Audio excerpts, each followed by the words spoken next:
All right, welcome and good morning, everybody.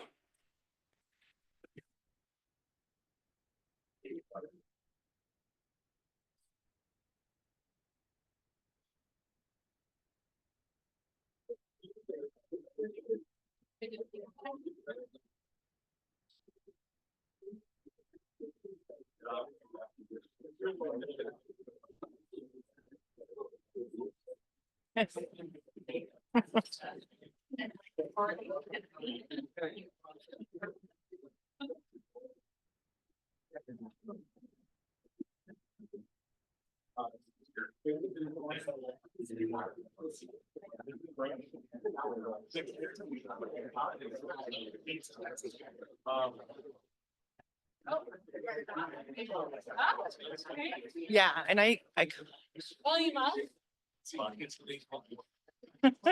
Oh yeah, words first. Good morning, everybody. As we start with the welcome, I just want to remind everybody, if you haven't done so, please scan the QR code on the screen.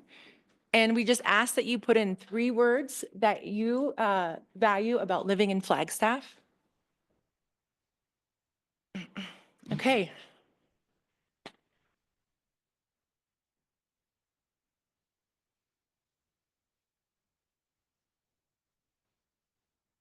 All right, thank you. All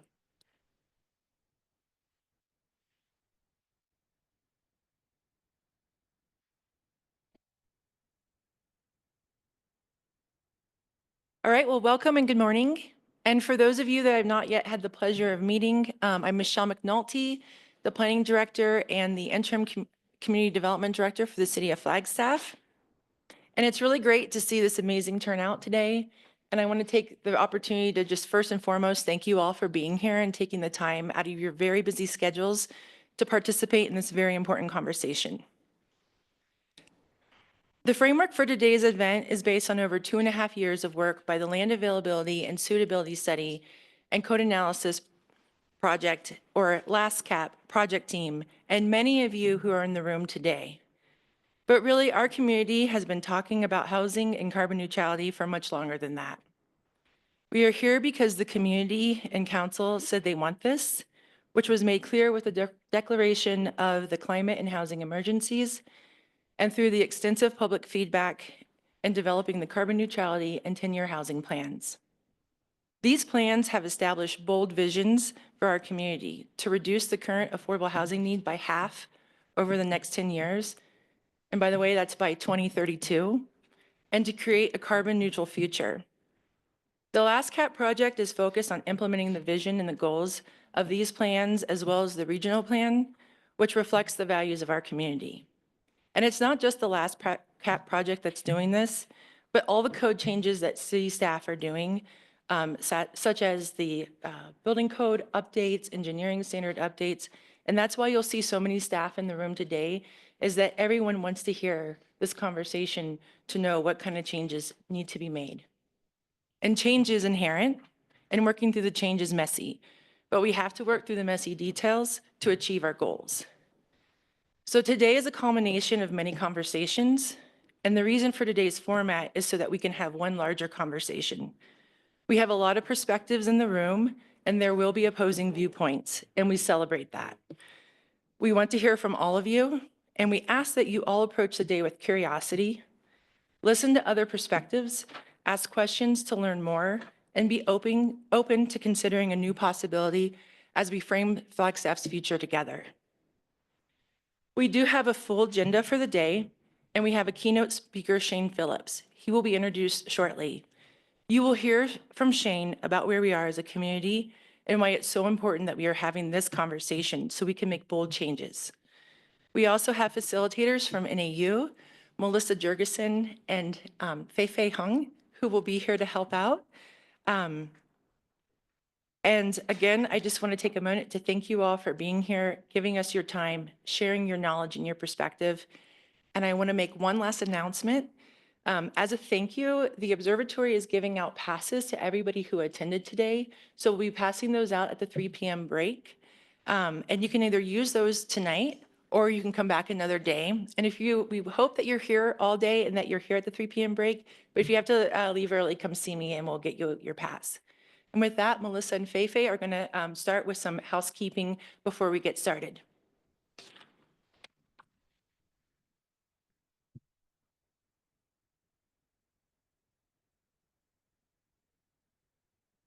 Good morning.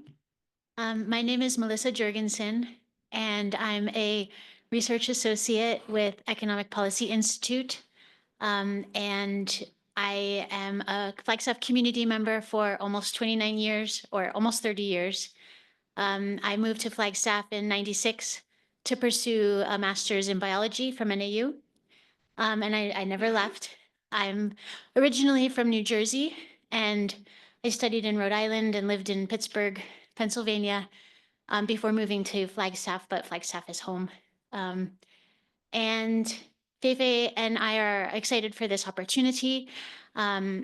Regarding my education background, so in addition to the biology degree, I also studied Spanish language, and I'm studying now for a master's in biomimicry at ASU. And so Feifei and I have also done some recent studies that we think will be helpful for contributing or for facilitating.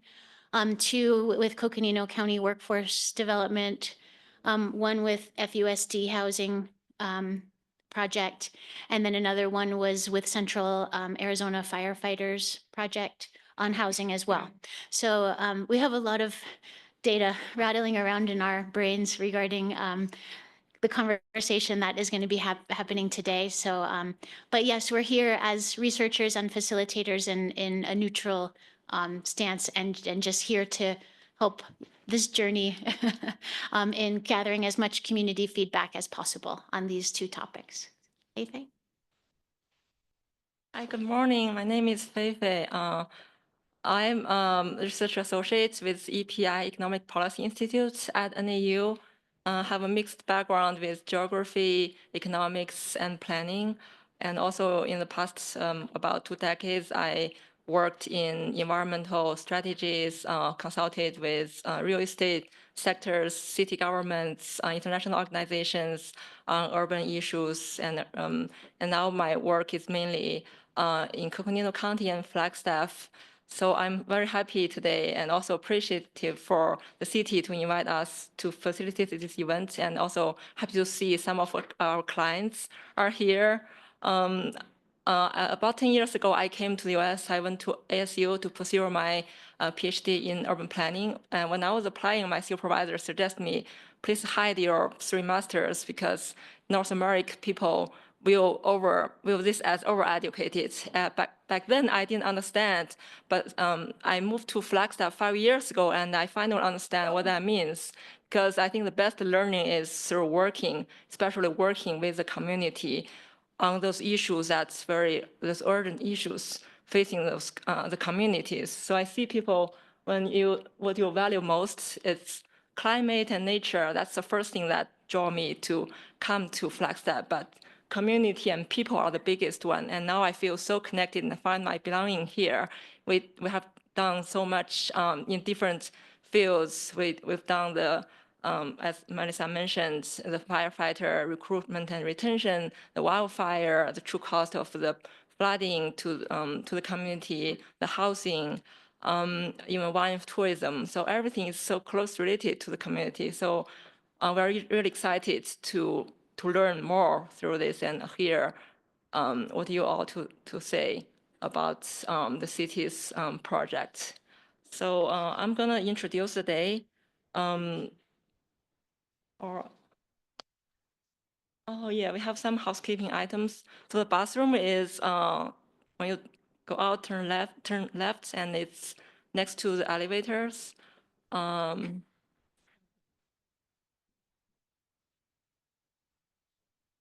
Oh yeah, there's also water. So next I'll introduce Sarah Barr, the housing director, to start off the day. Thank you.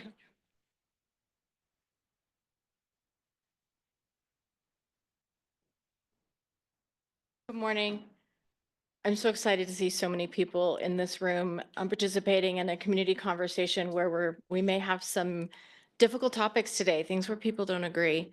But what we wanted to start out with was a quick exercise that you saw change live as you typed your words in, because these are the things we share as a community. And these are the things we want people to keep central in their minds when we hit a bumpy part of today. Talking about change is messy. Talking about change sometimes can be very uncomfortable, but when we get right back down to it, these are actually the things we as members of this community value. And I bet if we made the audience bigger, there are some very consistent things that stay on this page. And so I'm keeping things short. I know that we're published for all day, but we figured if we pick up some time, no one's going to be like, you promised I was here till 5. And so it's my great pleasure to introduce our keynote speaker today, who actually I had the opportunity to spend some time with him yesterday. And it's always so validating, one, to hear about housing in other areas, but refreshing to be reminded of ideas from other places, things that work, things that don't. We took Shane on a tour of the community, all over the community yesterday. And so in his official introduction, Shane Phillips is a researcher, writer, and consultant committed to improving public understanding of housing markets and policy.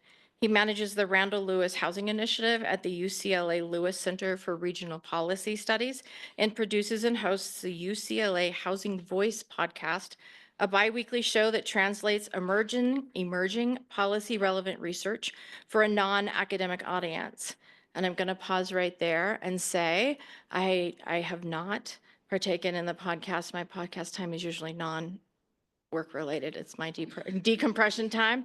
But speaking with folks who have, this podcast makes things understandable on big ideas down to where they are consumable by the average folks.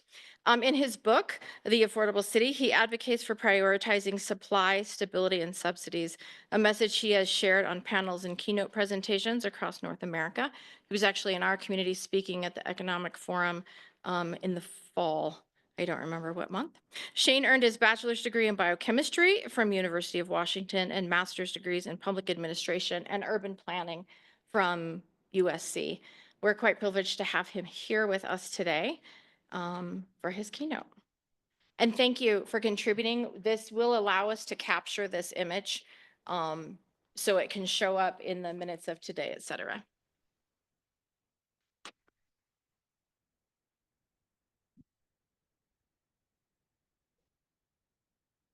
Thank you, Sarah. Okay, appreciate that. I think have this pretty far away. Well, it is very good to be back. I guess I don't need to give much of my own introduction here. Make sure this actually clicks the right way through. Okay, we're good. But hello, everyone. My name is Shane Phillips, as Sarah shared. We got my work at UCLA. We got my book, The Affordable City, podcasts. That's all covered. In my copious free time, I sometimes get to do things like this with cities and local organizations around the country. And as Sarah said, this is my second time in Flagstaff after speaking at NAU in November. And despite the limited amount of time I have spent here, Flagstaff has become very special to me, actually, because it was on my trip here last time that I proposed to my now fiance. So thank you. If I weren't here, who knows? Maybe it never would have happened. So my expertise is in housing and land use policy and how different policies interact to either support or undermine our goals, whatever those might be. Affordability and attainability are the goals that I tend to focus on most strongly in my day-to-day work. But I think like many of you, I'm also very interested in the role of housing in our economic opportunities, how we get around, environmental sustainability, public health, and a whole lot else that housing really is at the center of. And part of what draws me to this work is really how central housing really is to all of our lives in so many elements of our lives. It's hard to overstate. Every single person is affected by how we plan our communities, the types of housing we allow or disallow, where and how much we allow. These decisions can raise or lower barriers to opportunity, and they can create or foreclose opportunities entirely. To be clear, my purpose here today is not to tell you which reforms to adopt. I'm not going to really talk a lot about specific policies. These are decisions that have to be made locally. My goal is to help frame the discussion in some ways that hopefully make you feel a little more, ideally motivated to act, and also just more comfortable and confident in whatever decisions you make. So in this talk, there are really four main messages that I think you'll hear me kind of coming back to, and I'll just give you them here at the start. First, as I said, I am not here to tell you exactly what to do, but I do urge you to do something, to act enthusiastically and urgently. I'll be highlighting some of the risks of not tackling Flagstaff's housing challenges and climate challenges alongside them based on what I've seen at home and in other places across the country, as well as in the research literature. And I'll talk about some of the benefits if you get things right, too. Second, change is inevitable and unavoidable, so you might as well embrace it. If you take no action in the coming months, you will not stop your community from changing. You will just surrender your ability to shape it. Our communities are constantly changing, as we all know. That's true even if the built environment is not changing at all. The question is not whether you want things to be different next year or next decade, because they will be. The real question is whether you are happy with Flagstaff's trajectory, whether you can meet your housing and climate and other goals that you've committed to without some kind of change of course. My third message is to not let the perfect be the enemy of the good as much as possible. I can tell you from hard-won experience that there are no silver bullets in this work. The worse the challenges, the more imperfect the solutions. And with a typical home price approaching $700,000 in Flagstaff, your challenges are not small. Everyone wants the best for their community, and there is nothing wrong with that. I struggle, I think, as much as anyone with deciding when something is not ideal, but it is good enough, and asking more, demanding more might not be realistic. That's, there's no right answer to that question. We all just have to struggle with it. But when you're feeling uncomfortable or resistant today, as I'm sure we all will be at different times, I would encourage you to take a step back and remember what this is really all about. And again, that will be different for each of us, but I think, some things that come to mind for me, it is about not having to pay half your income or more on rent. It is about making it possible for your neighbors to buy their first home, or for yourself if you haven't been able to yet. It's about having a place to raise your family and your kids to move out and start their own someday, and having a livable climate where people's lives and homes are not constantly threatened by fire and other natural disasters. It's giving your neighbors real choices about how they want to live in Flagstaff. In policy conversations, it's very easy to lose sight of our goals and our values and get absorbed in the minutia. And to some extent, that is the purpose of today. As someone who spends his life in the minutia of housing policy, I'm not here to criticize this. But it is not really why I think you're here ultimately. I think ultimately you're here for the people in your community, and especially the people who will not enjoy the same opportunities that you did, and whose lives will be worse off if nothing changes. Fourth, you are here to address real challenges in your community, challenges that are shared by communities all over the country, but recognize that you are in a fortunate position. Housing affordability problems are not inevitable, but they are a signal. And it's a signal that you've actually created something wonderful here in Flagstaff. It is natural that other people would want to be a part of it. The fact that you've got this additional demand that you're struggling to keep up with means you have options, solutions that may not always be comfortable, but that we know actually do make a difference. And those are some of the things you're going to be discussing in these decision points later today. If you can put yourself in the shoes of a resident of a Rust Belt city, somewhere like Gary, Indiana, or Buffalo, New York, where the employment base has hollowed out and the population is less than half what it was at its historical peak, these are places that also have very real challenges, problems of poverty and crime and disinvestment and more. And these are problems with no clear solution. From a problem-solving perspective, what distinguishes places like Flagstaff from places like Buffalo is you have demand, and demand can be harnessed. Harnessing it means making some changes in your community, but those changes are accompanied by some nice things: new shops, new hospitals, infrastructure, improved and expanded public services, new friends, employees, and neighbors. I'm not at all trying to make light of the challenges before you. I just believe there's also joy and purpose in this work. In many other cities and regions across our country, people's time, people like you in these cities, their time is absorbed by staving off further decline, by keeping things from getting worse. Here in Flagstaff and where I live in LA, we are lucky enough to spend our time building something better and sharing our good fortune with others. And we shouldn't forget that. Finally, this has kind of been stated a little bit, but I'm going to give my own version of the point of order. I just want to ask that you approach today's conversations and, to the extent possible, any future conversations as well, with an open mind and an open heart. Housing is deeply personal, and sometimes people's words get ahead of their thoughts, or they don't appreciate how their statements are heard by others. When that happens, and you're not sure what someone meant, assume the best intentions rather than the worst. In a city of nearly 80,000 people, you were the 100 who showed up here at 8 a.m. on a Friday, the 13th, no less. Everyone is here because they care, and I think we all deserve to be treated with decency and dignity on that grounds, if nothing else. So I want to start, as though I haven't already started, by sharing one of the things that motivates me personally to care about housing. And that thing, at least for this presentation, because it's a long list, is economic mobility.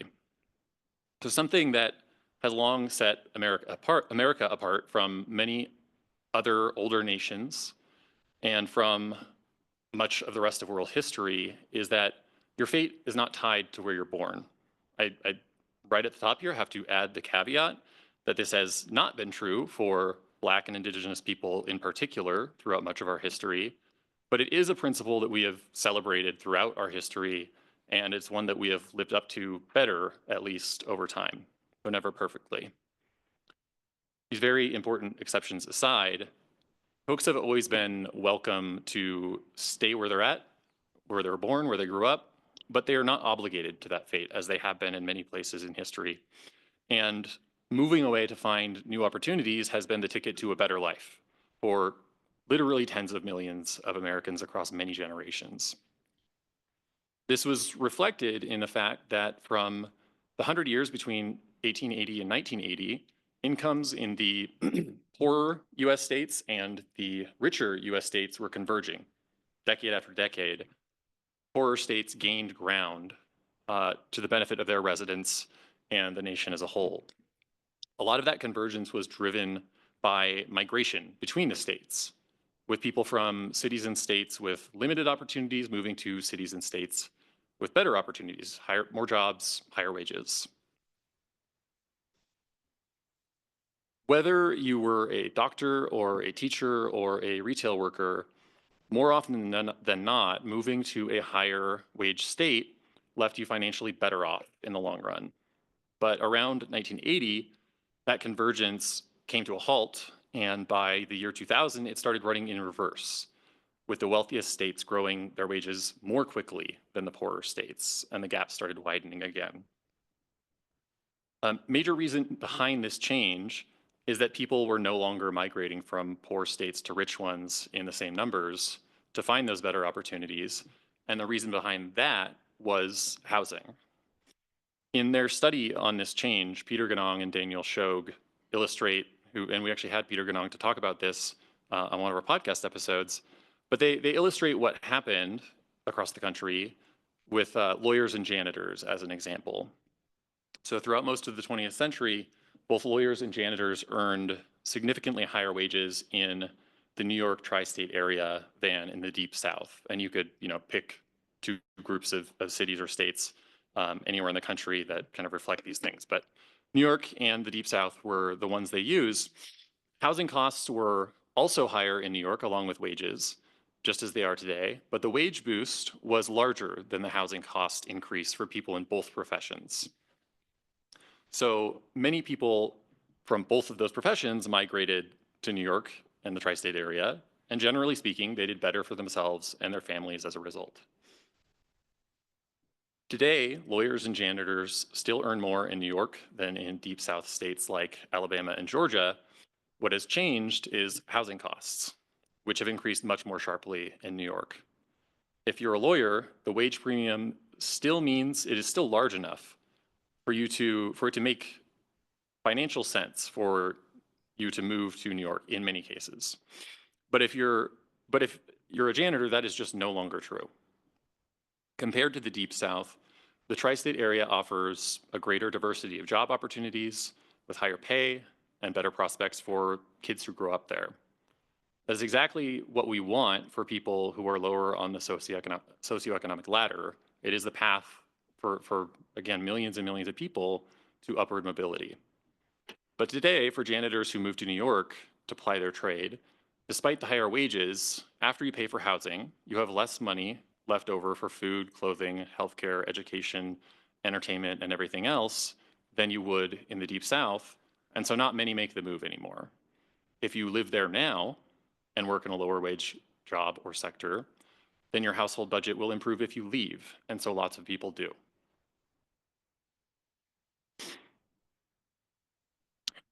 The researchers Ganong and Shog, they call this phenomenon skill sorting, and it's not just limited to lawyers and janitors, to be clear. It's across the board. People in high wage sectors are segregating themselves into different, higher income, higher opportunity metro areas from people in low wage sectors. People with the most education and human and social capital are migrating to the places with the greatest opportunities for upward mobility, and the people with the most need for upward mobility, are being pushed out of them. Among the states, the rich are getting richer as the poor get poorer, and the same is happening at the metro area level as well. The researchers found that in states with relatively less restrictive housing, and this is where housing really comes in, or the mechanism comes in these states with relatively less restrictive housing and land use policies, the housing market worked basically as it should, as it's intended to, which is as incomes rise and job numbers grow, these places build more housing to accommodate the increased demand. In states with more restrictive policies, including virtually all of the highest income states in the nation, that relationship between income growth and housing supply just disappears. People wanted to move to many of these states over the past several decades to improve their lot in life, but we did not make room for them. California has arguably been the worst offender on this, and we're certainly the biggest. And that, in a nutshell, is how we ended up in this situation. People used to move to places with higher wages and better opportunities, but most of those places started making it harder and harder and harder to build more homes. And so that avenue has been closed off to the people who need it the most. Squeezing the housing supply did not actually stop people from wanting to live in those places. So prices rose instead, as the people who wanted to live in these areas ended up fighting over just too few available homes. Low-wage workers could not any longer afford to move to these places, and many of those already there could not afford to stay. So this happened in states like California and Massachusetts and New York, and in big cities like LA and San Francisco and Boston, but also in smaller enclaves like Berkeley and Boulder and Aspen and Whitefish and Sedona, and yes, Flagstaff as well. So these charts show the number of housing units permitted per capita in some major metro areas over several decades, just to give you an idea of the gaps that we're talking about. On the left, we have a sample of very restrictive metro areas, Los Angeles, New York, and Boston. On the right are more permissive metro areas like Las Vegas, Phoenix, and Houston. This is a trend that has been going on for literally 40 plus years. And we didn't really start to feel the effects immediately, but we are feeling them now. Low-wage people are being forced out of the places on the left and into the places on the right. And nothing against the places on the right, but their prospects are worse for it. This isn't just something that happened, it is a direct consequence taken by these relatively affluent, relatively restrictive metro areas and states all over the country.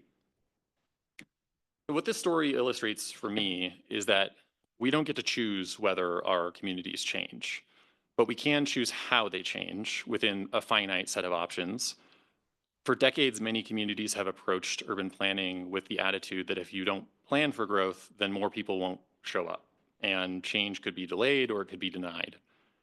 What they've found instead is that demand for housing, which is really just people's desire to live in a place with appealing qualities, does not go away just because there are too few homes. The demand is still there, but without the relief valve of more homes, it has to find another outlet, and that outlet is essentially always price. It means that when people migrate for opportunity, whatever that means to them, they cannot do so without someone else leaving. And if those someone else's don't want to leave, the decision is ultimately down to who can pay more. So it's in this way that a community that believes it is guarding itself against change ends up changing in much more fundamental ways. They preserve the built environment, what we often refer to as neighborhood character, but they lose many of the characters that made it a neighborhood in the first place. My adopted home of Los Angeles, where I've lived for 12 years, is really a cautionary tale here.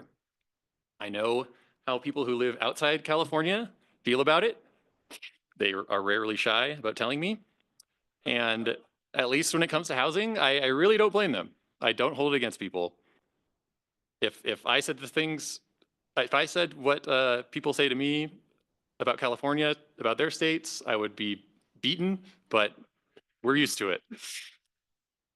I think maybe you've all been too polite to say it in the last few days with all the people I've met, but I'm sure there are some people in this room who are wondering why you have someone from Los Angeles, of all places, to talk about housing and climate. We are literally the homelessness and car capital of the world, at least by reputation. But if it is not already obvious, I'm not here to tell you how great LA is at these things or to suggest you follow in our footsteps. Everywhere I go, I have this same slide. My message is quite the opposite. It is to not be like Los Angeles, learn from our mistakes, and don't follow us down the same path. It's important, though, that you understand what that path has actually been, because most people, I think, have the wrong idea.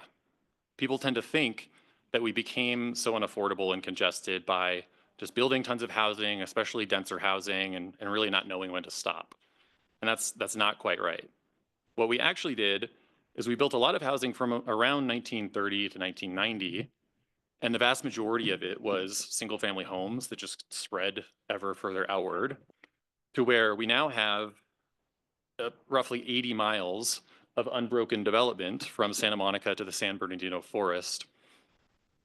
But LA was still relatively affordable up until the 80s or 90s. The problems really started once we ran out of room to sprawl, both in terms of just land that was developable still and the distances people were willing to commute, how far away were they willing to live.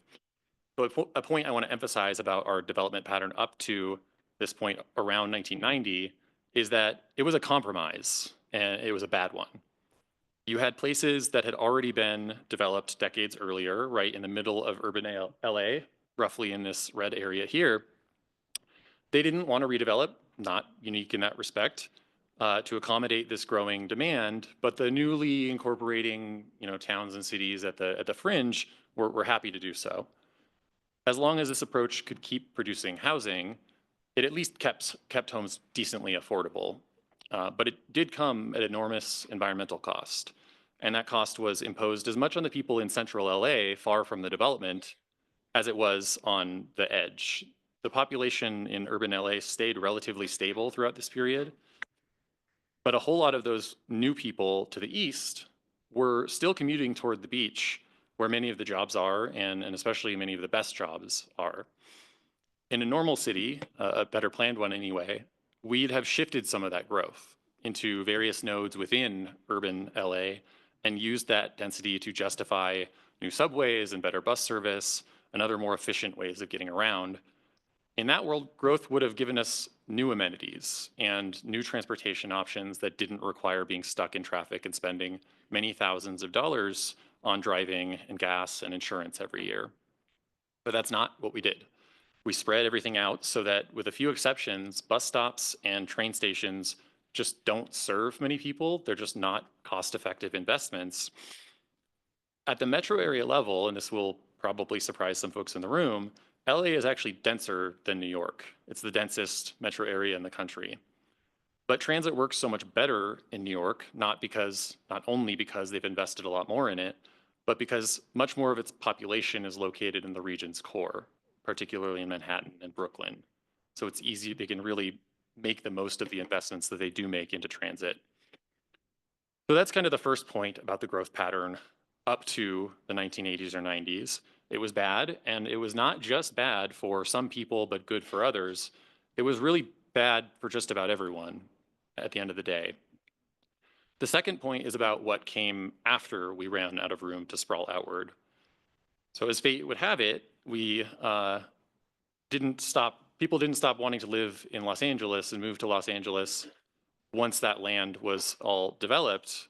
And so we faced a decision about whether to change our policies in the 80s and 90s and start building up at higher densities some of the previously developed parts of the region, and especially in that more urbanized area.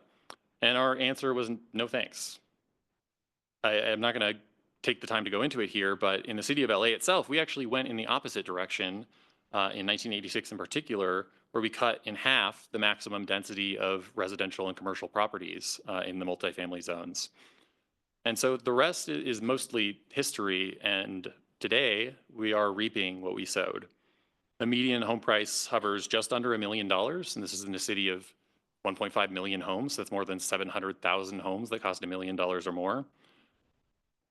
This is more than double what the typical middle-class family in the city can afford. We have the highest rate of overcrowded housing in the nation, and quite famously torturous commutes, and very few alternatives but to be stuck in those commutes. Businesses struggle to pay their employees a livable wage, and a huge share of our budget goes towards solving housing instability and homelessness problems that we mostly created for ourselves. More than $1 billion each year of our budget goes toward homelessness and affordable housing out of $13 billion. It's a big city, 4 million people. But worst, we have utterly failed the nearly 50,000 people who have no place to call home every night in Los Angeles, 1 in every 85 residents, about 4 of whom die on our streets every day on average. This was all done in the name of protecting our unique neighborhood character, the things that made LA special and that residents most loved and appreciated about living there. The irony is that we could not have destroyed those things more effectively if we'd tried to. These shameful circumstances in our city, they are our community character at least as much as the palm trees and the bungalows. I think I'm going to change tone here very abruptly, but I think we've all seen a toddler hugging a little pet dog or cat. You know what I'm talking about? The juxtaposition of that look of like pure, just unadulterated, innocent love, by the child, and the look of desperate fear on the face of the animal. It's adorable. After recording it for posterity, like whoever took these did, we tell our kids not to do it again. And the reason, if I can make a bit of a strained metaphor, is that loving something does not mean holding it so tightly that it can't breathe. We don't want our communities to look like this. We allow the things that we love to exist and evolve separately from us because they're not here solely for our personal gratification and satisfaction. They're not museum pieces to satisfy our sense of nostalgia. We learn that lesson early on when it comes to pets and other people, or at least we should, and most of us do. But I do think it's less widely appreciated when it comes to our cities and neighborhoods, but I think it's just as true. I'm gonna put up this placeholder so you don't have to keep looking at the giant pixelated cat. In LA, we made the mistake of believing that we could build this great place and freeze it in time, and that no one else would ever want to be a part of that wonderful thing that we had built. We believed that the built environment was, again, more essential to the character of our neighborhoods than the neighbors themselves. And to put it very bluntly, we were wrong, and we're living with the consequences. What I always emphasize, though, is that from a housing policy perspective, LA is not that different from other communities across the country. If you look at our zoning code and you look at your zoning code, you will see a shocking number of similarities. We are very different. Don't mean to imply otherwise. It's clearly true. But what really distinguishes LA from most other places on this subject is that demand for housing hit us earlier and it hit us harder. But our response is and was roughly the same as most other places. Many places are coming up on our tail for that reason, whether they're 5 years behind us or 20. What's interesting about Flagstaff and different from what LA did and laudable is that you voluntarily closed off your growth boundary. I guess the federal government kind of did too. But you did not wait to exhaust all of the land. You made the, I think, right choice from an environmental perspective to say enough is enough, or to set some boundaries on when enough will be enough. But demand to live in Flagstaff is not going away. And so you do need an answer for where those people will live instead if you don't want your affordability crisis to grow worse and to grow worse faster. So I don't wish LA's housing problems on anyone, and I can tell you from experience, again, that solving them will not be any easier if 2 or 3 years later, nothing has really changed except that rents have gone up another 20 or 30%. So normally my presentations are more centered on my book, The Affordable City, and the case I make in it for prioritizing supply, stability, and subsidy. But today my focus, as you may be able to tell, is really on supply, and I have some reasons for that. One is that supply is really the issue at the heart of the city's land availability study and its code analysis, not just the number of homes, to be clear, but also the types and options available to people in terms of price and location and size and so forth. Another reason is that of those 3 S's, supply, stability, and subsidy, supply is the thing that local governments have by far the most control over and can do the most in. Stabilizing policies are in many cases preempted by state law, in Arizona for sure, but in many other states as well, and that does limit how much the city on its own can do there. And then housing subsidies, really, they cost into the hundreds of thousands of dollars per unit. And so it's mostly states and the federal government that can have the biggest impact there, which is not to say that the city can't do anything.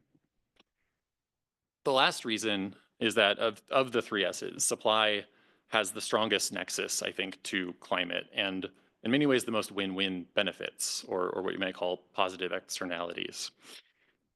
And I'm going to talk about 2 more sets of research studies that I think offer really important insights into this relationship between supply and affordability, and then I want to talk about some of these climate and other benefits. So first, on the first set, I just want to state clearly here that as a housing researcher, I qualify a lot of my statements. There's a lot of uncertainty in research, but there's almost nothing that I can say with more confidence than that if you show me 2 cities with similar demand, the one that builds more housing will be more affordable at the end of the day. There's a very common belief that building more homes attracts rich people, and those rich people moving in is what drives up the price of housing. So in that way, really, building the housing is why prices go up. I absolutely understand why people jump to that conclusion, but the fact that it is understandable does not mean it's entirely correct. And there is a lot of and a growing amount of evidence that it is not. The reality is that all over the country, most of the people who move into new housing are from the same metro area where that housing was built, usually somewhere between 60 and 80%. And it's generally indistinguishable from the share who end up in older housing. I think it's easy to imagine some reasons why that number might be lower in a smaller metro area like yours, but I don't think it's reasonable to expect that it would be so much lower that local residents don't make up a really meaningful share of these moves into newer homes. The call is usually coming from inside the house with these problems. If new housing really was a magnet for people from all over the country, that would mean there are people out there searching on Zillow and apartments.com looking for buildings with no real geographic preference whatsoever. Like they don't care if it's St. Louis or Seattle or Tampa or Flagstaff, as long as it was built in the last 3 years. I don't think that's normal behavior. I don't think it's how most people find their homes, wealthy or otherwise. What most of us actually do, what I did, and what I think all of us should have the freedom to do, is we get a job or a college acceptance offer, or our family grows or shrinks, or wants to be closer together or further apart, or we decide we just want to live in a new city, and then we look for housing in that place. Most of us do not limit our search to newly built housing, and many don't even prefer it.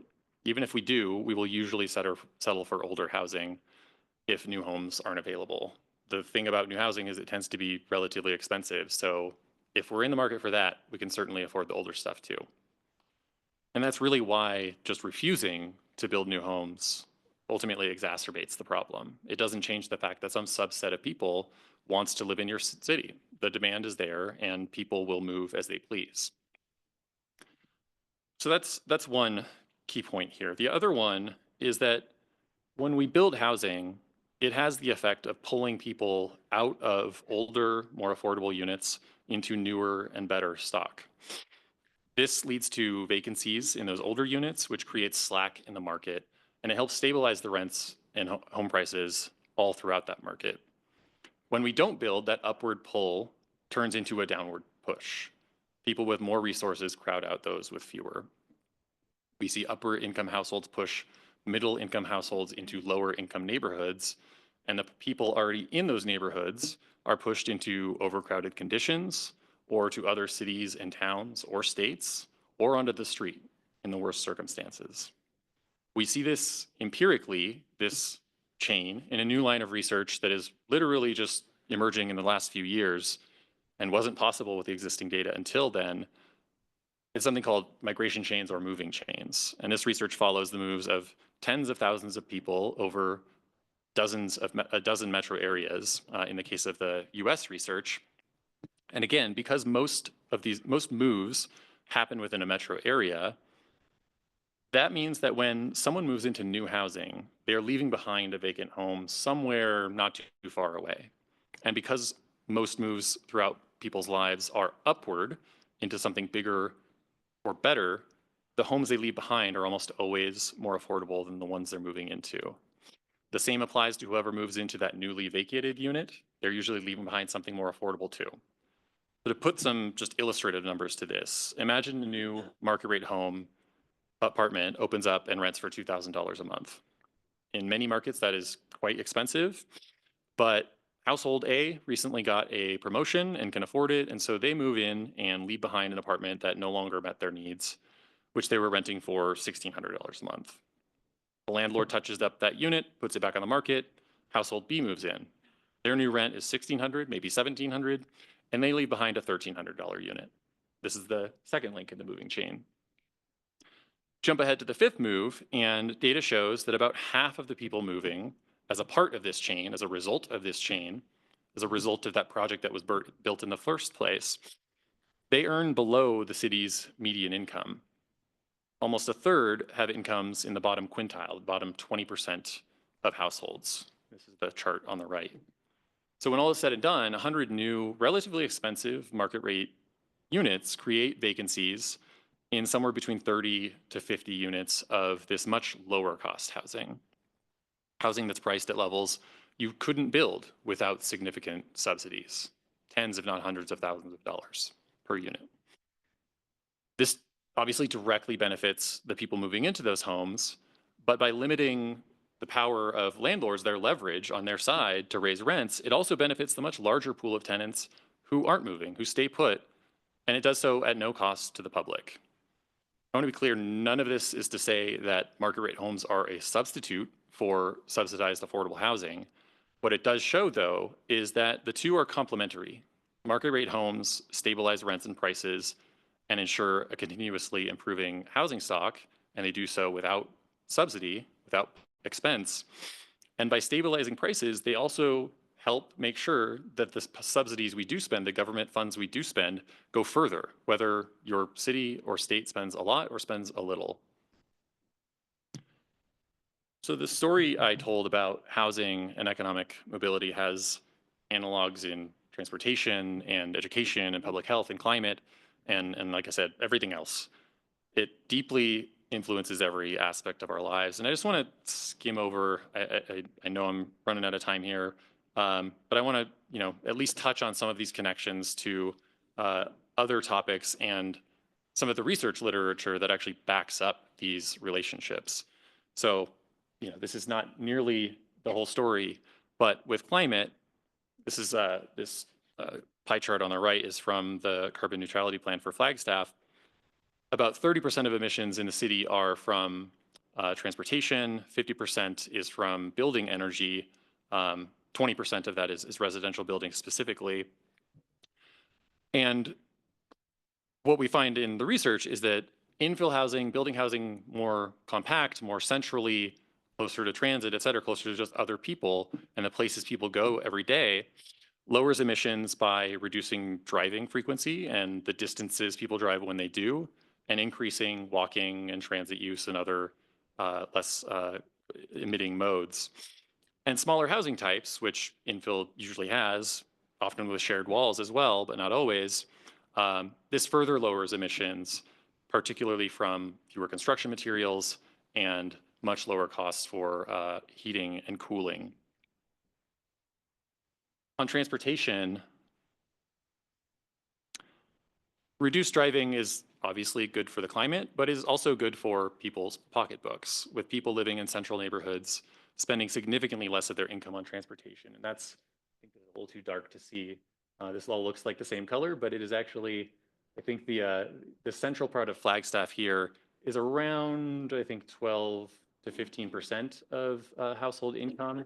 And you get out into the further out areas and you're talking well over 20%. And this is a finding, this is consistent all over the country. People who live further out have to drive more, and that costs them more. Of course it does. With less driving, projects that are built in these urban or infill locations can often provide fewer parking spaces and still fully meet the needs of the residents.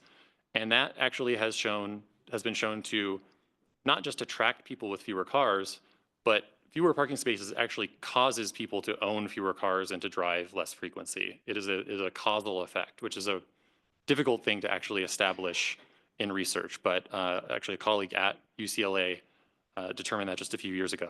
That's another podcast episode. And since parking can be quite expensive to build, when we're talking above ground, it can be $20,000, $30,000 per space, if not more. If we're talking below ground, it's often $50,000 per space or more. As I understand it, in Flagstaff, underground is basically impossible here. So if it were to happen, it would probably be even more than that. But when you're able to build fewer parking spaces, that also means you can rent the place or sell the place for less. All right, these are not intended to be skipped ahead like that. For just a little more on budgets, I think there's a few ways to look at how a climate forward housing policy can make our budgets more resilient. The big one is costs to the public sector. I've already talked about personal costs to some extent, but these costs to the public sector are ultimately borne by the taxpayer in the form of infrastructure and services. And what data shows in different places is that even with pretty modestly higher overall densities and with infill projects, you can very significantly reduce the amount of infrastructure required per person in terms of road miles, in terms of the length of water and sewer pipes per person, and so on, but also in the ability to have shorter response times for police and fire without having to build new stations.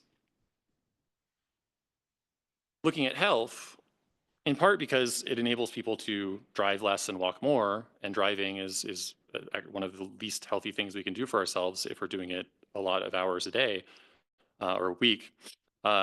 These more compact development patterns are associated with a variety of better health outcomes, as well as reduced injuries and deaths from motor vehicles.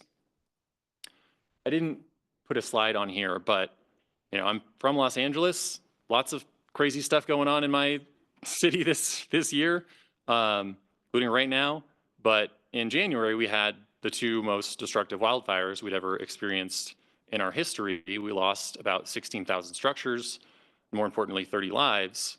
And that was, I don't have anything written down here. I don't know what to say other than we knew it was coming. We built in such a way where it was ultimately inevitable.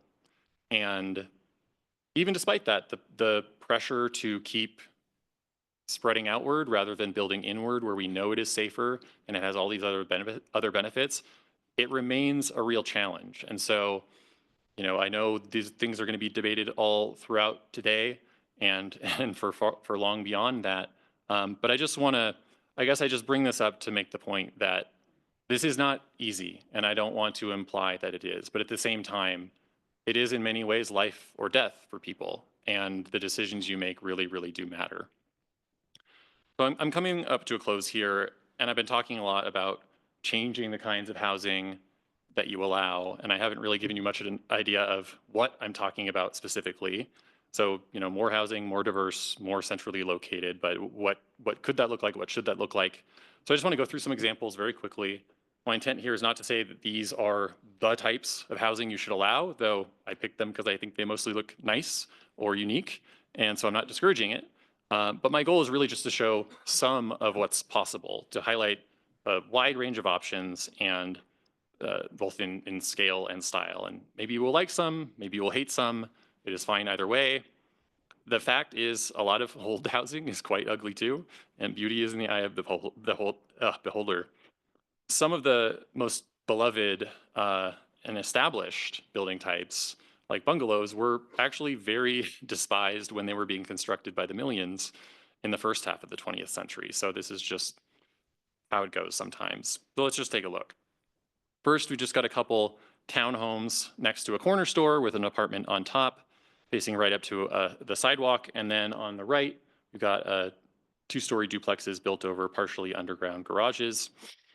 This one here is I think a nice looking three-story sixplex. And on the right is a part of a cottage cluster connected together by a shared garden. Next up, we've got a duplex that you'd probably never guess held 2 units if not for that extra door, and a boxy boy that, I'm into it. This slide is a couple backyard cottages or accessory dwelling units, many different names. Modern style there on the left and a more traditional on the right. Here are a couple on the bigger side of missing middle, both in Seattle. And I was speaking in Santa Barbara and Washington, D.C. the last few weeks. And so I took some photos that capture some of their unique qualities of the housing there. So these two are in Santa Barbara. And these are in DC, as you can probably tell. And so are these. So I really could go on with these forever. There's some great resources out there. But I just hope that gives you some window into what's possible, and maybe you even saw something that you liked. I think we can sometimes lose sight of what's possible just based on what we see in our own lives every day. And the selection, I want to be clear, does not even scratch the surface of all the possibilities out there. I think I could easily make this 5 times longer without repeating any styles. The last thing I'll say about style and aesthetics is just to encourage folks to have an open mind. I traveled to Japan for the first time last year and again this year because it was that amazing. And my takeaway both times was that it is one of the most architecturally disorganized and architecturally beautiful places in the world. I think homogeneity is overrated. Tokyo's design standards are very loose, and the result is some of the most stunningly unique and beautiful buildings you could ever hope to see, right next to some of the most stupendously ugly ones. I think the reality is that you probably could not get the former if you didn't allow the latter to happen sometimes. And the city, in my eyes at least, is unquestionably better off for having both.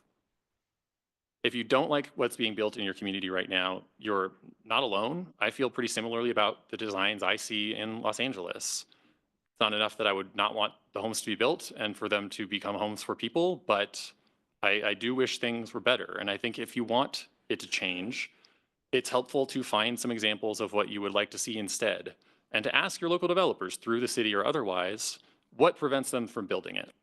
I suspect that in many cases, it is not necessarily the cost of designing these buildings differently, but it's any number of rules and standards that just make it flatly impossible.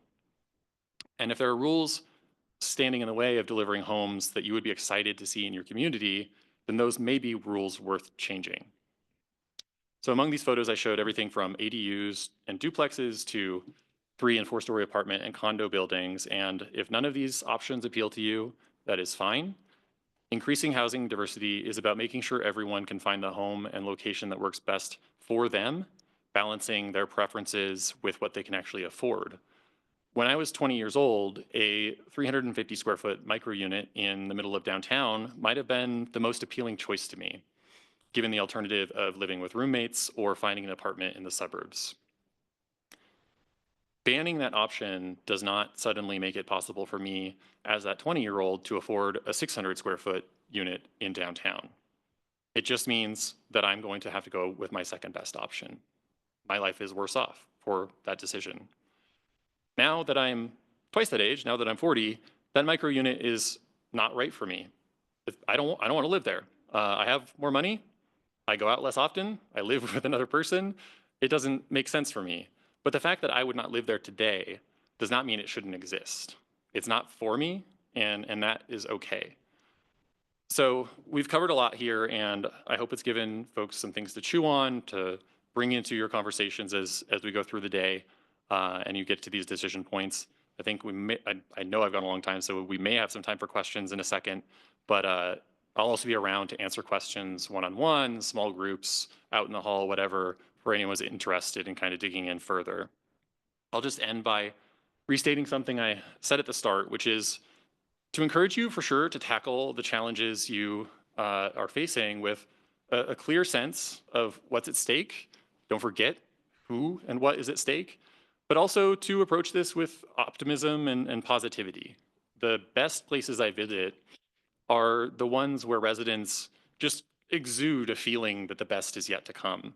And that is something that much of California seems to have lost, and it is really worth holding on to.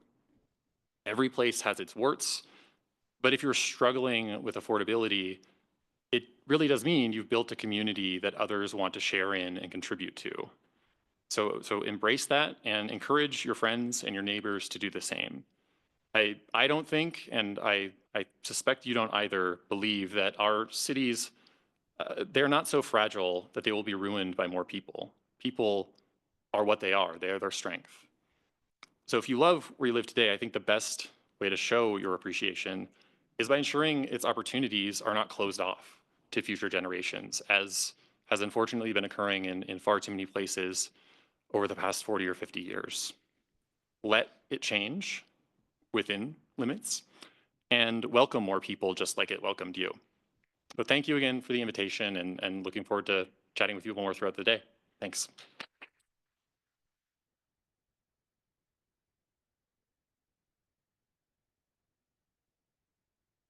Oh. Are we going to hand over?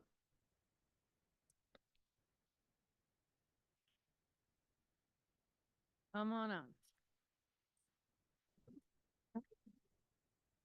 It helps with the recording, right? Yes. Yeah, yeah. That's fine. I'll capitulate. I was curious on the slide that said new buildings pull people up. It Mhm. showed like a declination of price points Mhm. as time went on, but we don't see that here in Flagstaff. What we Mhm. see is the exact opposite. Could you speak to that a little bit? Yeah, so I think there's two things. It's not to say that an individual unit will not get more expensive over time. If nothing else, even if it was keeping up with inflation, it would get more expensive. And of course, rents have mostly increased quite a bit faster than inflation. What it's saying is these units that are lower on the totem pole are actually opening up. And so that's sort of the distinction that's being made here.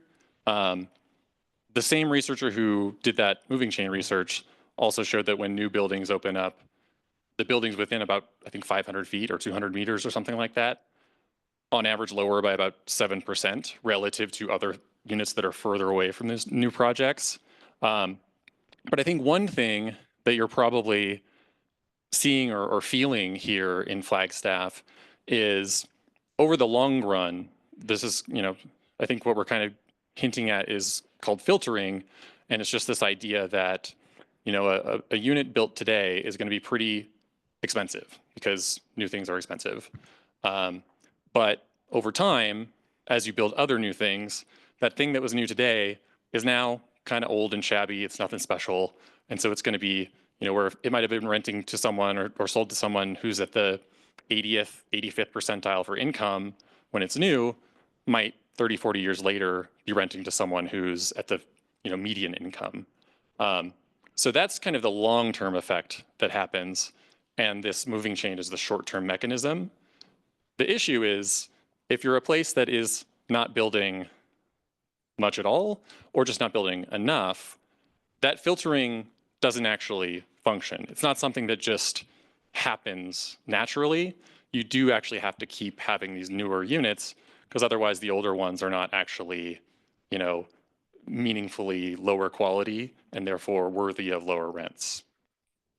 Yeah.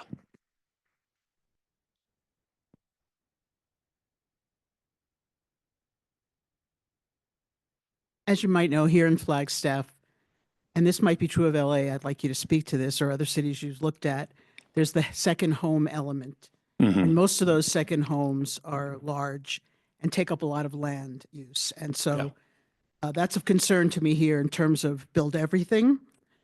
So I'd like you to speak to that and also the propensity, and I imagine this is true in the LA area too, of vacation rentals and homes becoming Airbnbs. And I didn't see that in any of your statistics, and it's certainly a statistic I'd like to see us consider when we're looking at these, what we're talking about. Yeah, it is a big issue and it varies a lot by, sorry, I do not need to be that close. It varies a lot by community and it's probably a bigger issue in Los Angeles than the average place, but it's not a big issue really. I think it is like unquestionably more of an issue in Flagstaff and in places like Flagstaff. And so, so I think there's kind of a couple points here. One, just as a baseline, it is important to acknowledge that demand is not infinite. And so not all of these homes are being bought by second home owners, vacation home owners, short-term rental people. And so there's still an effect, a positive effect from building these homes, but I don't think it should be dismissed. It is a real challenge though in Flagstaff because you're in Arizona. And again, Arizona is not unique in this regard, but many states, Arizona included, have restrictions on what you can do as a city to restrict or prohibit short-term rentals. Very few places, nowhere I can actually think of, has any kind of prohibition or even real penalty for like vacation homes. Personally, I mean, in my book, I write that I think pretty much any city, even a city that doesn't really have short-term rental problems yet, should have some kind of protections in place from the start so you don't develop a problem and then have a whole bunch of short-term rental owners who are now constituents lobbying you to not take away this thing that they've invested a bunch of money in. And if you change the rules, they lose their investment. like I can feel for those people, but long-term housing is just flatly more important. It is more important to house people who live in the community year-round than people who live part-time or are just visiting. Not to say that those don't matter, but they're, you have to prioritize. So it's not something where I think in the near term there's a lot to be done. So more housing still does help. I think in the long run there is, political action that can take place, et cetera. And so, pushing for changes to state law that actually allow you to kind of at least put some restrictions on short-term rentals, I think might be entirely appropriate, just not something that can happen immediately. And then the last thing I'll say is I think when we get into this infill kind of housing, as opposed to the larger, like out in the boonies kind of homes, I think these infill homes closer to the core are probably less likely to be the kind of homes people want to buy as a vacation home or probably even a short-term rental. And so that might be another reason to kind of move in that direction.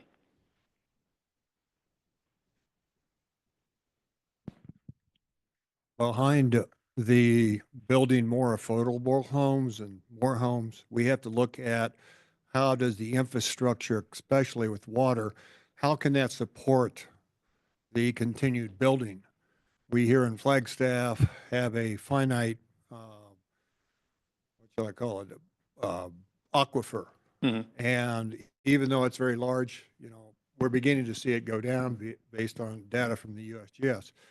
So how in your process can we begin to evaluate the carrying capacity of new homes within the carrying capacity of our aquifers and the natural world?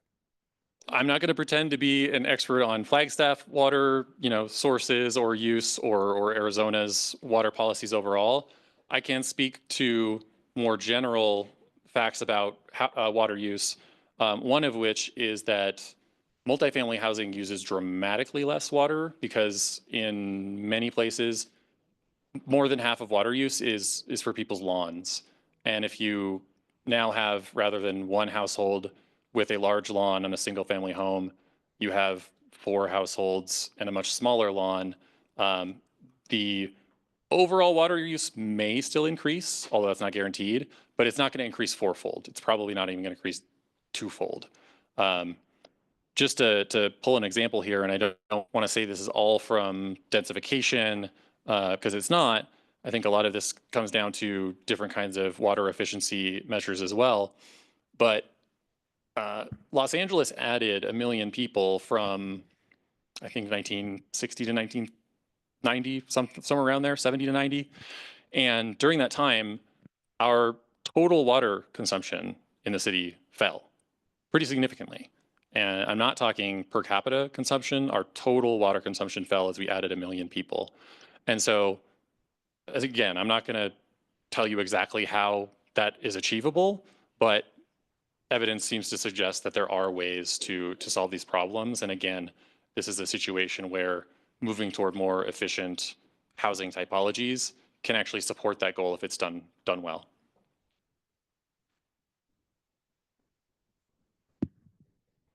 Oh, yeah. Hi, thank you for sharing your research. Could you address the impact of jobs? Because you can build all you want, but if people can't support themselves, we end up in Flagstaff with a churning. We've always had this. It's always been a problem. It would be nice if that would stop. But if we just build, but we don't have jobs that will allow people to support themselves, people come, they stay, they leave. Someone else moves in, they come, they stay for a little while and they leave. So for me, I think that all this discussion will be a lot more valuable if we talk about income and jobs at the same time. Thanks. Yeah, it's a great comment. And again, I'll kind of give some general comments. And I think once we get into the later conversations, having someone from the city address kind of more specific plans would be helpful. But I think what I will say about this is it's sort of a chicken or the egg problem where yes, you need jobs to support housing, but if you allow housing to continue becoming less and less affordable, employers don't want to operate here. And even ones that are here end up leaving. This is something we've actually seen with some major employers in Los Angeles. Toyota several years ago was one where they just, they don't want to pay their middle managers $150,000 to have the same lifestyle that they could have in Texas on 80. And so people leave. So yeah, I don't have the answer to this because this is a very, city specific thing. But I do think you really want to think about these, and I think this is what you're saying. You want to think about these things together. And you want to plan for housing, but you want an economic development plan and a jobs plan alongside that. And you can't really do one without the other. Hey, Shane, thanks for the presentation. In one of your slides, you had some examples of the cost associated with urban development versus suburban development. Mm-hmm. I was wondering if you could bring that back up, because I was looking at the agenda and there's a lot of agenda items that discuss density, infill development, and I think it'd be kind of a good primer for people to understand the benefits of infill development and how that affects the city's budget and going forward for long-term sustainability on the city's end. So. Yeah. I mean, I think some of these things are pretty straightforward. So, if you have to, you have to run, a mile extra water and sewer and large and very expensive roads to new homes rather than, in many cases using what's already there, maybe upgrading some pipes and connections here and there, but mostly using the excess capacity that often exists in the street already, that's going to save money clearly. Oftentimes, actually, what you end up seeing is not just infill is sort of using what's already there, but they are rebuilding or upgrading in a way that is sort of covering for deferred maintenance that the city probably should have done way back in the day. Not talking about Flagstaff specifically, but just generally. So it becomes a way of actually fixing these problems that you might not have had funding to fix otherwise. I think school busing is a pretty obvious one. I don't know how much that happens here, but longer distances cost more, of course. And, police and fire having to travel further. And, once you get far enough out, having to either have really bad response times, which is just worse service, or have, some kind of department, a location, station that's closer to those places. So having to build more stations rather than just, staffing up more of the ones you have. Those are all, going to be costly. And I'm happy to share with the city folks to pass along. There have been some other studies that have sort of compared the relative costs in different cities in the US and Canada where things are pretty similar. And this is a pretty consistent finding where ultimately infill creates essentially a surplus in the budget. Like every unit is creating a general fund surplus year after year. And suburban housing, it's going to vary the further out it is and so forth, the more costly it will be. But it does tend to be a deficit that has to be made up for with kind of transfers from other tax sources. It's kind of all pulled together and then exported from the center out. That's just, that's common. It's nothing unique, but I think those are things to be aware of. I mean, this is, if anyone's familiar with the Strong Towns kind of brand and movement, this is a really big thing for them, is just operating cities and creating or at least allowing development patterns that are more cost effective and provide better services is a priority. So happy to share some of those resources after. Yeah. Hi, Shane. Good morning. Morning. Over here. Didn't see him moving. Wonderful presentation. I personally learned a lot. I think it's going to be valuable moving forward as just an underlying way to think about things. I'm Councilmember Austin Aslan on Flagstaff City Council, and I don't have a question for you. It's more of a request for the group. Please introduce yourself before you ask a question. and make that the case throughout the day.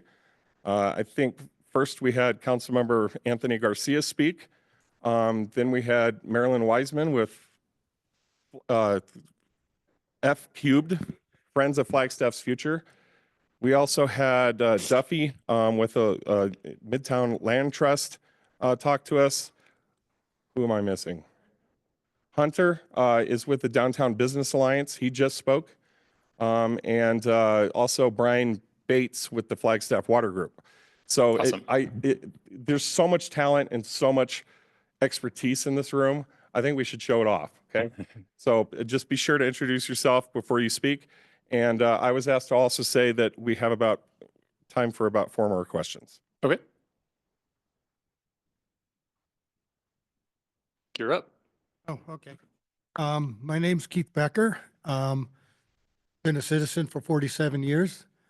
I am a commissioner on the Commission for Inclusion and Adaptive Living. And I've also assisted in starting a little group we call Barrier Free Flagstaff. So my questions are, how can we plan for affordable housing for the disabled? I'm talking about also about people who can't use stairs, parking not far from a home entrance, those kind of things. How can we get affordable housing for people like that? They can't go up the second floor. I saw some of your pictures there. They showed townhouses that had stairs. You know, how do you park near that if you're in a wheelchair? I mean, there's a lot of things that the disability community has to face. Yeah. And how do we get affordable housing? Because believe it, like it or not, aging often leads to accessibility issues. 100%. Yeah. Yeah. Great comment and agree with everything you said. I mean, there's kind of 2 elements to that question. So there's accessible housing and then there's affordable accessible housing. And you can have accessible housing that's not affordable and you can have some that is. And the pathways to create those are not going to be the same necessarily, because for the most part, if you want it to also be affordable, subsidies are going to have to come in there somewhere. And, you know, as I understand it, if you're getting funding from the low-income housing tax credit, which is the largest source of affordable housing funding, you generally have to have some of the units be accessible for people, you know, with low vision or who are blind or have, you know, physical disabilities, use a wheelchair, et cetera. This is, again, a case where, I mean, just a level set, existing housing, single family and otherwise, is mostly not accessible either. And so, you know, this is another reason it's actually important to create it in new housing, because the stock of what we have is very limited.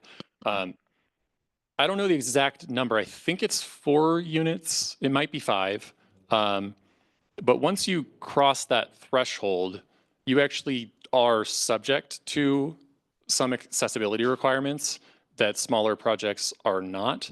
And it doesn't mean that every single unit has to be accessible. You know, it doesn't make a lot of sense for like a 6-unit, 2-story building to have an elevator, for example. But the ground floor units do need to be accessible, and they're, you know, they can be single level. And so I think that is one of the opportunities. So on the one hand, you know, this has to be a priority for the subsidy dollars you're investing. And if there's ways to find more of those subsidy dollars, that is a great thing to do. And then on the other hand, just more broadly, I think encouraging these kinds of projects that by their very nature and, you know, federal regulation have to include accessible features. This is a little bit for the city folks here. Let's think about incorporating universal design into a lot of our planning. Yeah. Especially outside in, you know, don't always have to have universal design on the inside because somebody can alter that if they need to. Do you But want at to least explain the what outside in. universal design is? that? Do you want to explain what universal design is? Universal design is making something accessible to everybody. It's universally available, universally accessible by everybody. What would be an example? Somebody in a wheelchair or somebody who's 20 years old and has no problems. So like a bathroom that is wide enough to have a turning radius, for example, for a Yes, oh, wheelchair. exactly, yeah. Yeah, A bathroom okay. like that, thresholds, no stairs to enter the building, Right. those kind of things, very simple things like that. Yeah, 100%. Thank you.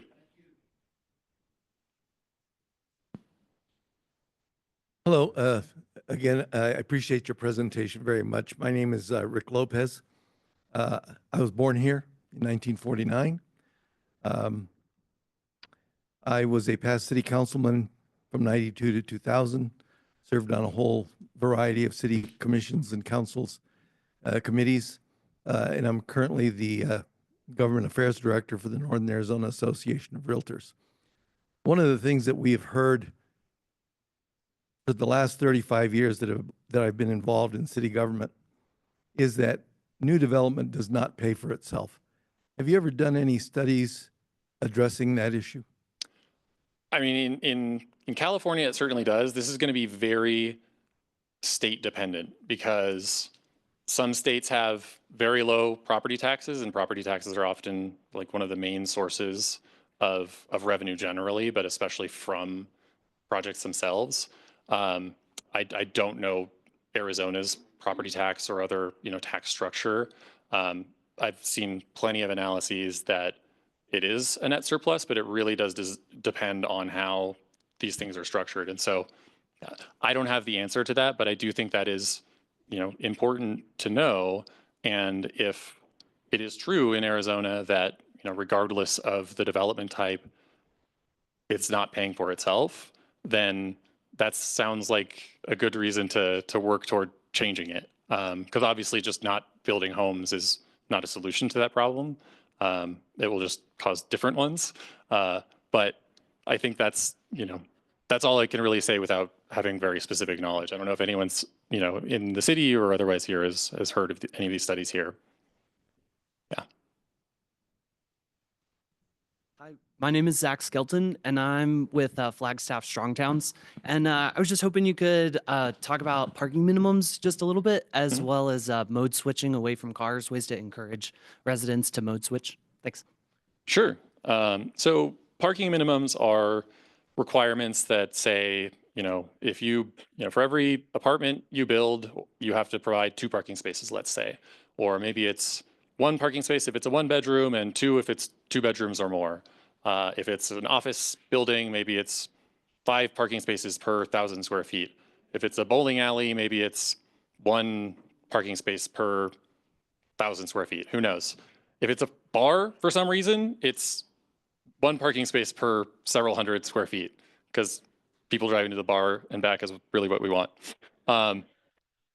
So these requirements, their origin really is once cars started to proliferate, people, there weren't a lot of parking spaces in the 30s, 40s, 50s, and people were just parking them all over the place. And it was sort of a way to internalize the cost of these cars, so people would have to, at least indirectly pay for them, because it's increasing the cost of the building, and it's going to be, baked into the cost of the groceries you buy and the food from the restaurant and so forth.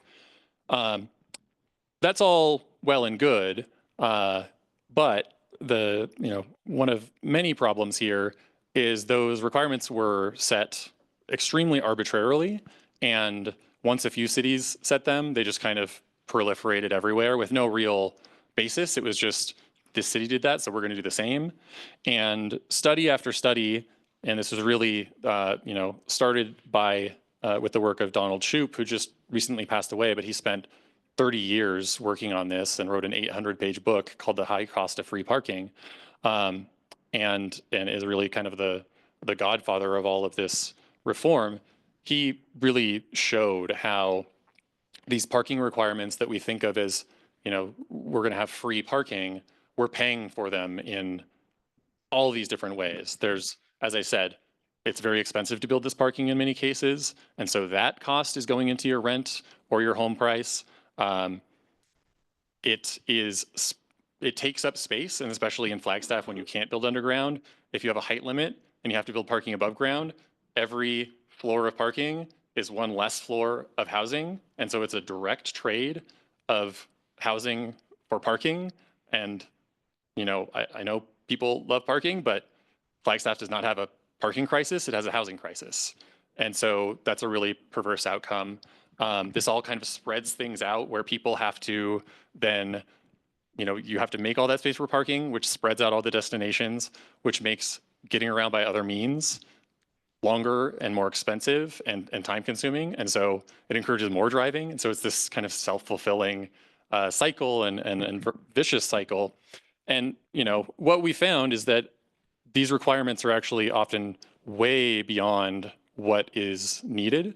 And it results in a lot of projects just not being built at all. And the ones that are often more expensive than they need to be. And so many cities, I think we're up to, there's dozens of entire cities that have completely gotten rid of these requirements because at the end of the day, developers do have a pretty good sense of how much parking their tenants, customers, whatever, are going to need.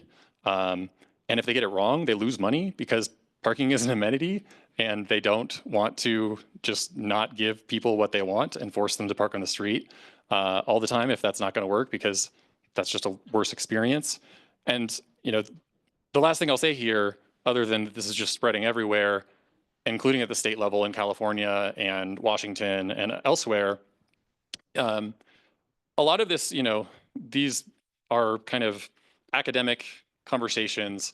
But what this really comes down to, and this was in a recent podcast interview on the Volts podcast with some folks responsible for the Washington bill, they really just focused on the actual human effects of these requirements.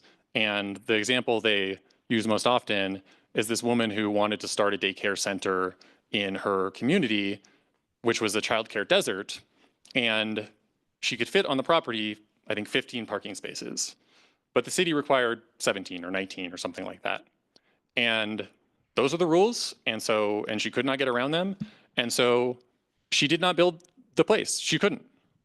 And so that city is worse off, that community is worse off for those requirements. They did not accomplish anything except to stop necessary, important childcare from being built. I think we all recognize that if she had just been able to build the 15 parking spaces, they would have figured it out. It would have been fine. Maybe people would carpool, like 2 of them. It wouldn't take a lot. But as long as you have those requirements in place and they're arbitrary and you can never know exactly what is going to be needed on any parcel, you're going to continue having those problems. And so that's why they're going away. And it does not mean that parking does not get built in the places that have eliminated parking requirements. Almost everything still includes parking. It just often includes not quite as much as it used to because it was requiring more than was actually necessary and more than was ever actually being occupied at any given time. Thanks. Yeah. Hi, my name is David McIntyre. I'm the Community Investment Director for the city.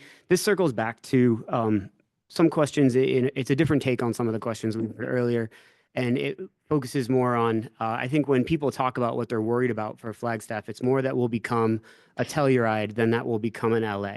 Mm-hmm. And so knowing that some of the dynamics are different as a high amenity, high beauty mountain town constrained, do you see with your analysis and with your modeling that some of the things work the same?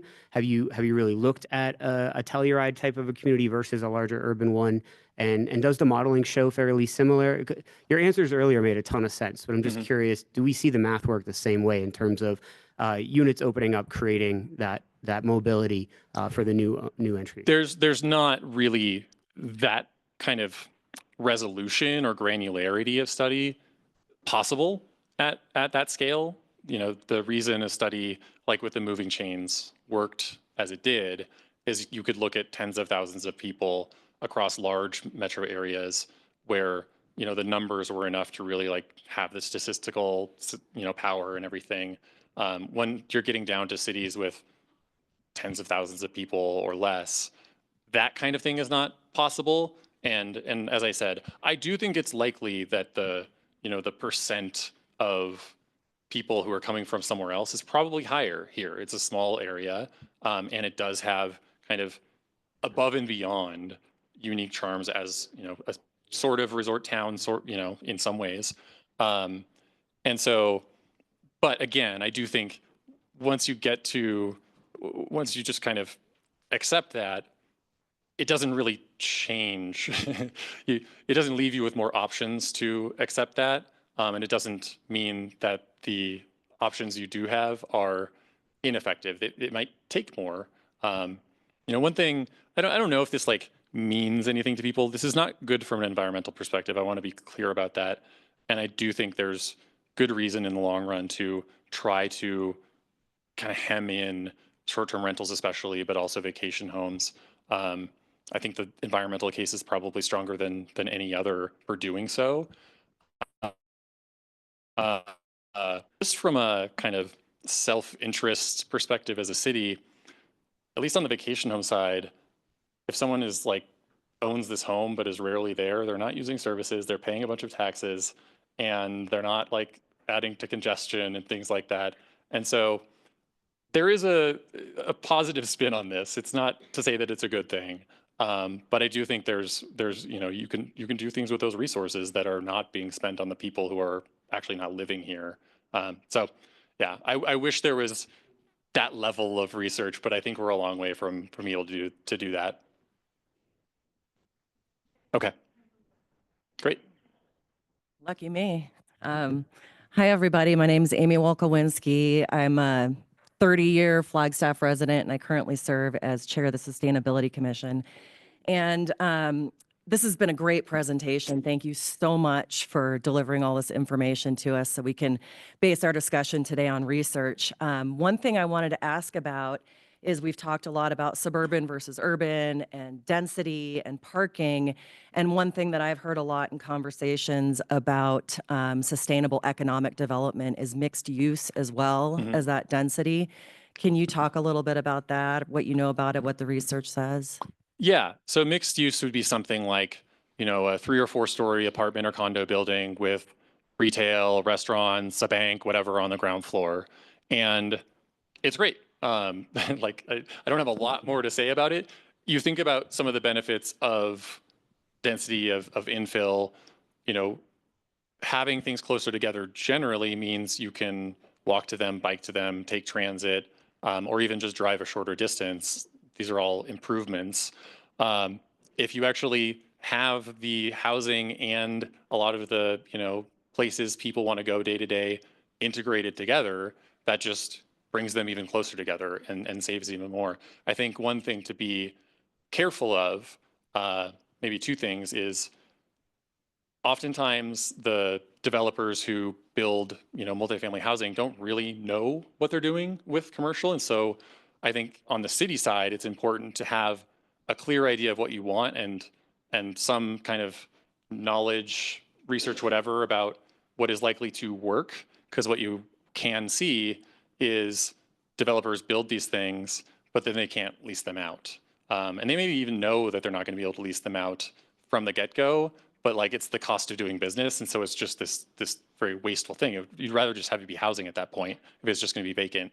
So I think making sure that the developers have clear guidance, the city knows what it's looking for, and that except maybe on corners and very important corridors, leaving the possibility open of still just doing a fully residential building. Because in many places, there's not enough foot traffic and so forth to support on every block, on every street, retail. You're just gonna have a lot of empty space. And so, leaving the door open to that and encouraging where it's really important, but also not trying to force it into places where it's probably not gonna work. Thank you. Yeah. All right, thank you, everyone. And like I said, happy to chat after over the next 7 hours or however long we'll be here. Thank you, Shane, for the presentation. Thank you for all the amazing questions. Now we take a break until 10:30, and then after that we'll hear from the city about the land availability and the code analysis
That was mentioned, wasn't it?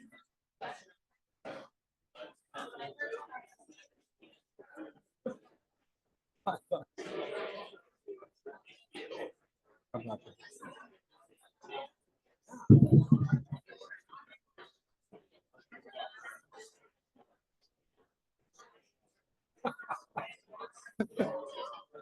That's right, yeah.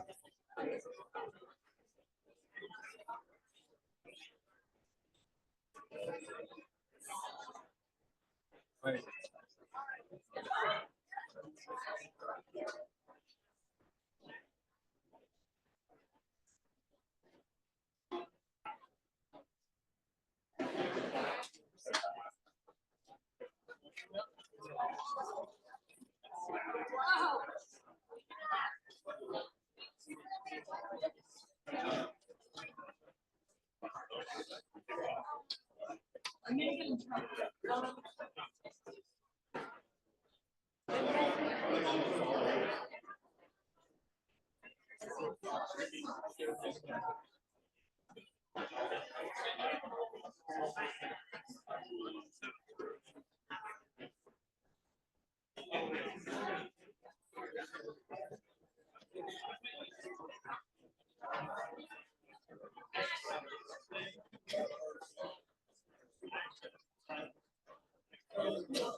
We have 5 minutes left in break. 5 minutes.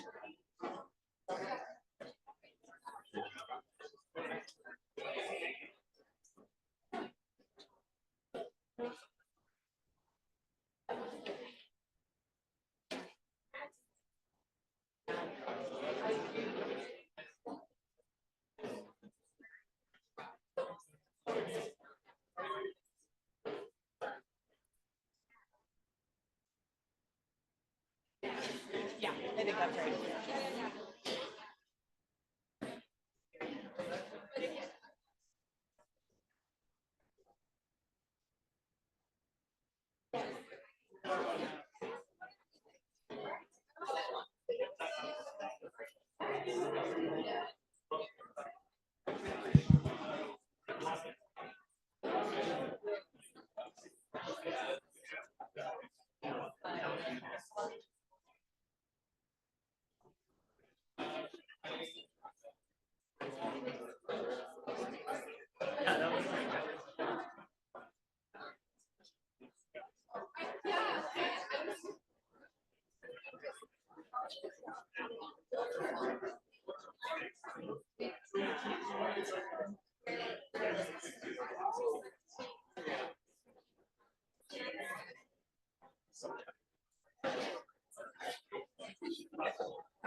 We'll start to settle so we can get started again.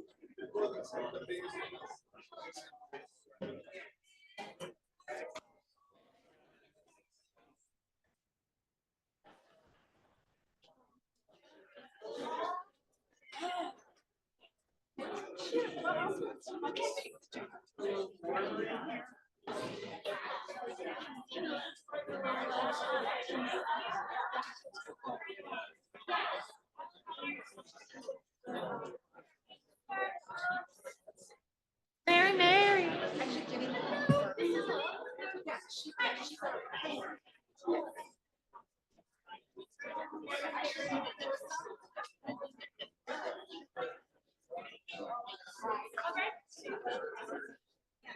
Thanks, everybody. We're going to get started again.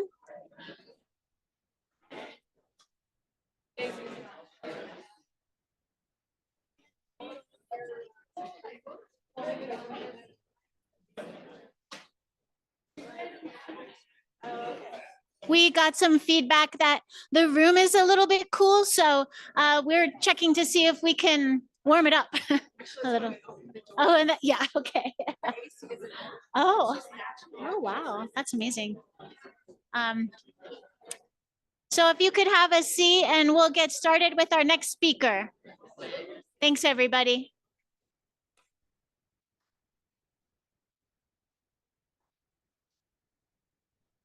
Okay, next we're going to hear direct from city staff.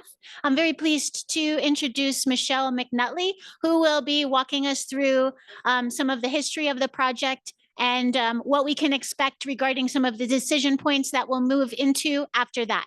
Thank you very much, Michelle.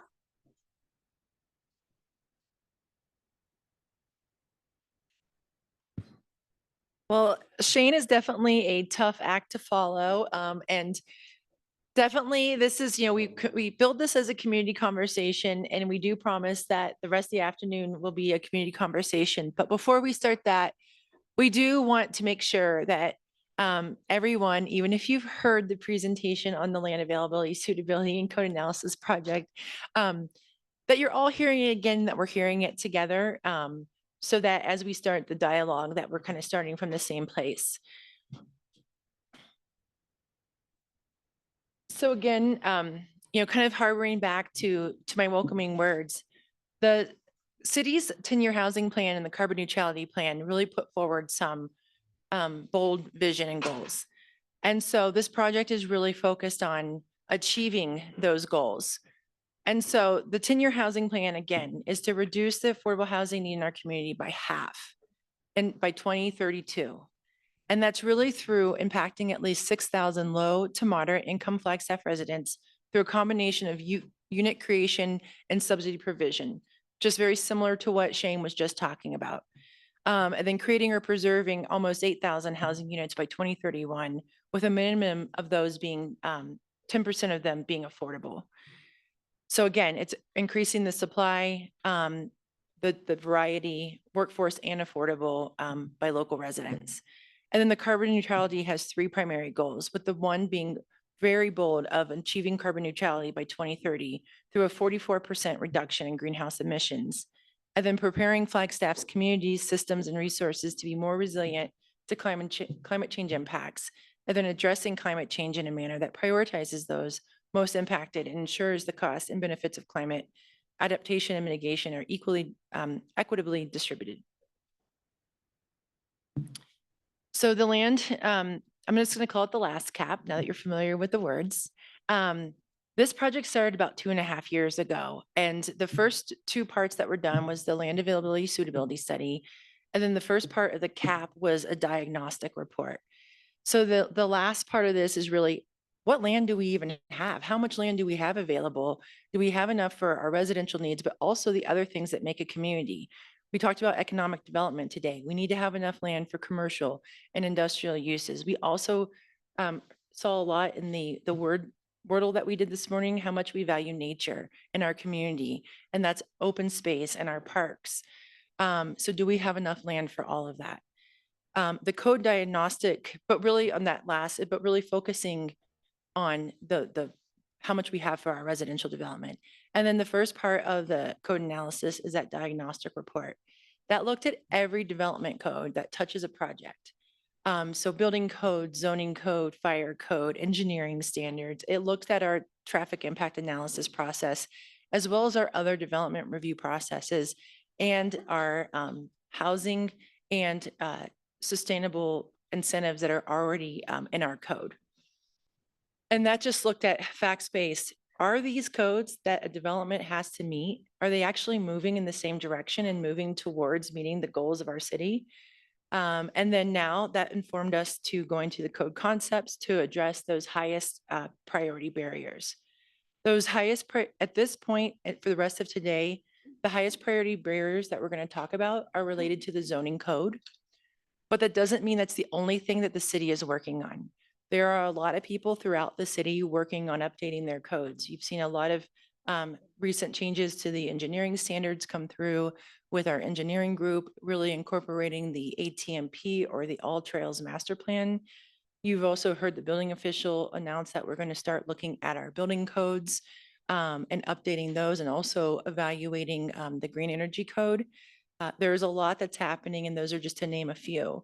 And they're not happening in silos. We are working together to work to move the needle and to move us in the direction of really achieving these goals. So Tiffany Antal, after I'm done talking about the last part of this, she's going to go more into the code concepts before we get into that community dialogue about the different decision points.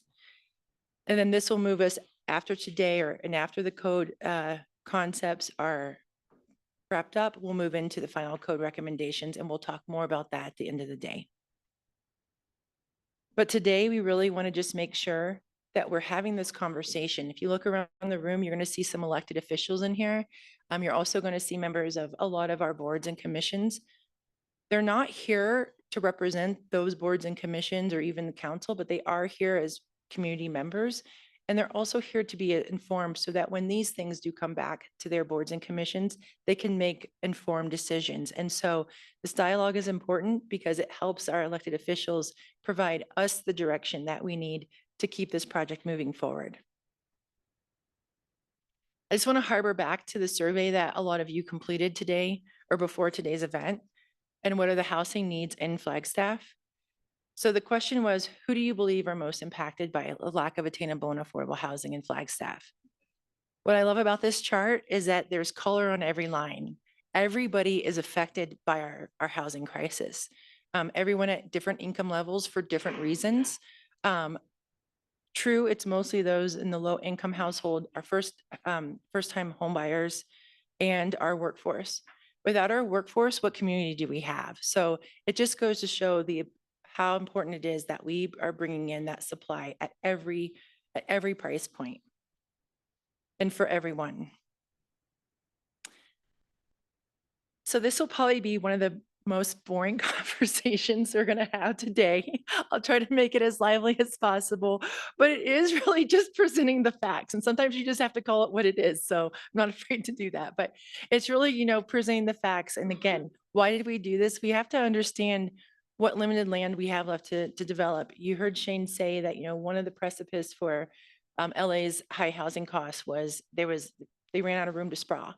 And so, spoiler alert, the conclusion of the study is we have enough land as long as we are efficient with how we develop as we move forward.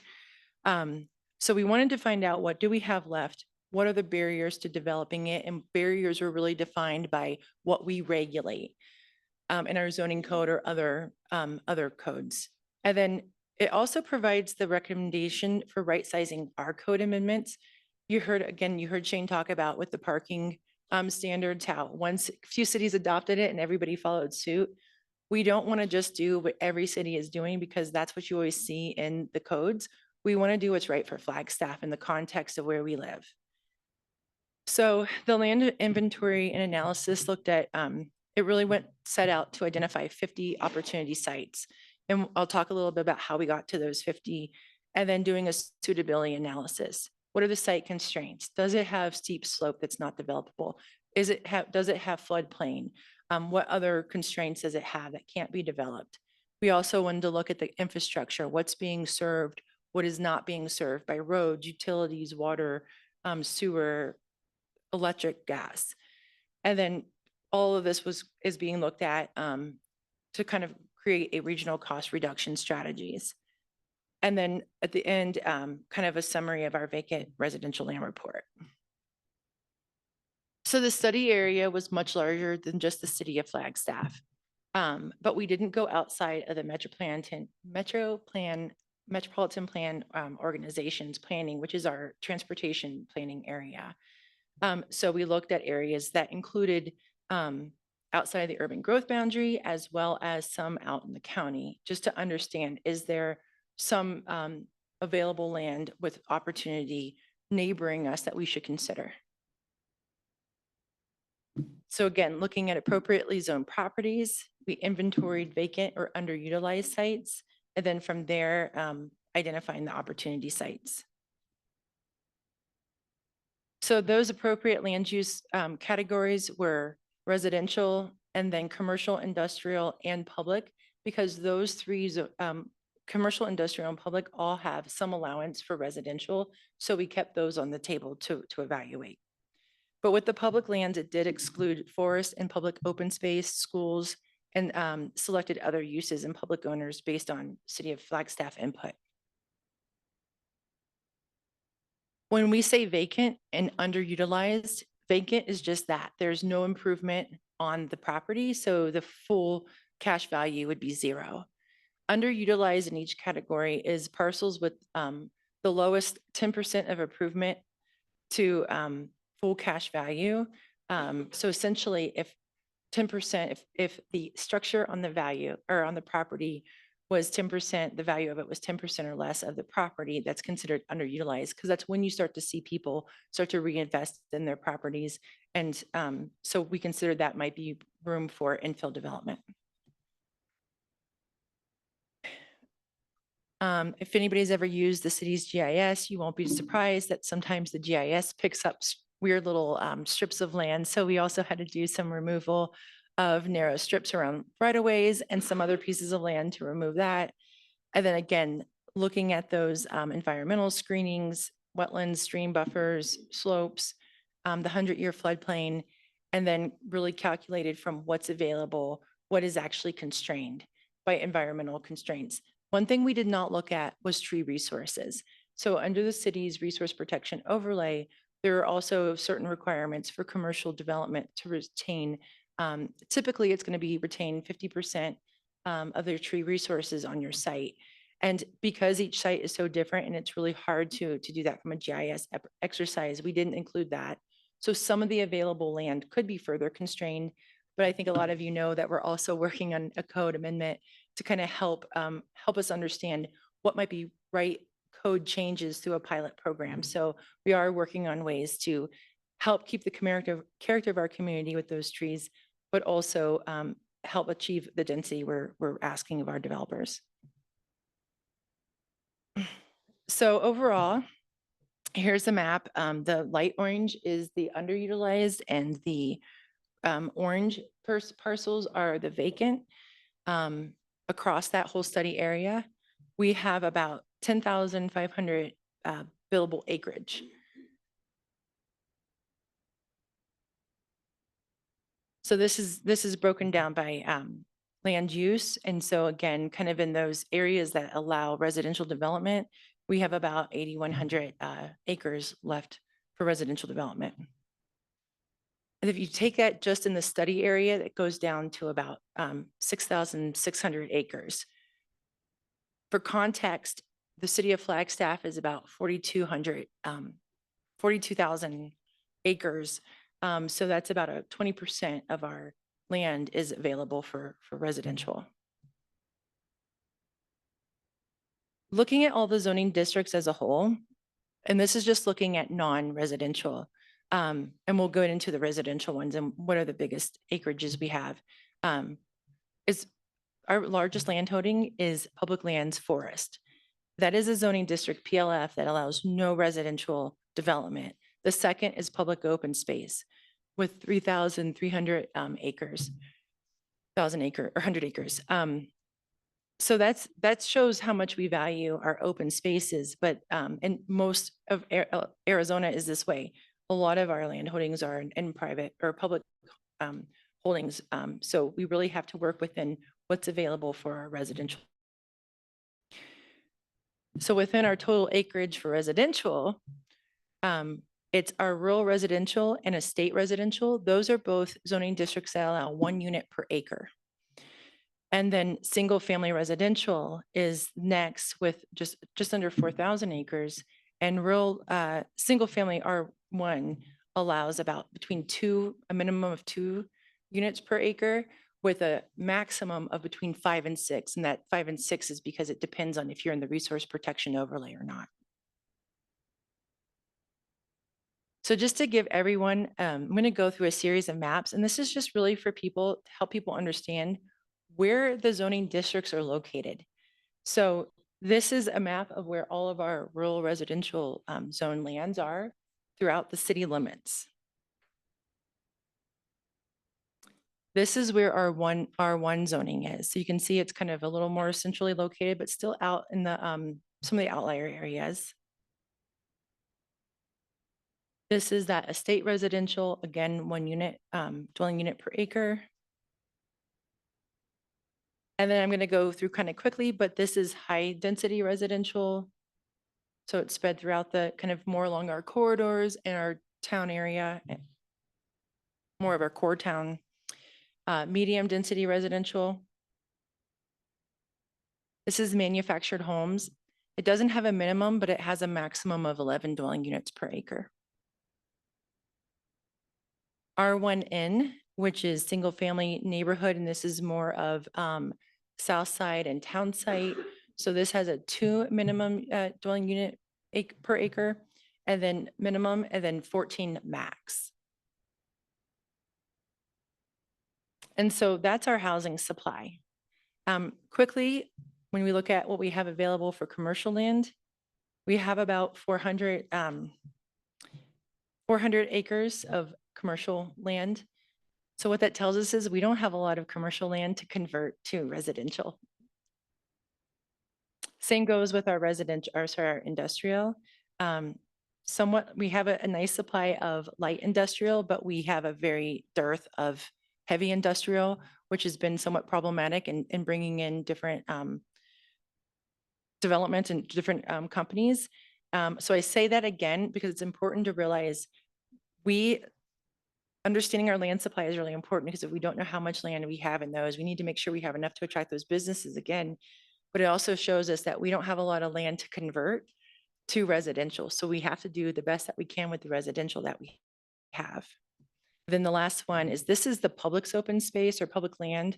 I said public open space, I didn't mean that. This is public land. So this is going to be more lands that might be under like state land trust, could be some city property. But this is different than that public open space that you cannot develop on. So a few large parcels. So we looked at everything that was available, and then we really kind of whittled down of that, what's really has an opportunity for development. And again, we talked about, is it fully undeveloped? Is it underutilized? Is there infrastructure being put on near it? Or is there development happening around it? A lot of times when areas start to see development, there's kind of like a chain reaction. It's like when someone cleans up their yard, and then all of a sudden everybody's like, oh, I got to go out and mow because I got to keep up with the neighbors. You start to see that those kind of patterns happen with development as well. And so we really wanted to identify those areas. We also looked at, is it ready for development? Does it have the zoning that it needs to yield, a higher than probably 1 unit per acre, or what that land could really carry? Does it have infrastructure to it? Does it have the correct road? Does it have a road serving it? If it does, is it the correct width? What would the infrastructure like water, sewer look like to bring to it? And so once we were able to put all that, the map to you're all looking at your left is where throughout the city we have the various opportunity sites. And so really what we see coming online in the near future. And then this is a zoom into the downtown area. And why this is important is, as we looked at what codes we really need to work on. We need to understand what's likely going to be coming up for development soon, because that's going to be kind of our first priority, is making sure that what's coming online, that we're fixing any challenges to bringing those to bringing us the best yield of housing and the best housing types. So in general, the characteristics, city actually has several parcels that are considered opportunity sites, 11 actually, with almost 73 acres. And they're, housing is doing a lot of projects. I'm not going to speak to that, but if you have any questions about what they're doing with that, you can speak to housing. State Land Trust probably though is the biggest land holding with over 2,000 acres. And then through just from a development standpoint, most of that is undeveloped, with about 2,700 of those acres. So again, a lot of potential for greenfield development, but there's also a lot of potential for infill development as well. Again, I'm going to have to point out that the largest land within those, even within the opportunity sites, that still includes a lot of our rural residential. So recognizing that that's 1 unit per acre. And then kind of where our commercial opportunities are, we do have about 21 acres of that available. And that's a good thing because that's where we get some of our higher density as well, our higher density housing. But overall, the majority of the land that we have left, it's going to need to have entitlement. That means it's going to have to probably go through the rezone process. It's going to need to be subdivided. It's missing infrastructure, so it's going to depend on probably bringing in, if not bringing in a roadway, expanding roadways or improving them, as well as bringing in infrastructure, which is a huge cost. And Shane kind of touched on that from the city side of what it costs to maintain lands that are kind of in your more suburban areas. There's actually a cost to bringing that too. So it's important that we kind of get that yield right when we are talking about what's the right density, that we knowing that there's going to have to be infrastructure, that the yield isn't, that's high enough that it brings the right infrastructure, but not so high that it triggers massive infrastructure projects that could be so cost prohibitive that the project just goes back to its by right zoning.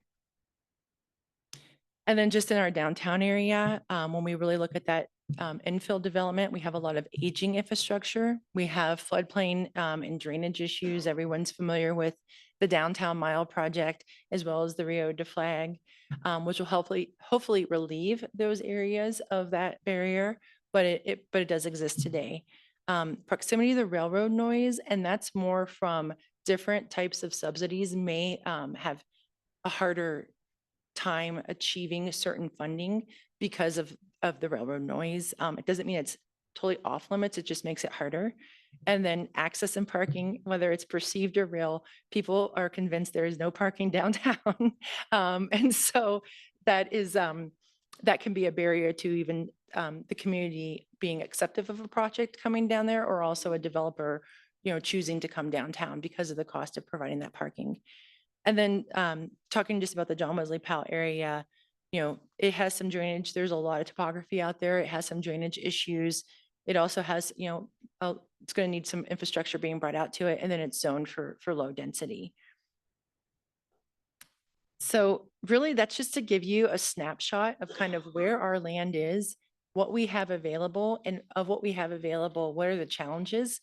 And I really wanted to just take a minute to remind everybody about that study, because it's been about a year, I think, since we've really talked about it. But as Tiffany goes into the code analysis project, a lot of that really has that consideration of what do we have left and how do we, we have to move fast. We're going to talk about that today. I mean, we have to move fast. We want our codes to reflect our community's values. We don't want to go fast at the risk of our community character, but if we don't act and make changes, as we've talked about throughout the day, change is happening. And so we want to make sure that it's the right change for our community. And with that, I think we might have I think I went quicker than I anticipated. So maybe a couple time for a few questions before Tiffany comes up and talks about the code analysis project. And I'm going to ask if you have any questions, please go to the microphones at the side. I'm going to repeat, Councilmember Aslan, please introduce yourself before you speak.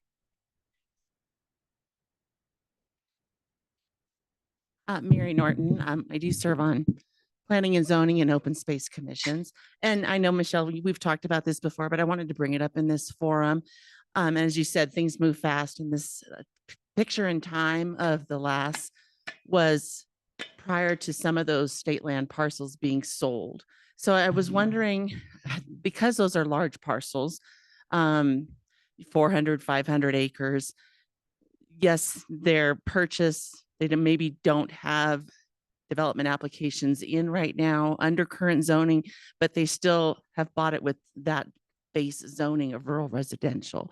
How can we maybe adjust or at least acknowledge that there's like another 1,000 acres that are now kind of have moved up into another category? So they haven't changed into another category in the sense that they've gone from state land to a private holding, but they still have that same zoning, and they would have that regardless of who owned it. If anything, because now that it's in private ownership, I would say now it's in play, and we're likely to see something happen with it. But to me, that also means that I think your question is how do we maybe get more density than just the underlying zoning? Well, instead of having it still be acknowledged as public lands, it's now actually under private ownership. And that's what I meant by it's now under a different category. I mean, Okay. we can kind of add that acreage in to what we're needing to work with. We could, I would, and maybe it's good to talk offline because I want to understand the value of doing that other than, I think we could, because really it's just a matter of saying it was public, it was in public ownership, but now it's in private ownership.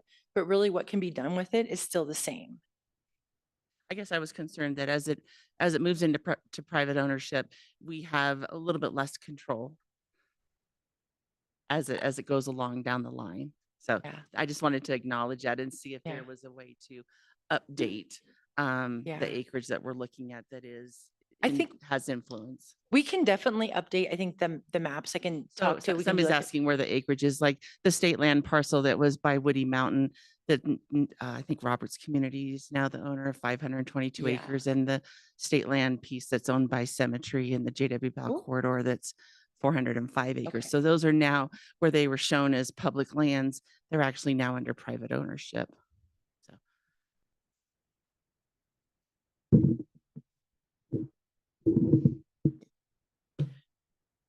Thank you. Hi, Michelle. Hi, Joe Galley, Chamber of Commerce. Can you go back a slide or two to industrial and commercial? I guess my question is, I know that the land availability suitability study encompassed a region outside the city limits. And I'm curious, when you looked at the commercial and industrial pieces, if you included Camp Navajo, if that was included inside those borders there or not. We did not include Camp Navajo in this analysis. Thanks. Yeah.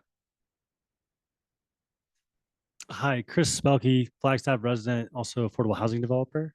And it's great work with identifying these sites that could be opportunities for affordable housing. And I'm just curious to know if there's been any discussion for the city controlled sites of like looking at next steps from identifying, what infrastructure from CIP planning can maybe, get those closer to ready development, as well as identifying funding, of course, to help incentivize those to move forward. Thank you. There has been, and the best person to speak to that is actually just sitting beside you, Sarah Dar, our housing director.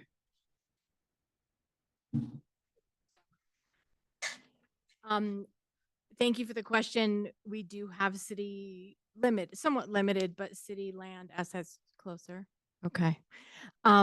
We'll be presenting to City Council on September 9th, reviewing those parcels, their pros and cons, making recommendations for use of several of them, and encouraging council discussion and feedback on such. So mark your calendars, September 9th, meeting starts at 3 p.m. It's going to be a great time. So that discussion is coming in a more in-depth way. Of course, we've had parcels used over time in the during my tenure here, there's been hundreds of units created on city-owned or previously city-owned parcels, and we hope to continue that trend. Thank you, Sarah. Hi, Marilyn Weissman again. I just want to clarify, I think what Mary's asking, if we can go back to the picture that you had. So 39, that land there is going through the development process. And so the question I have, you were saying, you know, we need to do this in a timely manner because what if, like, say, parcel 43 goes up for auction? I agree with that, but I think we also have, I think what Mary was saying, if I understood you, Mary, I don't want to put words in your mouth, is we have to acknowledge that there is a parcel that's many acres that's going through the redevelopment process now. And what, if any, impact in the timely fashion could we have on that? And if we can't have any impact and the only thing that can prevent it, if there's nothing to prevent it, why is it up there, I guess?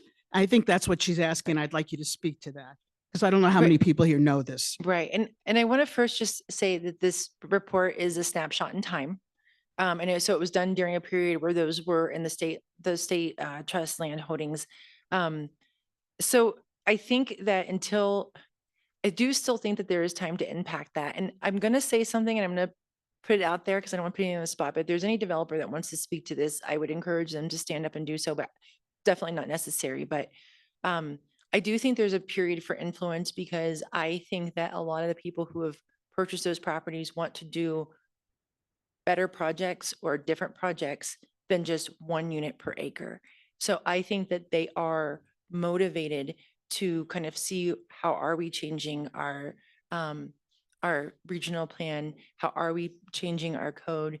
Because I think that they're seeing that the things that we are changing actually are tools that are helping them bring projects that maybe aren't high density, high rises that bring the density, but for instance, the middle housing bill that will be going forward pretty soon, that really starts to allow a lot of different housing types to be allowed in the zoning districts without having to rezone when they might to rezone to very specific zoning districts. So for instance, R1, which might be, the lower density from 2 to 6 units, which might be really reasonable to expect out in those areas, don't allow certain housing types. But as we change code and we allow more housing types, that might encourage the rezone into those zoning districts. They might not want to rezone into the high density. So without something in the middle, they're going to just do a by right development. So I think that's kind of the explanation that maybe helps get to, can we still influence? I do believe we can still influence, but the part of the timing being kind of the essence is that if we don't move fast, they can only sit on these investments for so long. And so if we don't change things and they have to do something, they're going to do what they can by right. And Tiffany, and I am going to say that you're going to be the last question because then we're going to move over to our other Tiffany Antal. So it's actually Hillary from Hillary, sorry. Hillary from Symmetry Companies.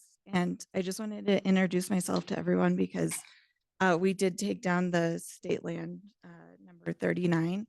I don't want to go into specifics about anything about any proposed development, but if anyone wants to come talk to me after this, I'm definitely open to discussing the project.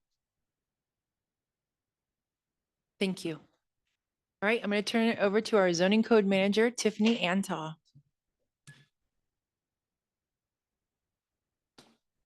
Thank you so much, Tiffany Antal, as previously described. It's so great to see so many familiar faces and also so many new faces. I'm always open to making new friends and hearing new feedback and comments. So very excited. I did wake up today and tell myself today could be the best day of my life. I hope you all feel the same. We are going to talk about really the purpose and goals of our code analysis project. Development codes are key tools for achieving housing and climate goals. Our plans and policies definitely called for bold and urgent action. The longer it takes us to get these changes across the line, the more that we will see development cases come through using our standard codes to date, which are really not achieving what these bold goals really are. Our codes may prioritize other goals right now above housing and climate. And our codes may have been written in different contexts and are now out of sync with today's economic and climate realities. It doesn't mean that the codes we have today weren't thoughtful at the time. We just had a different level of understanding and a different set of conditions at the time those codes were adopted. I fall in line behind so many staff and am truly just grateful to be able to follow in their footsteps and continue to move the goals that they have clearly already started. Our code is a great start into where we can move into the future to really meet these goals, and I'm really excited.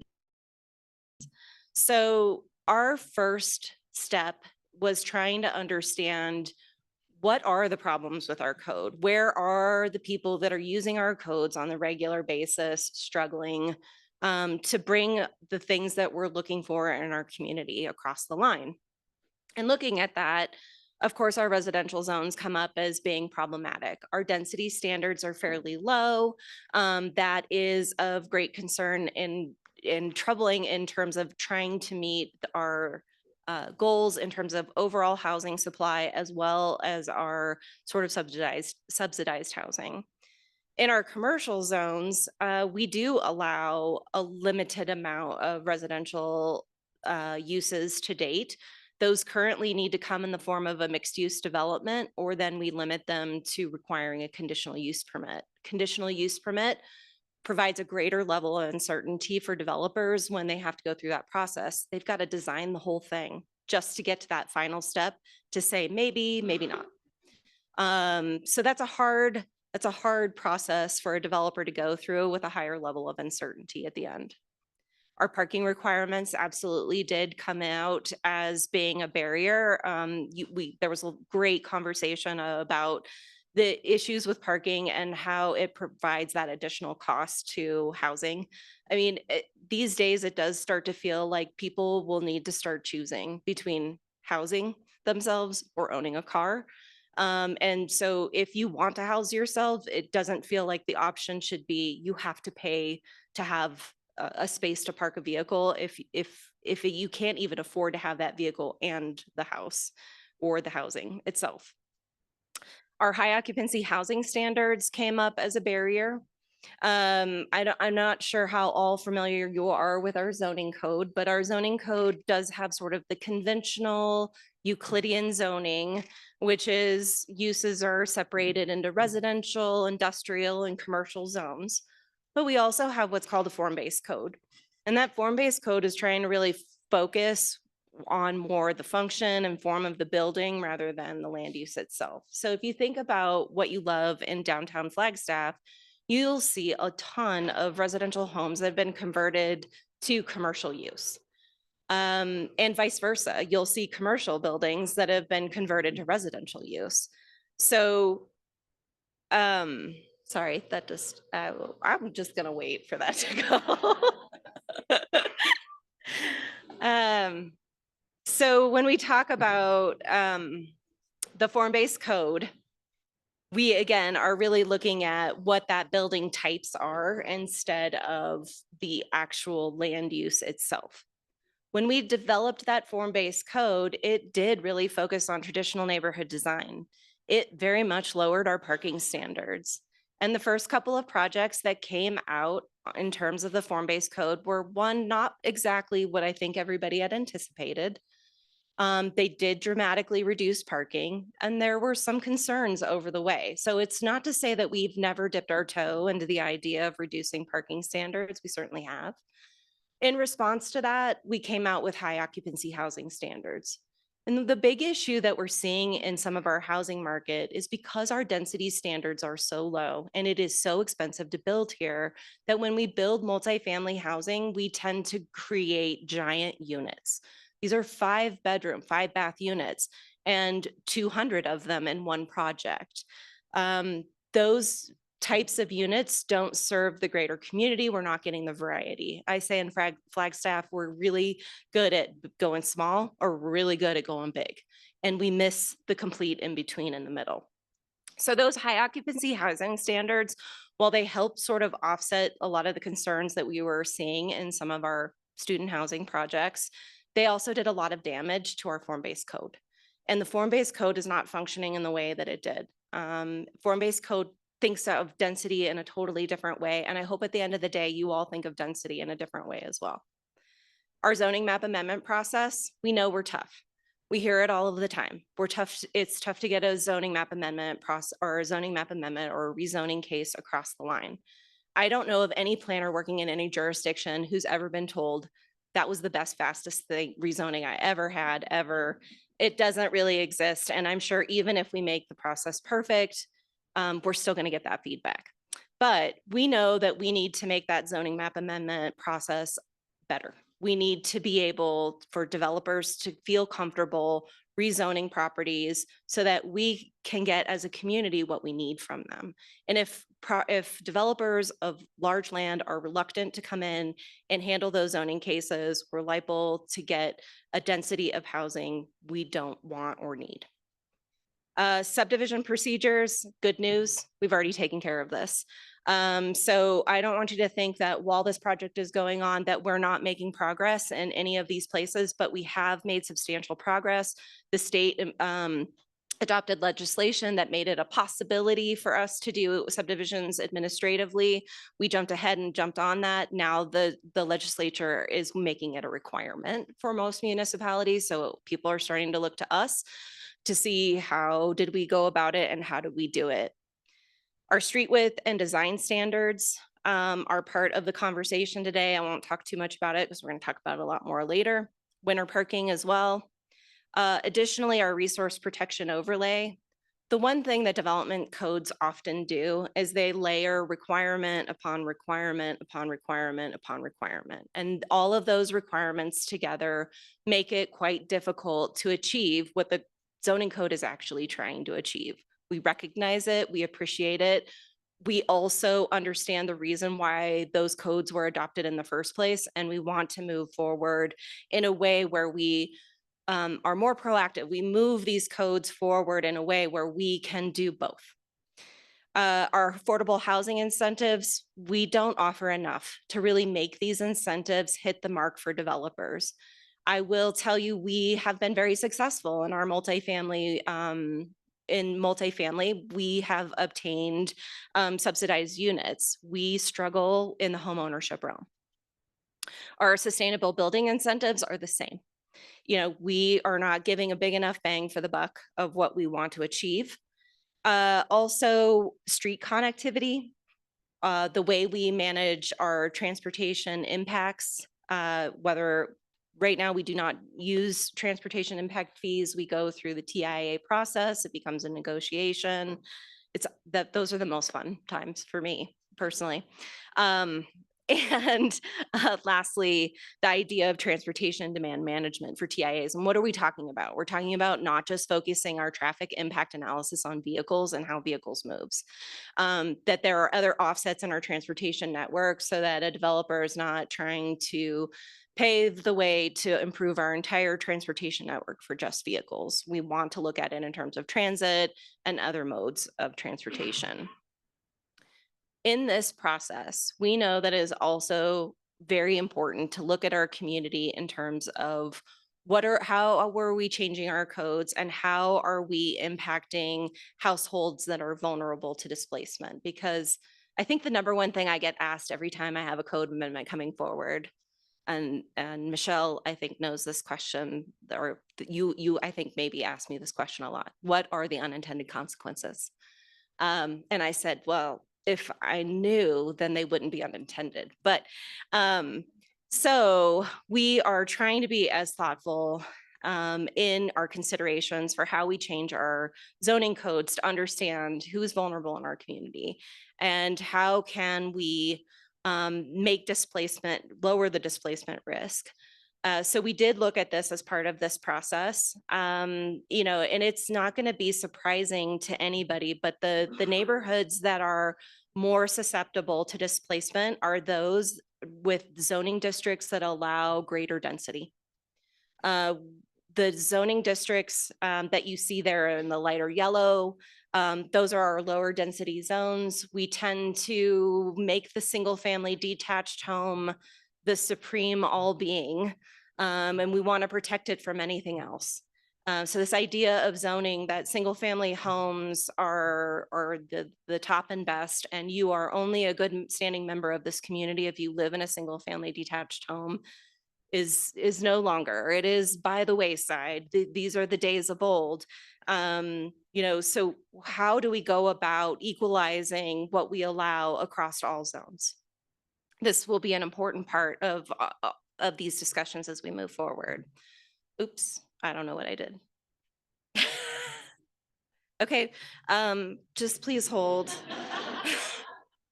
I shouldn't be able to touch anything that's electronic ever. Oh, and remember this from this morning? It was good. Oh, that was the best. That was great. There was a lot of photos. Oh, and then there's all of Michelle's presentation. Please hold. It's okay. Everything's fine. Today can still be the best day of my life.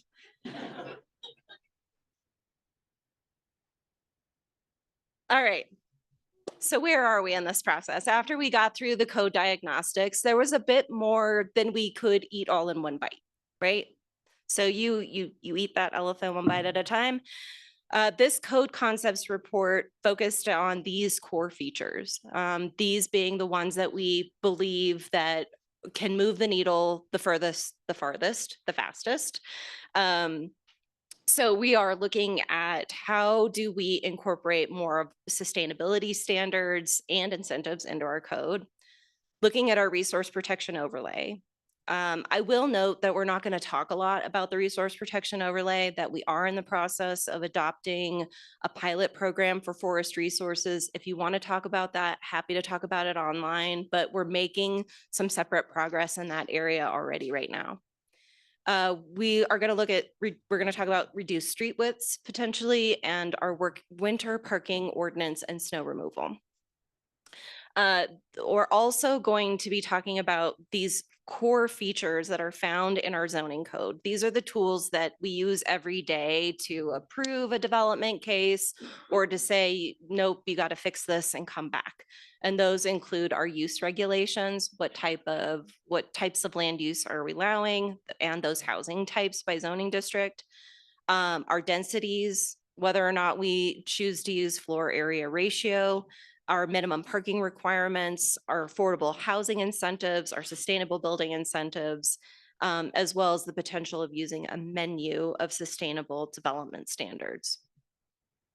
And we are on to decision points. Are we ready to start this or?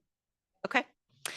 Before I start talking about the decision points, I would really love it if the project team would stand up.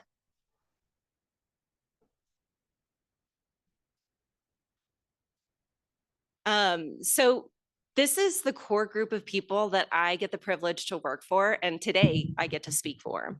So as we move forward in this conversation, I want you to know that this is the core group of people that we work together as a team to get to what we're going to present to you today.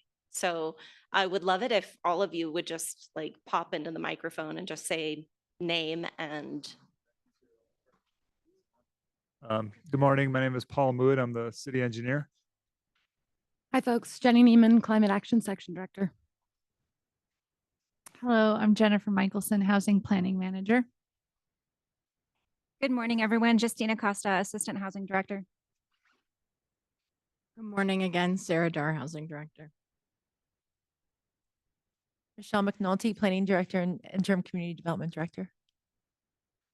Genevieve Pair 3, Resilience Analyst in Sustainability. And then I'm going to be Nicole Antonopoulos, Sustainability Director. She can't be here today, so I'll just mention she's also part of the team. Thank you. So thank you all, amazing team. We're going to start talking. We're going to get into the meat of this discussion. So this is the part of the day where you're going to be able to give us there's going to be interaction. We're going to talk about these decision points we're trying to get across. I don't know. It's surprising. Maybe some of you have seen some of these questions that we're asking today. I don't know if you know this, but we've talked about this a lot. And by a lot, I mean a lot. So we have been to lots of places. We have been to lots of commissions. We have been to lots of organizations. We have talked to people individually. And we're so excited today to kind of share with you how we've condensed the feedback we've received today. Now, what we're going to share with you is not a set in stone place, but we want to reflect back to you generally what we've heard. Now, every person's individual comment may not be completely addressed in these individual recommendations. Fear not, we're still open to the conversation. That's what this is about. But we wanted to give you a starting point. All of this stuff is really kind of boring and kind of complicated. And so we want to be able to provide you this sort of starting off point in terms of how we think as staff we could move forward and address these decision points. With that, the first decision points up, we're going to be talking about density. Where and how should we increase density? Should by right density increases be limited to areas where people tend to drive less? And do we want to increase density allowances for only affordable housing projects or all housing? So first, let's talk about what density is. I always make the assumption that everybody knows what I'm talking about. And that may not always be the case. It's really hard to visualize density.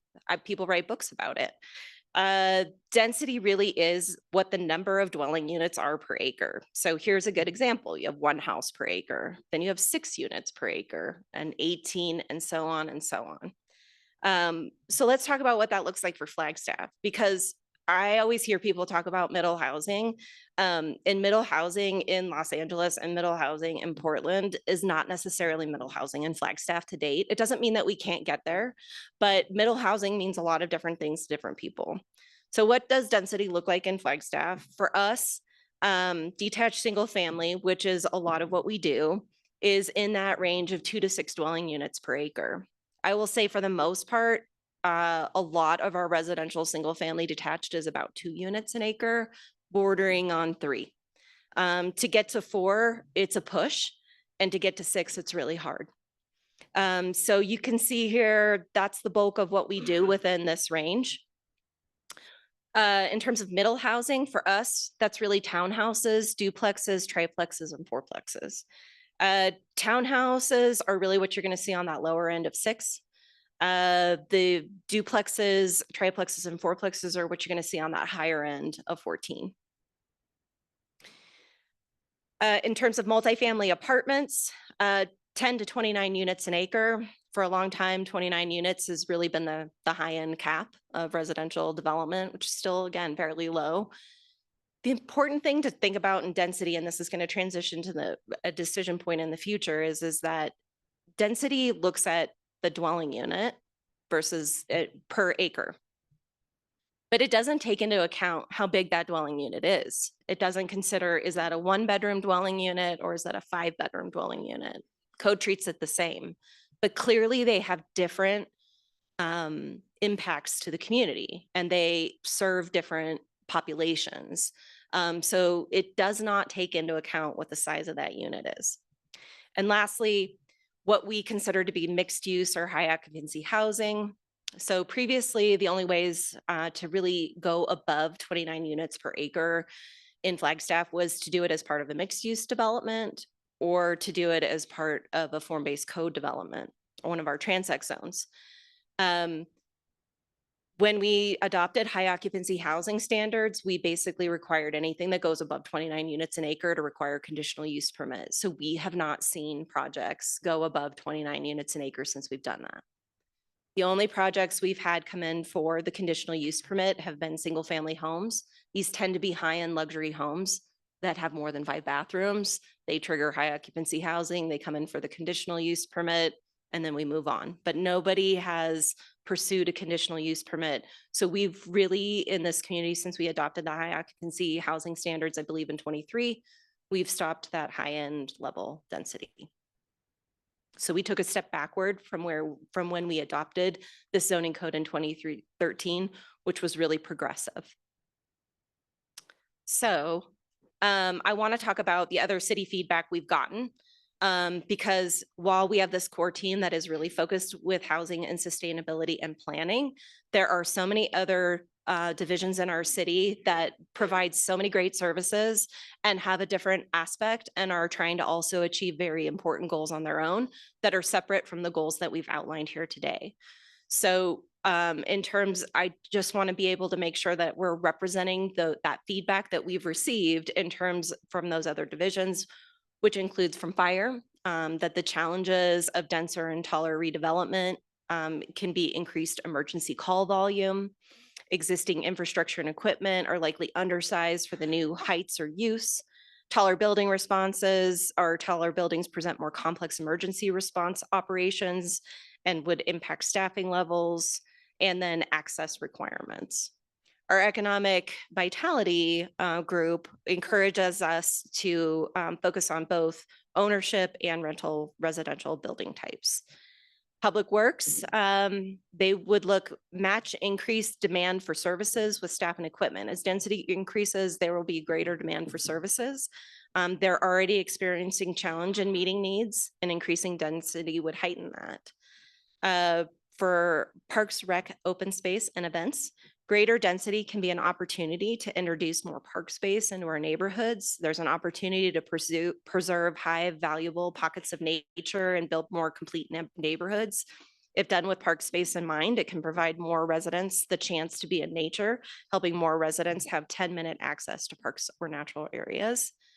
In terms of water, greater density aligns with water conservation goals. I think we had this conversation this morning.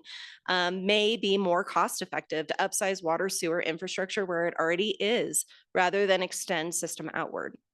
However, it is cheaper to install larger pipes with new development rather than upsize later. Here is our project team proposal, and this is largely based on professional staff judgment, as well as a combination of the feedback and comments we've received to date.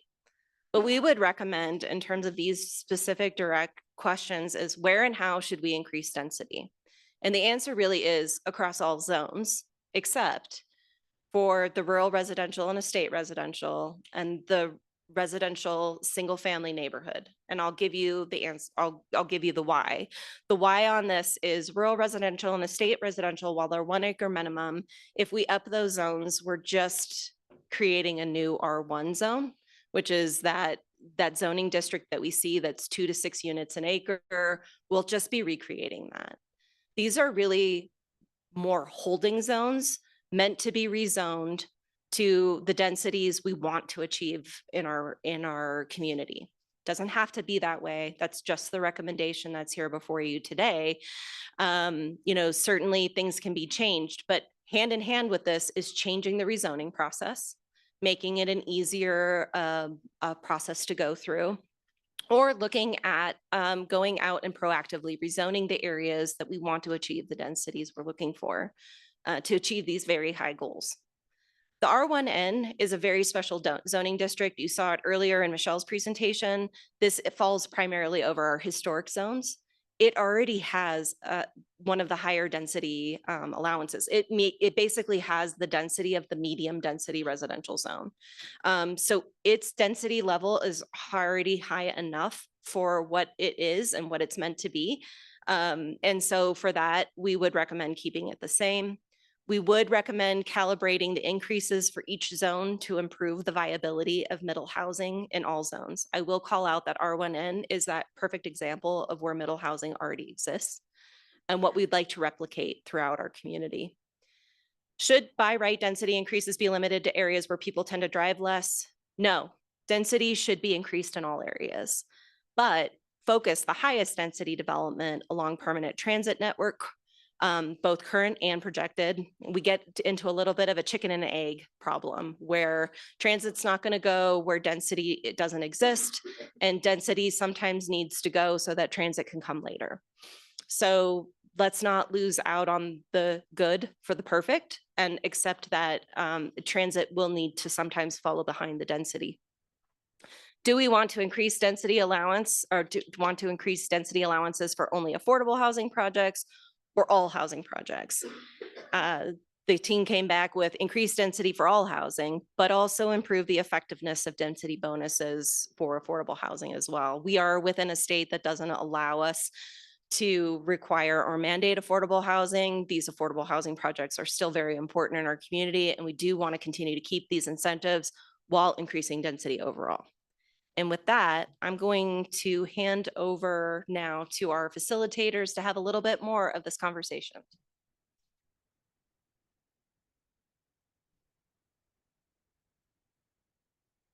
Thank you, Tiffany. Okay, so I'm going to review our decision-making methodology and our reporting, and then Feifei will review the ground rules, and then we'll get started. So regarding the methodology, here's how it'll go. Tiffany is available to help to provide context on each of the different decision points. And then we as facilitators will facilitate asking the questions to elicit the input that is needed in order for decisions to be made on these points.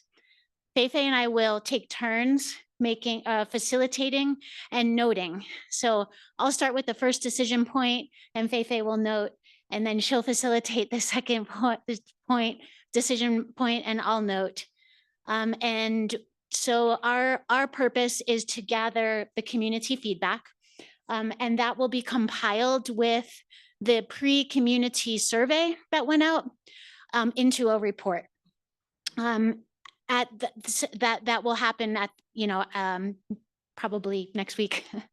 But at the end of the day today, between Feifei and I's noting, we'll do our best to provide a synthesis of what we've heard today. But know that a full report is coming with, the comments in addition to the survey that was taken. Before each decision points, you will see the pre-community survey that results.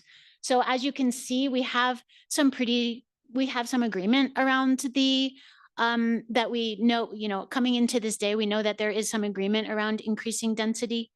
Okay, I think that will go. Okay, we'll stick with the questions. So that is okay, we have a parking lot note and we have a save for later note. And so those will be a part of the day if we need to move on, so that the thought isn't lost. Okay, so I'll turn it over to Feifei for ground rules and then we'll get started. Thank you, Melissa. So for the ground rules, we have 2 microphones. So the same as during the keynote speaking session, you please line up on each side to share your feedback and please introduce yourself. And then for the feedback, please limit it to 2 minutes. So we can have as many people as possible to give us the feedback. And if possible, please build on another one's comment to try and create a discussion environment rather than just one individual report out. But these are fine too. So we want to have a conversation, but try to also comment on one another. And also, since our priority is to hear from as many people as possible, please feel free to share your thoughts. We are here as a neutral role. We don't have any bias. So any thoughts that you have, please share. And now it's a great opportunity to share. And please have respectful and open-minded conversation. Okay, now I'll turn back to Melissa to start to facilitate the first decision point.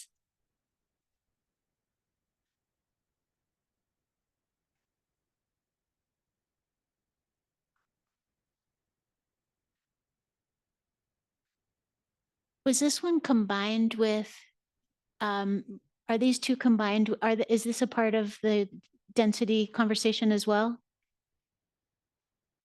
Okay, so so we have 2 pre-community conversation survey results here. Do you support increasing the housing supply? We have strongly agree, disagree, and a few neither. And then regarding support enhancing the current affordable housing incentive policy with additional regulatory and or financial incentives, we see a little more in the category of neither agree or disagree, and some that disagree and strongly disagree. So that's what we have coming in. These are the questions that Tiffany had asked, and let me just see where okay. So I think we should maybe, okay. Do you think we should include the points that Tiffany made or should we have just the questions up? So, Melissa, what we're Yeah. really hoping that people will provide feedback on is, so we've asked these questions in the past. Yeah. We've received a lot of different feedback in a lot of different forums and through our different division section interviews. So the project team has prepared kind of what we think how to answer the questions. And so what we're asking for everybody to comment on, ask questions about is, have we gotten it right? And kind of, we're starting to drill down the answers. Let us know if you kind of agree with where we're going. If you don't agree, more information that you might need, anything to help council have that information that they need to make recommendations in August. Thank you. Wonderful. Thank you so much, Michelle. So, okay. So that makes sense. We have the thinking that Tiffany presented to us around each of these questions. So the questions are 3. Please feel free to answer one of them, to pick any one of them, or to, address all of them. Again, you'll have about 2 minutes and we'll be keeping time. There's 30 minutes for each discussion point. Okay, so where and how should we increase density? Should by right density increases be limited to areas where people tend to drive less? And do we want to increase density allowances for only affordable housing projects or for all housing development?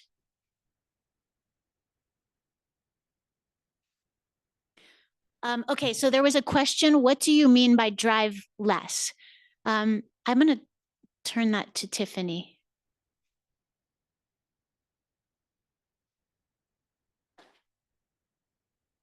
Microphone right here. So, originally we had tried to identify areas of low VMT, and our mapping didn't come out great in terms of what that looked like, or we didn't really feel like it was truly representative. But the idea is in terms of limiting what the project management team has come back with is focusing those highest density projects, things that you see like the Jack, like Fremont Station, the Standard, or even the smaller projects in between that aren't student housing that are still of higher density, wanting to see those along corridors that serve multiple modes of transportation, transit, bicycles, pedestrians, as well as vehicles. So they have the full gamut, and focusing the highest level of density along those corridors and planning for it accordingly. This may mean that we have to create overlay zones. It may mean that we would rezone corridors or specifically come up with transit-oriented design standards. And just one thing I'll add really quickly, in addition to everything that Tiffany said about the offerings of those services, the city's travel data shows that, in fact, yes, folks that live in the core of the city, folks that live in our higher density areas are driving less, significantly less, actually. So it sort of just follows that. Do we want to do more of that? The floor is open. Hi, again, Mary Norton. Tiffany, this probably might be for you to explain. I had some concern about not being able to increase the density in the rural residential, estate residential, since those are the areas that we do want to have some influence over. Could you explain how the planned residential development, a PRD, affects that in that issue? Because we see a lot of developments come through without a rezoning under a PRD. Is that to our advantage or to our disadvantage to not address that and these zones? So the planned residential development is really a tool to allow clustering. What it does is it allows you to take your density, if it's 1 unit per acre, but you don't have to create the 1 acre lots. You can create much smaller lots. You could create 6,000 square foot lots or 10,000 square foot lots, but the remainder of your property is set aside as open space. These types of things work really well when you've got a site that's got a lot of environmental constraints like slopes and forest and those types of things you're really trying to preserve. In a lot of ways lately, we've used it as a tool to preserve land for more density in the future, by not losing out when maybe a developer wants to not go through the rezoning, they need development to move along. It has also served that function as sort of a way to not end up with 1 acre lots, which at the end of the day will not ultimately serve the needs of this community. But planned residential development may not be necessary as we look towards truing up our codes in terms of density and lot sizes overall. But right now we do have a tool to allow these rural residential zone properties to develop under the PRD, which again allows that cluster, allows them to create smaller lots and set aside more land as open space. Name is Celia Barretts. My question actually is for Tiffany. Tiffany, can you help me understand the relationship between this process and these specific questions and the regional plan growth illustration map and the land use categories that are being discussed? Because I was under the impression that the regional plan comes first and then the code changes as far as density, as an example, would follow, so they are consistent with the land use categories in the land use growth illustration map. Yes, thank you so much. So yes, we are looking to partner with the regional plan to ensure that the densities called out in the regional plan will be implemented through these density changes. We're partners in everything we do. So clearly, regional planning staff is looking at what is being projected in the last and CAP project to understand and how to set what those densities would be. And I get to watch that eagle watchful eye to make sure that we could implement our zoning code in such a way, because we do have to be in conformance with our regional plan. It's Charity Lee. I represent Capstone Homes, and we're one of the largest landholders in Flagstaff. We do have a number of acres that are zoned rural residential. So I'm curious, when you have a comment on here about recalibrating the zoning code density minimums, what are you looking at as far as a minimum for the rural residential zone? So there's no minimum for the rural residential zone now. There's a maximum of 1 unit per acre. And that's the proposal right now in the code analysis document, is that we don't change the density for rural residential. If we were to change that, we would just turn it into the R1 zone. Do you have a timing on when that would be? When we would be changing the densities? To the R1 zone you mentioned. Oh, so I mean, I think the point of rural residential is we would hope to see those properties rezoned in the future, either by the election of the developer or potentially through a larger planning process.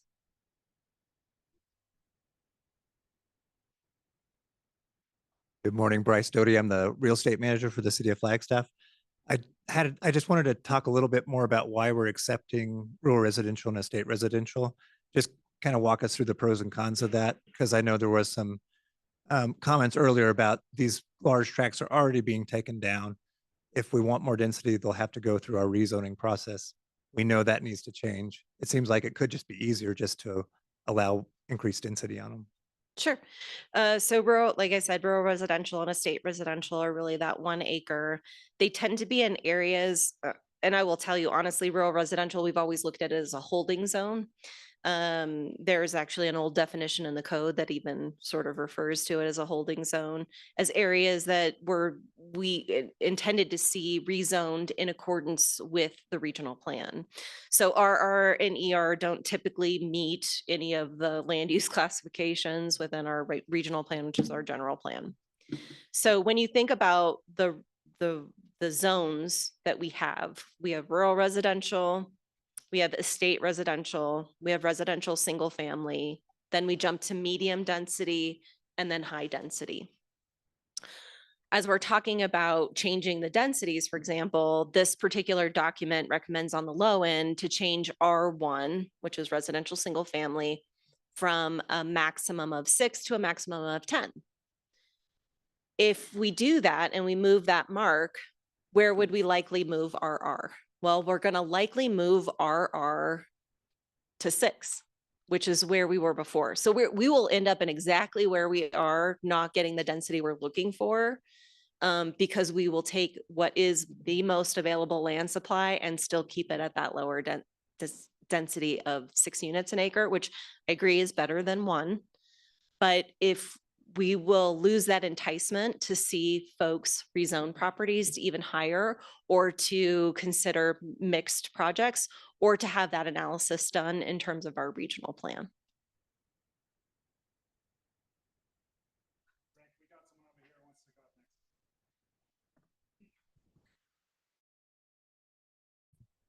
Can you hear me? Okay, Duffy Westheimer. I just want to make a couple of comments. One, not all R1 areas are the same, and that needs to be taken into consideration because zoning is really complicated, especially when places develop over time. So if you look at the World War II production housing along Route 66 in East Flag, it's very different than Continental. So things need to be adjusted for context.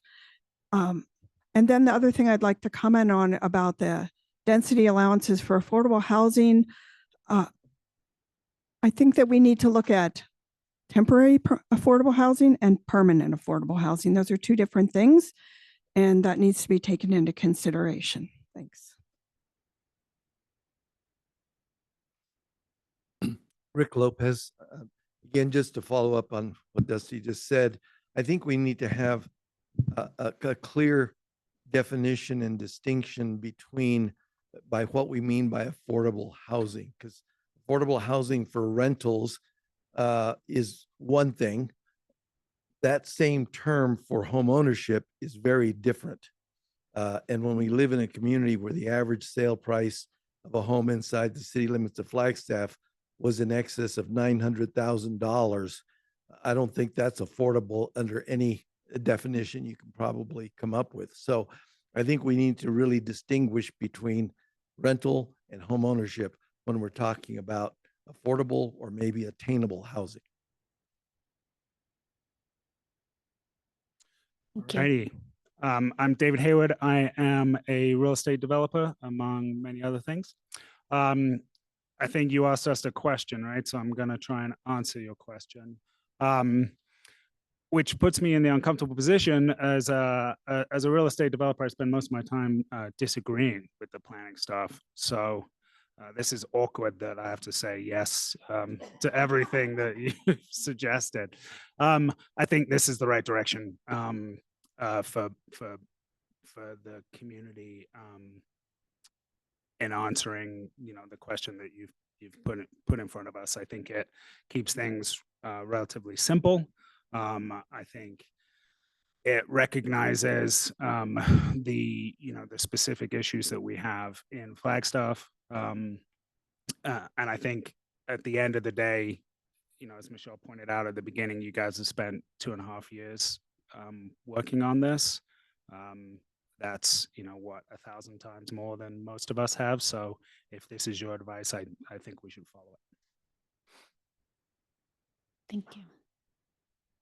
Hello, beautiful people. My name is Gracie Martinez, and I'm a city management intern at the City of Flagstaff, but I also serve as Vice President of Civic Affairs at NAU, ASNAU, and that's NAU Student Government.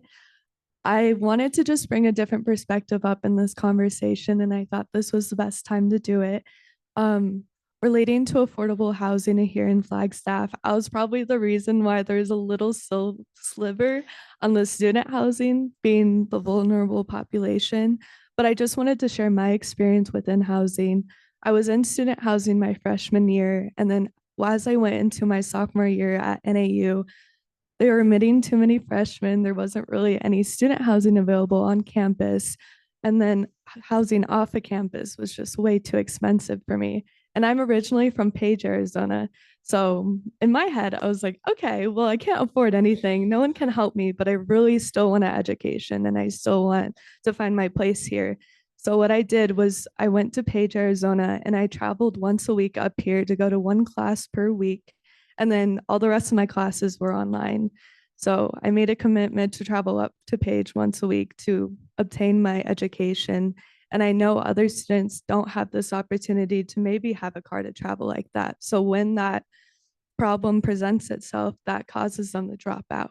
And that's a really important part of this conversation is we're having these students come up and wanting to be the change they want to see and wanting to have an influence on this community in a positive way, but they simply don't have the ability to stay here and get an education. So I just wanted to bring that perspective to the table because it's really important. And thank you so much for having this conversation today. Thank you. Thank you. Hi, hi, I'm Christine Sheehy. I'm on the Planning and Zoning Commission. I've been a planner in land development in both the private and public sector for 45 years in Arizona. And I do want to commend staff for looking at these issues because when you do development, it's a high risk business.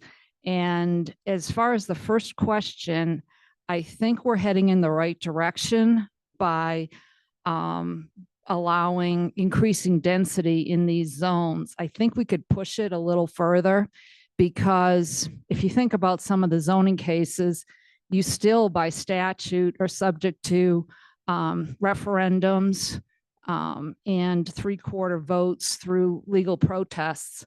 So if you're starting off with by right allowing certain densities, it's going to make the glide path a lot smoother to get to where you want. I can see where the staff is struggling by putting those caps, but I think we should maybe have a little broader discussion on maybe making it a little bit easier. Hi, Charity Lee again with Capstone Homes. I just wanted to circle back to the rural residential. So if I misunderstood something, please jump in.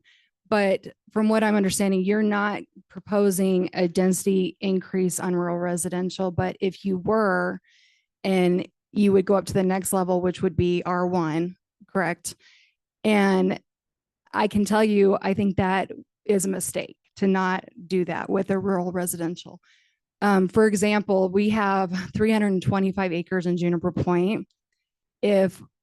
And I'll tell you, one of the things is we don't like to go through rezones because they are very time consuming, extremely expensive. And if we have to go forward with a rezone, a lot of consideration there's a lot of consideration behind that before we even proceed. If we were to just develop our 325 acres by right, we just get 325 units. But if we can increase the density to at least the R1, we're looking at over 1,900 units for the city of Flagstaff. So to bring those densities to, and that's at a minimum, but to bring that to the city of Flagstaff when you're looking at a housing shortage is huge. And so one of the things we are considering on a portion of that land is to rezone 95 acres of the 325 to bring multifamily and to look at higher density product, which would be about 1,000 units. But on the southern portion, see, Juniper Point is bisected. We call it north and south, and it's bisected by the wash. And that's, so when we're looking at the south side, and we're not considering necessarily a rezone on that. And by right, we'd only have 200 units. If you could include the rural residential into the increased density, then we could bring another 325 units. So total for Juniper Point could have about 1,400 units. So I'm asking you to consider that and include rural residential in this, because that would make my job a lot less complicated, because I wouldn't have to bring a rezone and we could start moving with construction right away. one of your goals is to bring housing and increase the density within the next 10 years. That's how you do it. Because if I have to go through a rezoning, that's going to take 19 months just to get through the process. That doesn't bring units to the market quicker. Thank you. These are, we have 7 minutes left for decision point 1, and then we will go into decision point 2 before lunch. Yes, we'll move to this side and we'll take, so please. Hello, can everyone hear me? My name is Drew Stanley. I'm from the Arizona Students Association. I'm our NAU campus organizer. And my kind of question or comments was about the second point on there, which is about, density being limited in certain areas. And I totally agree with that suggestion that it needs to be increased in all areas because, for me at least, one of the questions I get asked all the time, from people when I'm talking to residents of Flagstaff is, do I plan to stay after college? Because I'm a junior at NAU right now. And the answer is always yes, if I can find like a place that I actually want to live. And so especially that means public transportation for someone like me who doesn't want to go through the process of having a car. I have a lot of family, or I have a lot of people who, I'm friends with, or, my fiance's brother, for example, doesn't have a car and needs to have that public transportation access. And so I feel like in places where people do drive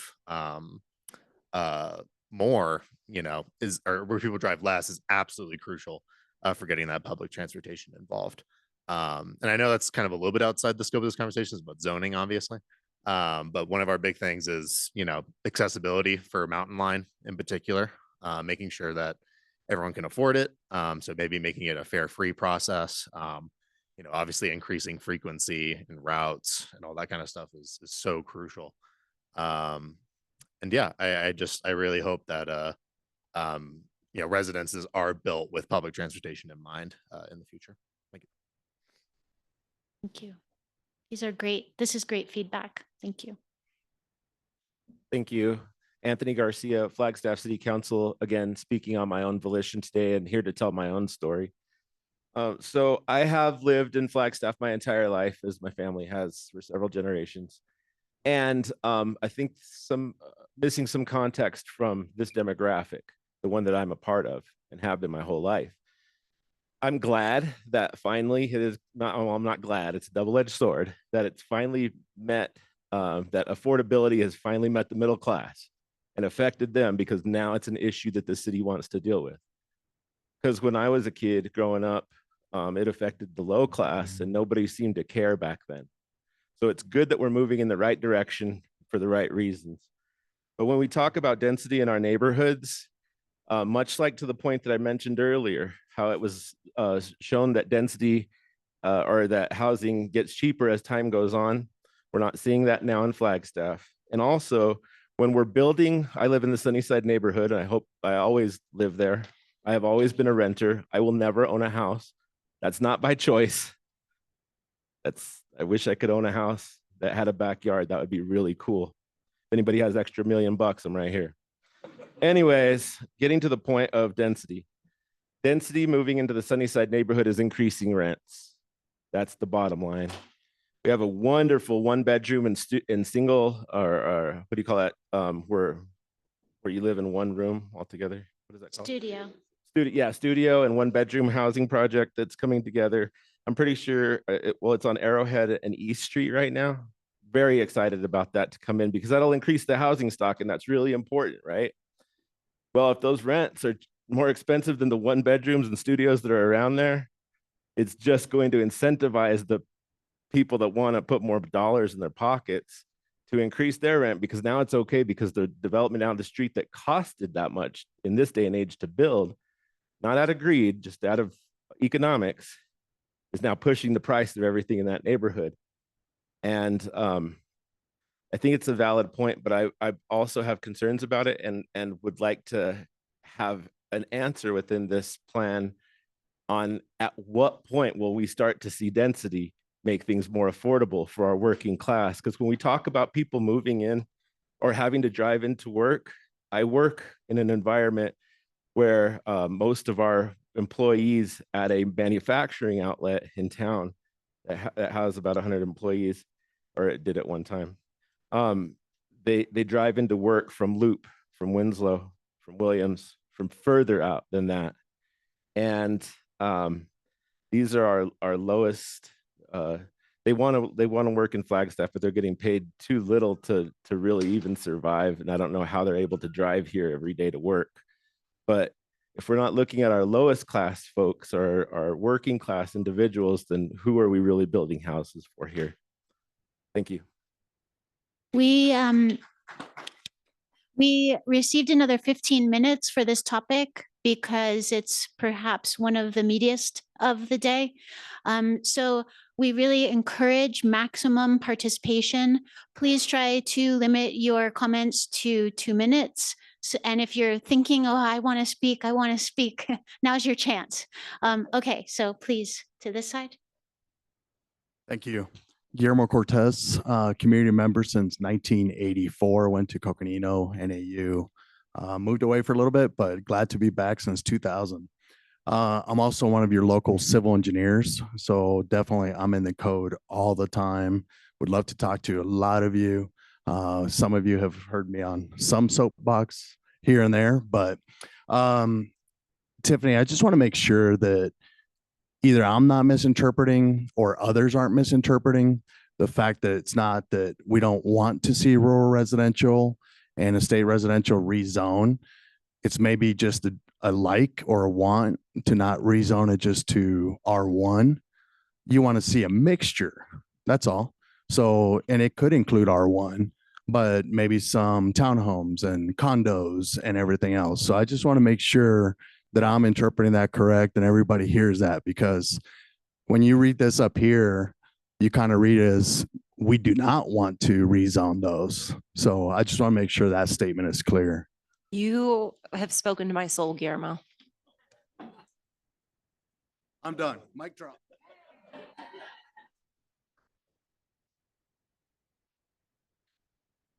Nathan Smith, Flagstaff Strong Towns, 10-year resident. I wanted to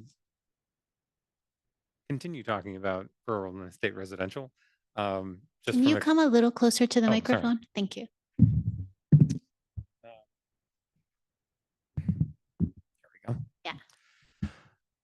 Yeah.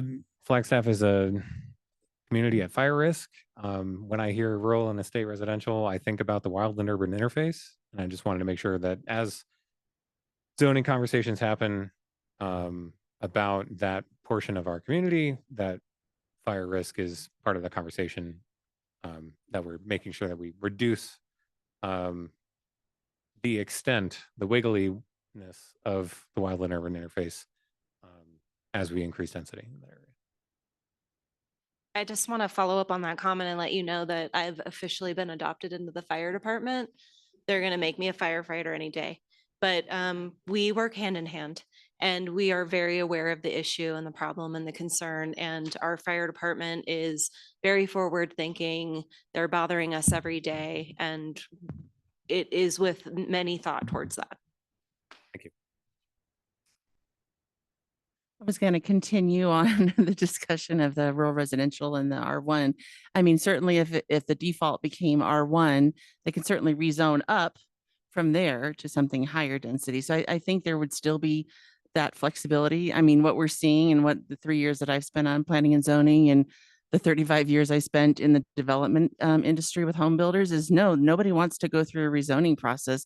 We don't see that many rezonings in these, especially our greenfield spaces. So the higher density we can at least bump up at the base, I think would be beneficial. They can certainly still rezone if they want a higher density than that, which leads me into just because we're increasing density doesn't mean we're going to get the product that we want, and how, and that might be a different discussion, but how do we get a product that is a smaller home with a smaller square footage that brings that cost and that affordability, that attainability down? Because if we have higher density, but we're still building 22,000, over 2,000 square feet in a unit that becomes very vertical, the cost is still there.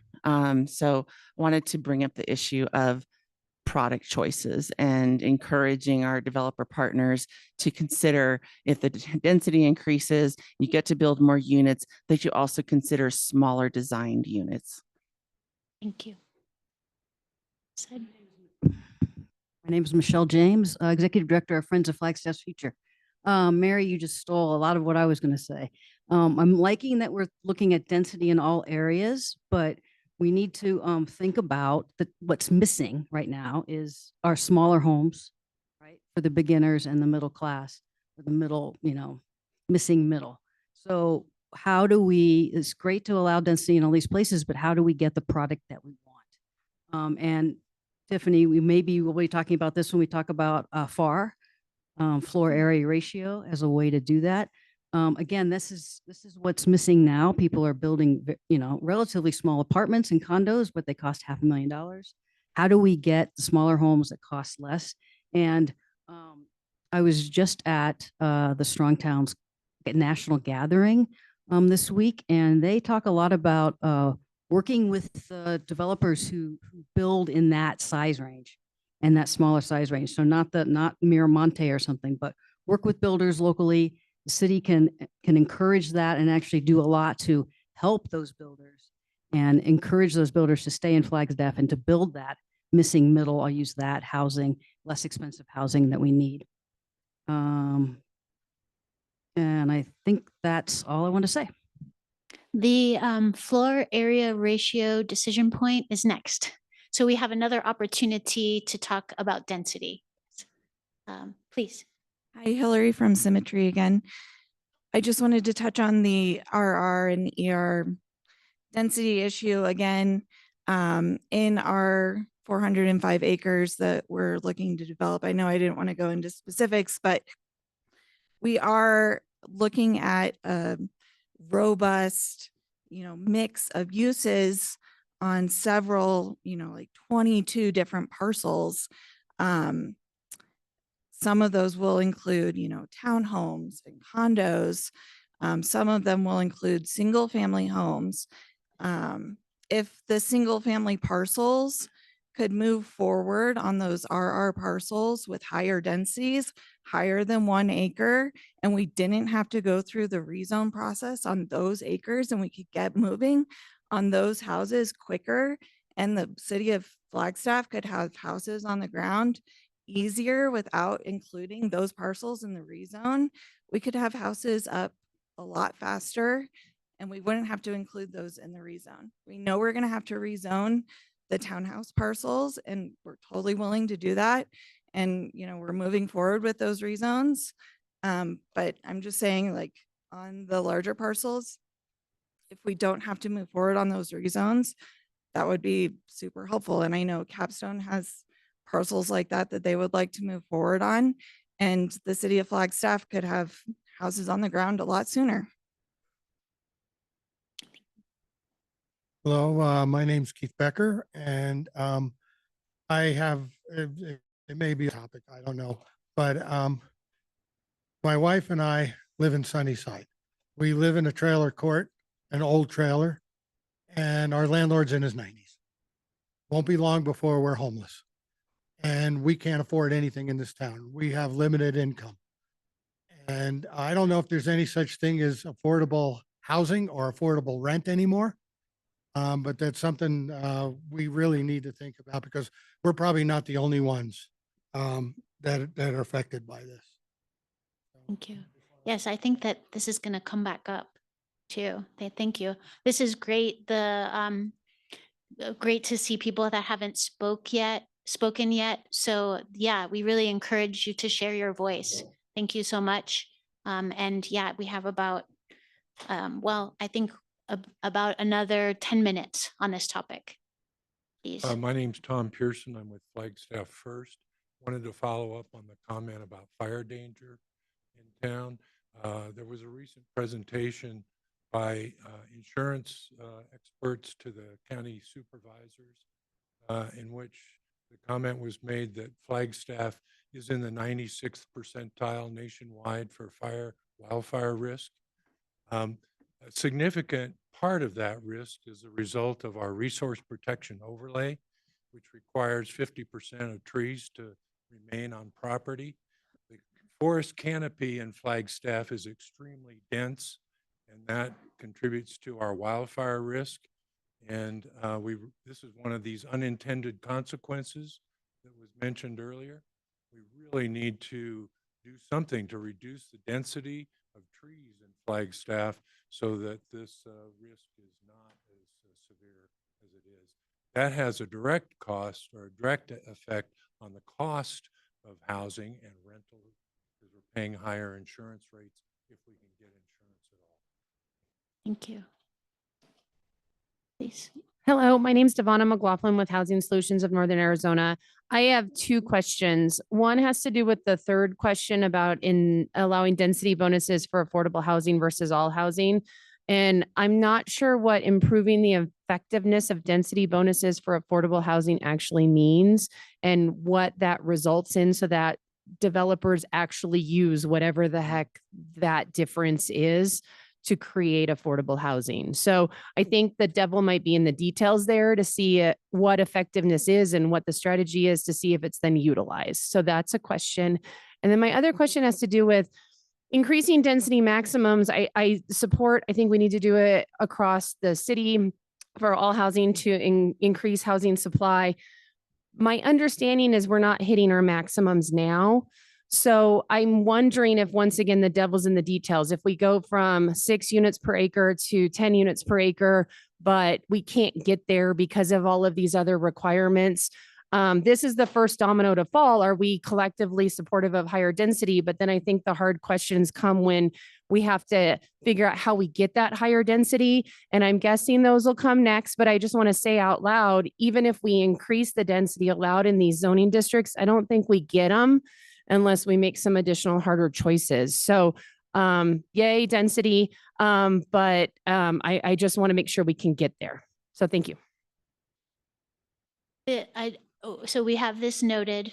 We know you asked a question, but I just want to point out too, this mix of like fine details, questions, stories, the concerns across different levels is really rich and just what we're looking for. So this is going really well. Thank you. Yeah, I just want to say that I'm Ann Whitkey. I've lived here for 35 years. So even though I considered my house barely affordable at $125,000 35 years ago, it's a good thing I bought it then because there's no way I could afford it now. But also back then, my house stayed at the same value for like the first 15 years because there were still open lots available. Fox Lair was still being built on, and that was the outlet to prevent the super increase in prices. So yeah, if we allow it to be easier to build here, that should decrease the rise in prices. I don't know if it'll ever decrease the price. But also speaking to the fire danger, I live in Fox Glen, which I picked because there were not pine trees. I wanted deciduous trees because they don't burn so easily. And they also don't create all the ice on the ground in the winter. The sun gets through to melt the ice. So I don't know if you want to maybe move more toward deciduous trees in this town. If we, right now, all the development is in the forested areas. And there are some countries where they actually develop in the less agriculturally prime areas to leave the nice forests or the nice farmlands or whatever as what they want it. So maybe we want to think about moving our town eastwise into the desert or something where fire hazard is less. I think we have the water supply even out there. But anyway, those are my Thank you. ideas. Really nice diversity of comments. Thank you. I just wanted to introduce myself, Scott Roberts with Roberts Communities. We ended up purchasing the state land off of Woody Mountain It's 521 acres. And we've had a great experience of working right now with the city staff. I just want to go on the record. We're going to do our very best to not go by right. I'm naive enough to think that we can actually rezone this property, and I'm going to hopefully prove a lot of naysayers wrong that we can accomplish it. And I love all of the conversations that have gone through, and I know it's going to be a process, but we're looking forward to it. And we're desperately rooted for 55 years in creating attainable housing, and we're planning on doing that with a mixed use, mixed income community.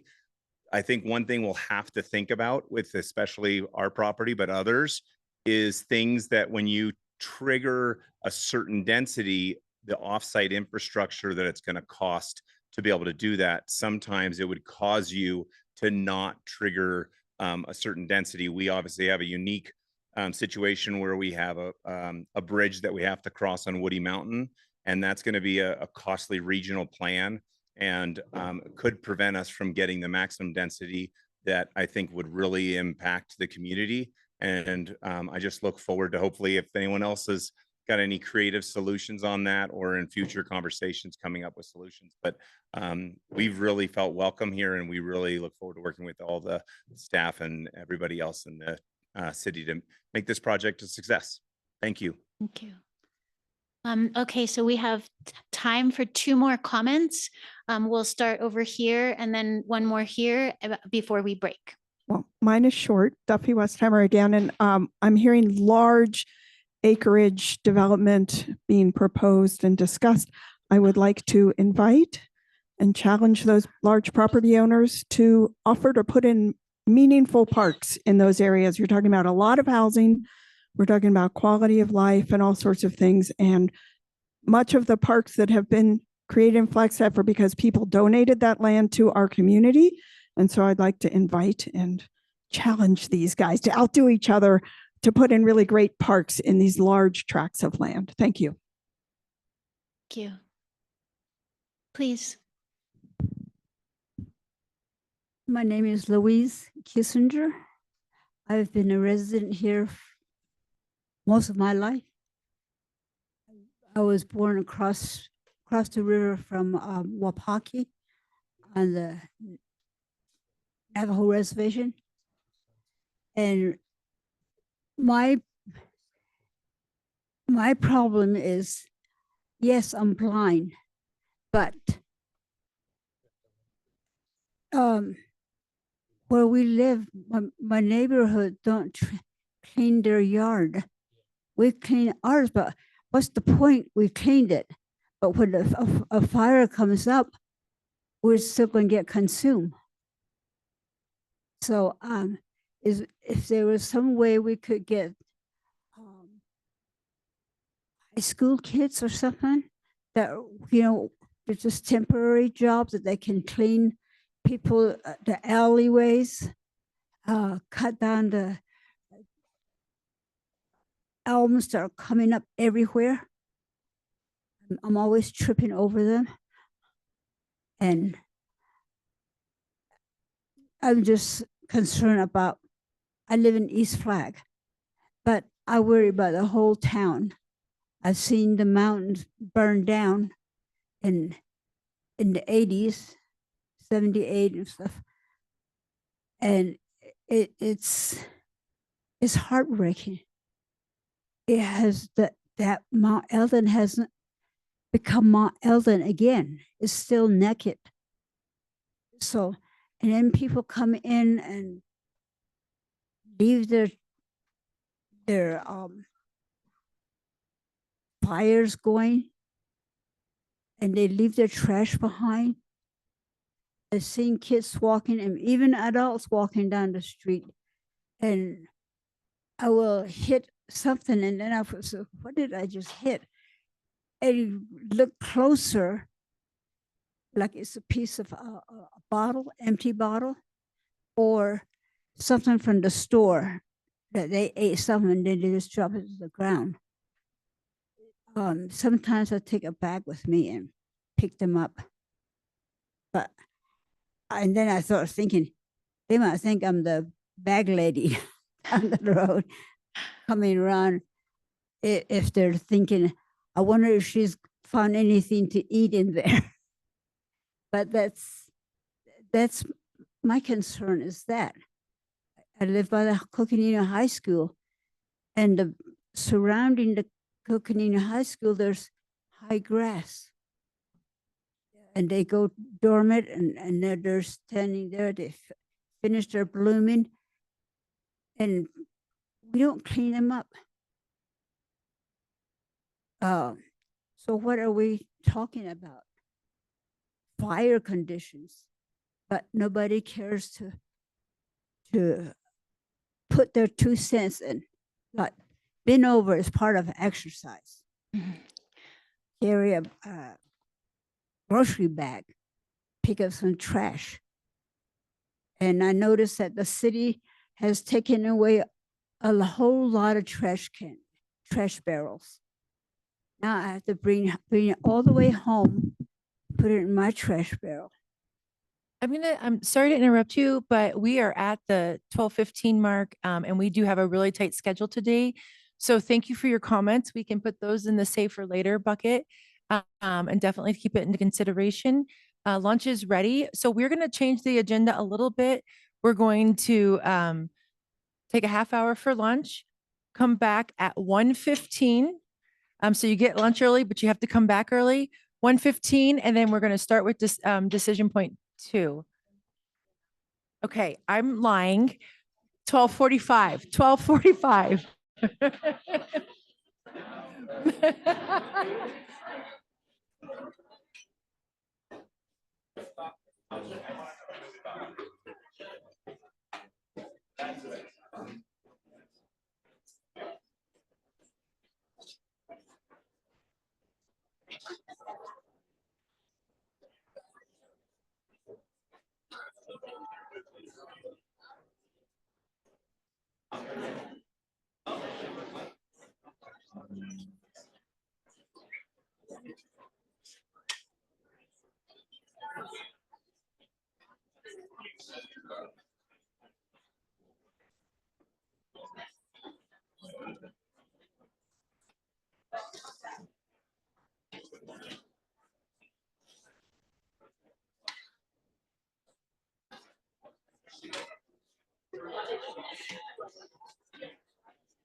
Oh.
I was like, I'd rather be cute.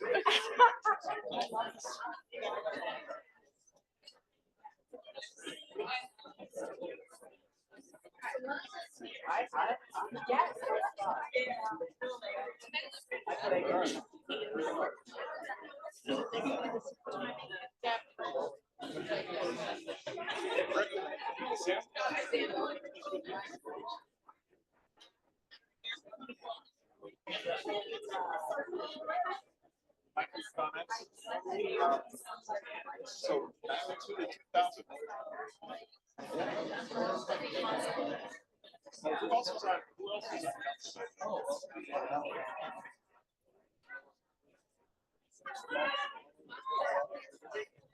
Joe? Joe Washington? Or was he late? Joe Washington.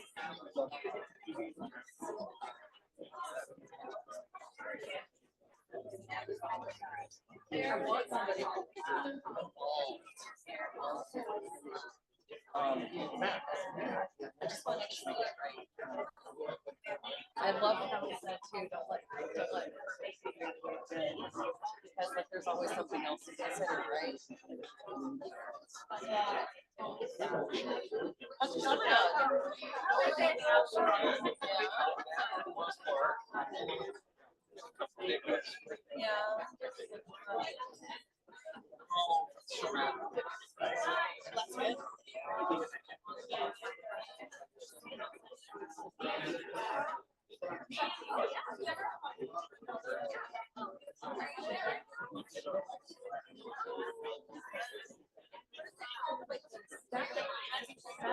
I was looking at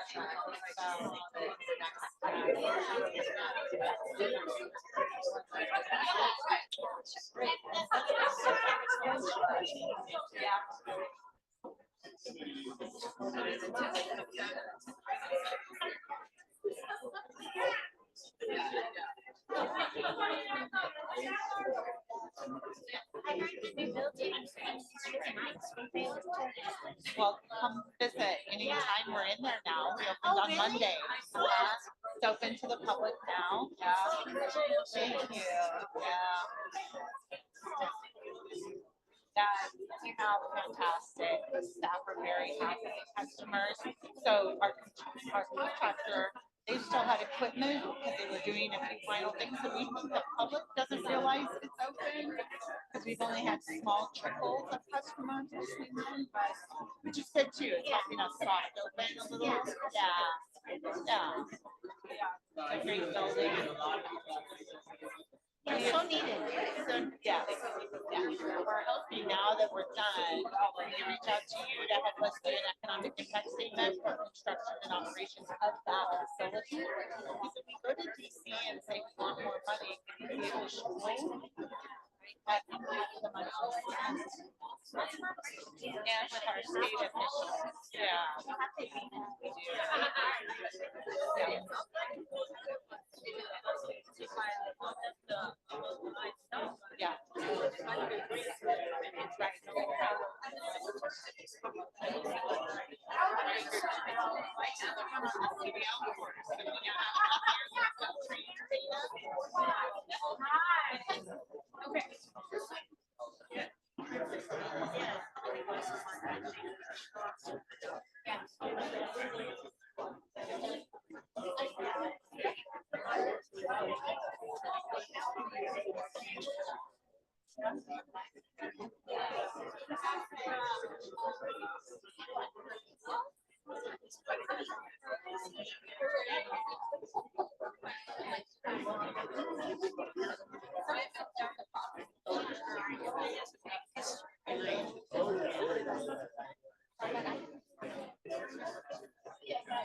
Oh.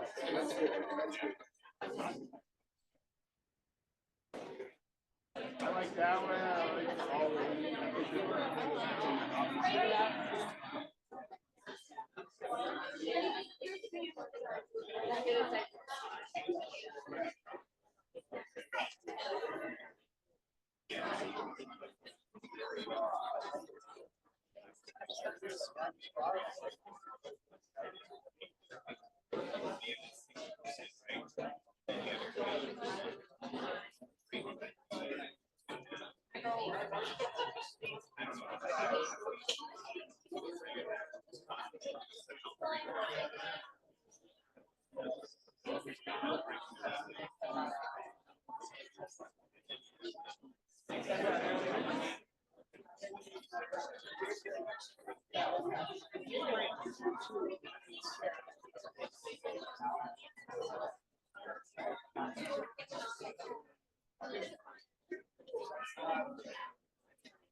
No, that's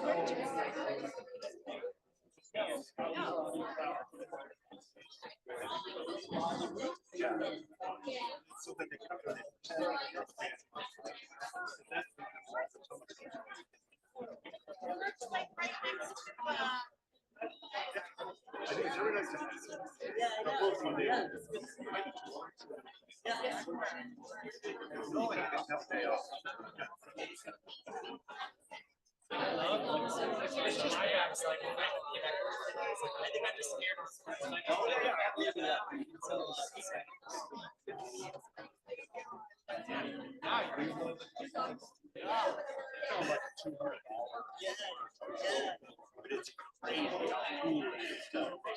put it out there and find something.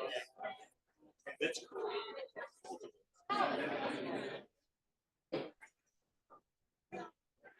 No, it's coming up. It's just.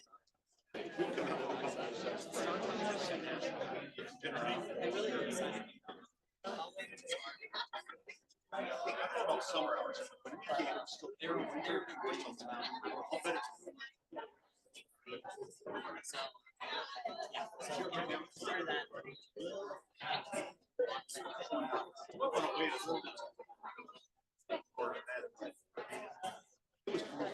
And then it's a.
It's just one house.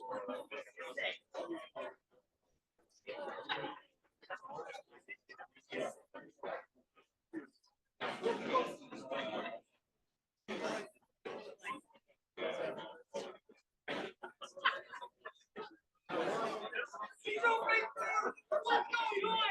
Get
Oh, you already did.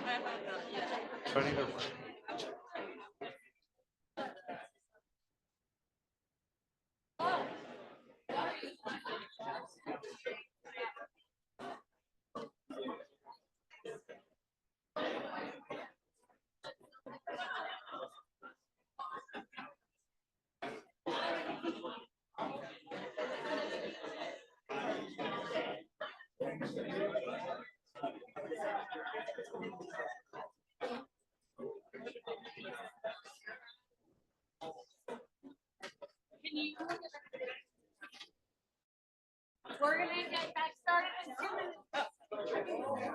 1 minute. 1 minute. 1 minute? Okay, we'll get started in 1 minute.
Okay, I hope everyone had a good lunch.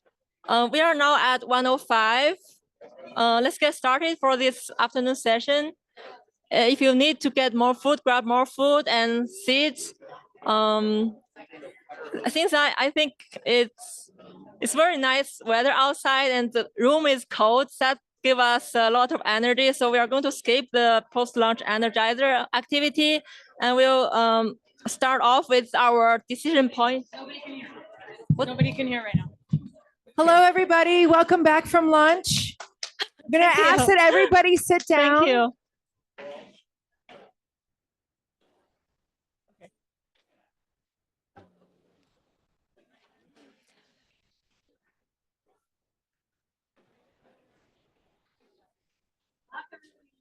Hello, good afternoon. Okay. This? Oh, okay.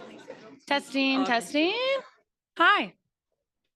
Hi, can you hear better? Okay, good, good. Welcome back. Hope you all had a good lunch and get energized from the sun outside and also from this cold room. Keep you awake. We will start off this afternoon with our decision point 2.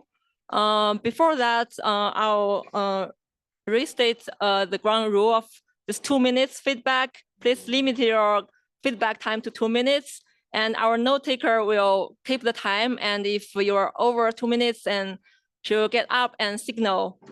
So please respect each other's time. And also we try to get as many feedback as possible. And also we have a new rule that to get more efficient feedback, we'll do a poll for each decision point. We'll do I love it and I can live with it and I have concern about it. And we welcome people from this different group to speak. So next I'll turn to Tiffany to talk about the context for decision point 2. The best topic after lunch is floor area ratio.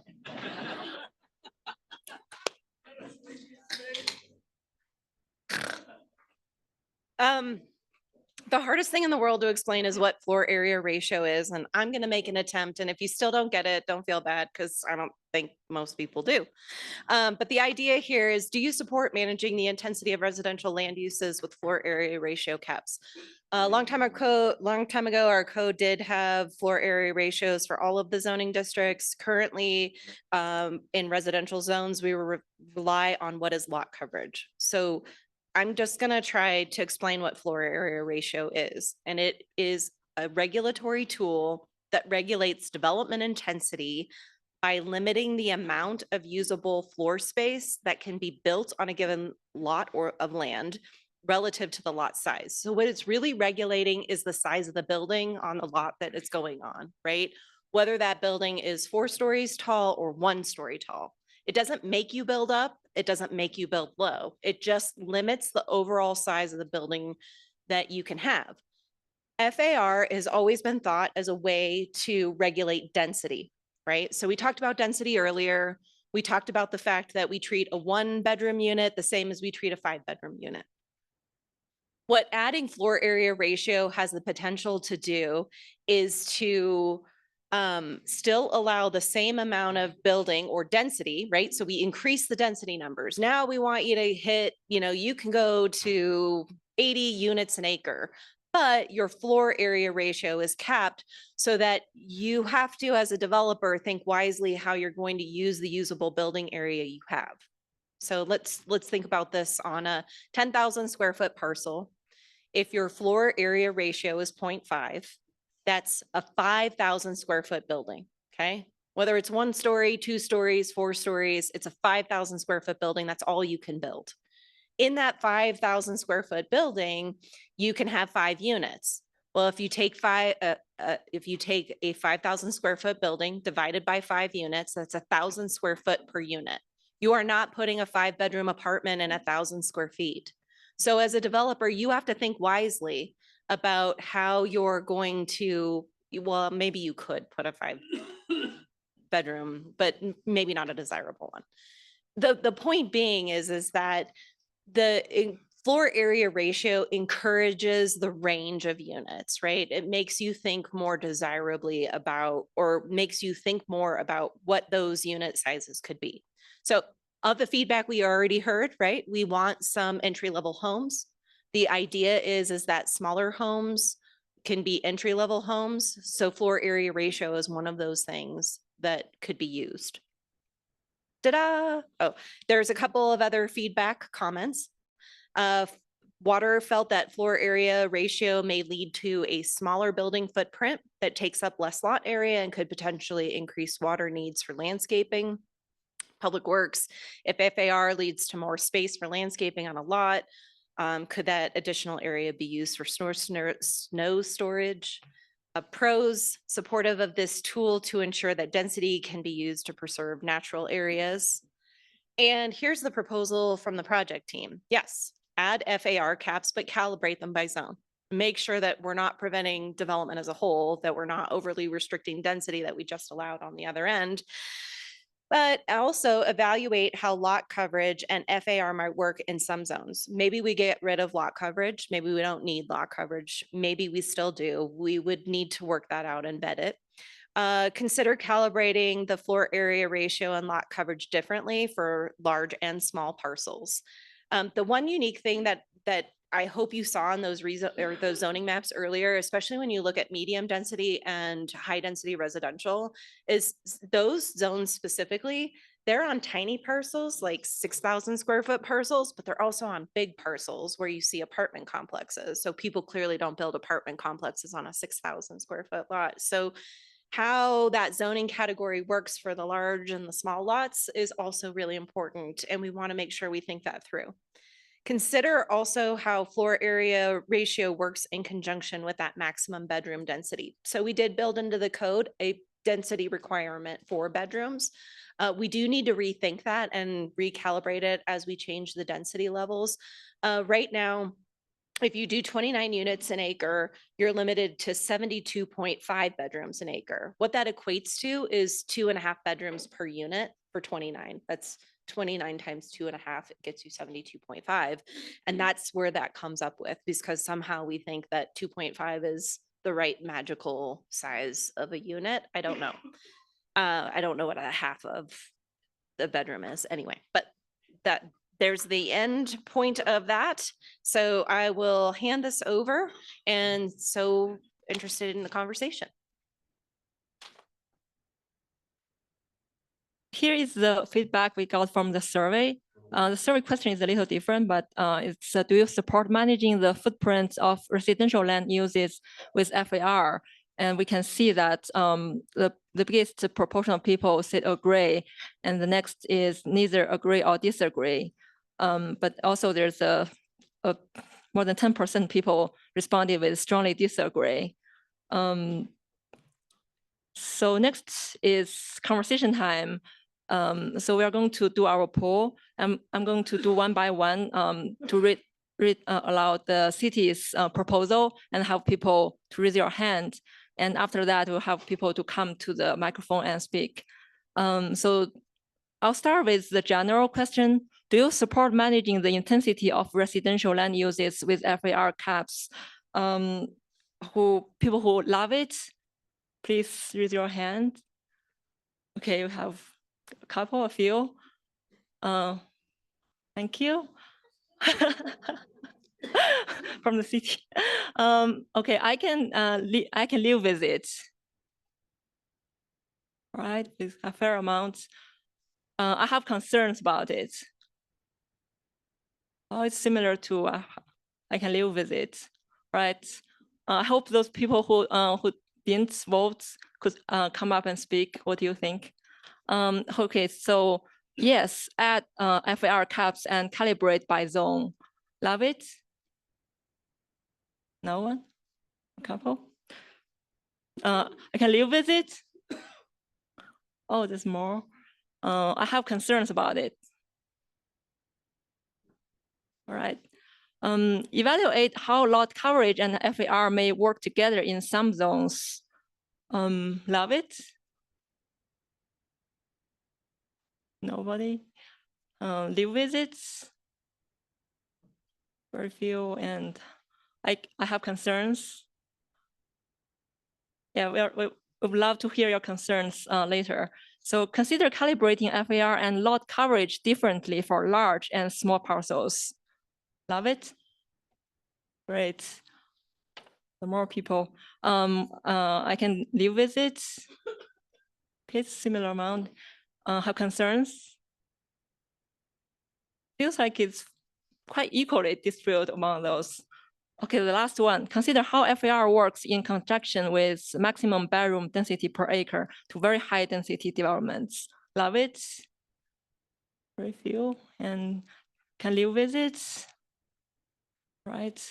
Have concerns? Okay, yeah, we can't wait to hear your feedback, especially your concerns. Okay, let's start. Please line up behind the two microphones, and then we can start the feedback.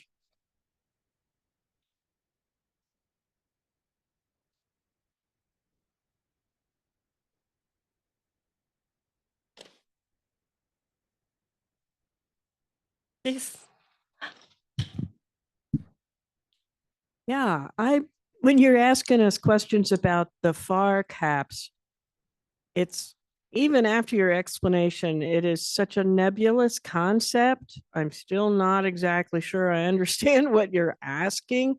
And plus, even if I say I like this in concept, I like that in concept, there's still so much width of interpretation there that I hate to think that you're taking our initial impression as a final guidance. Thank you. That's definitely a valid response, because I'm also trying to figure out all those different what the FAR really entails. There's so many into it. So anything from any aspect are welcome. Thank you. Yes. I'm Brian Bates, a longtime resident of Flagstaff.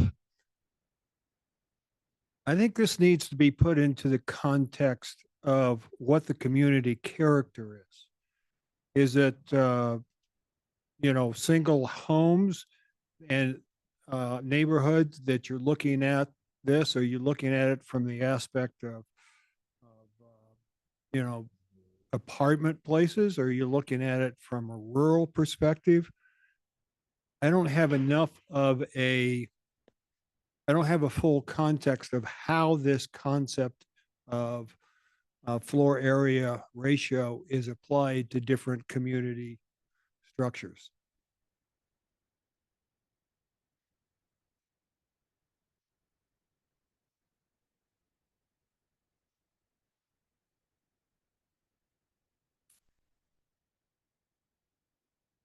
Thank you. I don't know if Tiffany want to chime in and explain what's the thoughts behind this proposal? So overall, when we were having large mixed-use projects being developed, the majority of the units within those mixed-use projects were 5 bedrooms, 5 bathrooms, and there was a lot of community conversation. We developed a high occupancy housing plan, and we came up with zoning code. And the whole part of that zoning code is intended to get a distribution of units throughout a project, especially when they're very high density. So that's one reason to consider FAR in those scenarios, is for a developer then to be able to more adapt their project based on how they see the market to sell their product, right? So what it's really trying to do is develop intensity. Maybe you do 25% less units if you want all 5 bedrooms. Or if you want the full range of units, maybe you have a lot more studios and 1 bedrooms, right? So we've gotten feedback that some of the multifamily that we're developing doesn't have inclusive units for everyone in the community. So that's one part of it.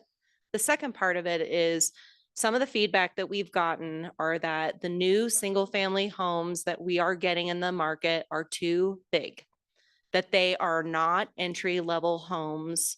They're not starter homes. How can we encourage? So that the question has been posed to us. How can we encourage the development of smaller homes? Well, this is one of those tools that could be used to develop smaller homes. We certainly do not have to use FAR, but making lots smaller will not guarantee that homes are smaller. So we've already within our code parameters allowed for smaller lots. We allow lots all the way down to 1,800 square feet, and we are still not achieving the smaller units that we've received the feedback that folks are looking for. So FAR is one of those things. And yes, there does need to be a variety in the type of housing, and that's why we say calibrate. I don't know what the answer is on necessarily how to make sure that we can still allow the large luxury homes that people also want, as well as still achieve the smaller starter homes. So this is just one tool to make it sort of a requirement to try to achieve those, to address that community concern. Otherwise, we're open to suggestions on how else you think that we might be able to require developers to provide smaller homes. Because I think that, I'm sorry, Mary Norton. I think this is perhaps one of our only mechanisms to influence product type. I don't know what the other options are, but I'm very interested in having some mechanism to influence product type. I'm not sure that I'm comfortable that this would replace the HOH.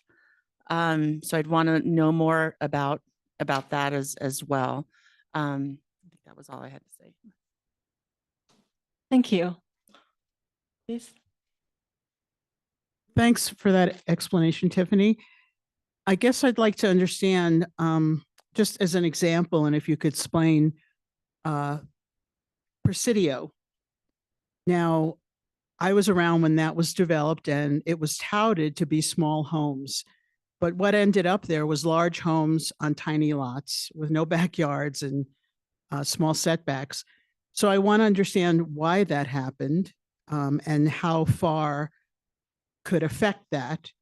And I'm still not understanding, and I don't know if anybody else is having this problem, the bedroom unit issue versus and how far it could affect that. If you could try and one thing I suggest in the future for the density, we had all sorts of pictures. This, project on this street is this density, and oh, okay, now we can see what that is.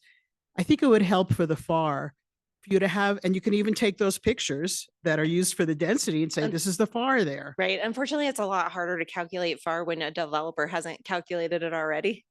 So for me to go back and recalculate, because it's not something we currently require. I had the same thought last night and I was like, how can I start pulling all of this information up and recalculating FAR on these parcels?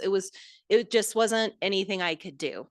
And here's the thing is that the FAR doesn't tell you how somebody adjusted the inside of the building, right? In terms of like what you see on the outside, I could show you a building and say, that's a 3.0 FAR.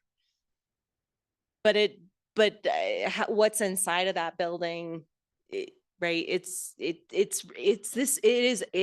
get it. It's a totally nebulous little planner piece of tool, but it's in relation to that feedback that we've received over sort of the size of the units. Because so one of the things, I'm just going to say this, one of the things that I had at one point posed to the consultant was, what if we looked at density different, right? So instead of saying you like a one bed or that all bedroom units are the same or all size of units are the same density, right? They all count as one dwelling unit. You looked at a studio or one bedroom apartment as half a unit. It's kind of the same principle, and maybe I'm overcomplicating it at this point. So I'm gonna, it's just really impossible to show FAR as a whole, even when you see it on a site plan. It's just very difficult to show what it is.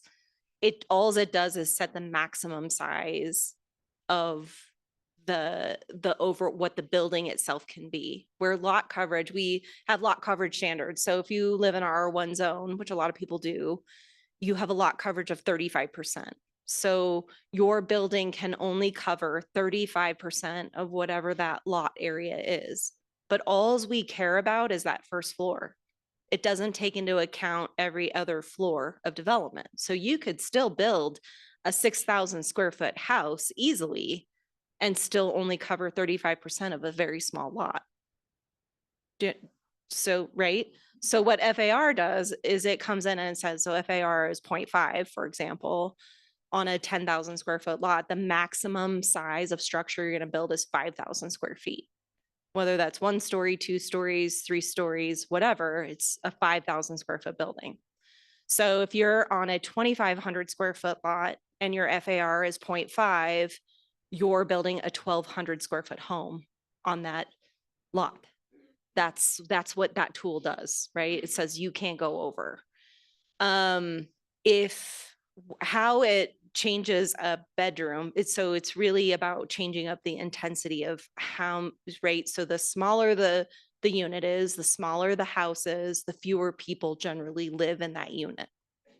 So if you're a developer and you have, so a local developer approached me and said, look, if you treated 1 bedroom units differently than 5 bedroom units, like if I could have 10 more units of 1 bedroom units than 5 bedroom units, I would build my whole project as 1 bedroom units because I would make a lot more money with 1 bedroom units, but I need to double what I have to compensate what I can make in 5 bedroom units, right? So a lot of people are trying to see what pencils out in terms of dollars. What we're trying to do is build in a tool, so increase density. If you increase the density numbers, but you add in tools like FAR, we're not trying to basically make it so that we're doubling down on the intensity of that development. We still want to manage what the intensity of that development is in the community. So if so under your current zoning, if you could have 10 units and you built them all as 2.5 bedroom units, but then all of a sudden we change that and you could have 20 units and you built them all as 5 bedroom units, there's a different intensity with that project. So it's just one of the tools to try to offset that. It could offset bedroom densities. It could be used in conjunction with bedroom densities as well. But there you go. And maybe it's not the right tool either. And that's okay too. And I'm trying my best to explain FAR after lunch.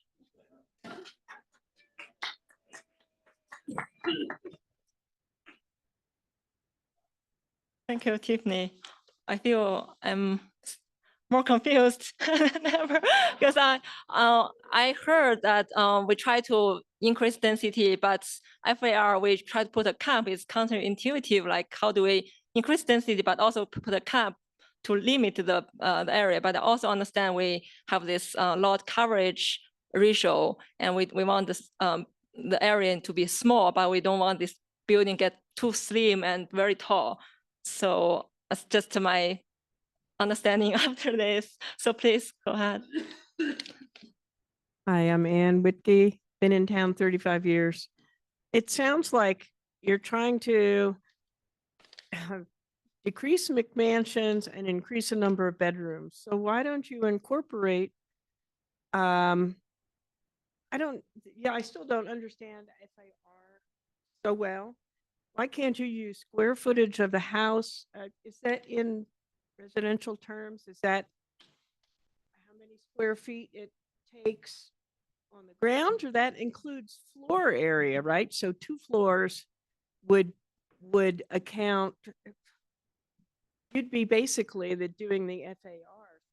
Yes, you're basically explaining FAR. Okay, so if you, instead of using FAR, which everybody finds confusing, use square footage of the house and the number of bedrooms that are in there, which will determine how many people can live there. Now, granted, you can have McMansions with 20 bedrooms, or it could be turned into, a really large family, which would be effectively low-cost housing for a really large family. Or it could become a condo or, multifamily housing, who knows? But you want to count the number of bedrooms because that really determines how many people you can fit in there. So include that in the equation somewhere. Thank you. Just so you know that the square footage work, it's meant to be a ratio that varies based on zoning craziness. It's meant to scale. So the cap would scale based on the size of your parcel. So the bigger your parcel, the bigger the building you could build, the smaller your parcel, the smaller the building you could build. Yep. Perfect.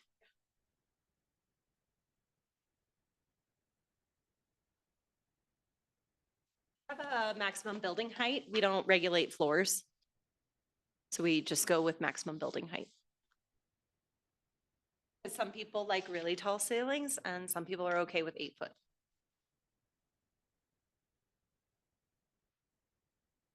Hi, my name is Chris McKibben. I'm a land planner with Swaback. I think a simple explanation for FAR, just so everybody's kind of on the same page. If you have a site, doesn't matter really how big, but let's say you have a site that's 10,000 square feet, just because it's easy numbers, and you have an FAR of 1, okay? That means 100% coverage on the whole entire site. You can build a building that is 10,000 square feet of area, okay? That same FAR of 1 could be a building that's 2 stories of 5,000 square feet, right? So they both still add up to 10,000 square feet total. Or you could build a building that's 4 stories of 2,500 feet, because the total building still adds up to 10,000 square feet on that 10,000 square foot lot. Okay, so it's really a ratio of the area of the building in relation to the site. Does that sort of clarify it? There's some easy diagrams online if you look where, like, An FAR of 0.5 is a one-story building on half the site, right? 50%. Or that same 0.5 ratio is, what would it be? A two-story building on a quarter of the site, right? So as you go up, your space on the ground of the building becomes smaller, but your space of the land becomes bigger because it's a ratio. As you go up, you're kind of taking away floor area from ground. That maybe make a little bit more sense?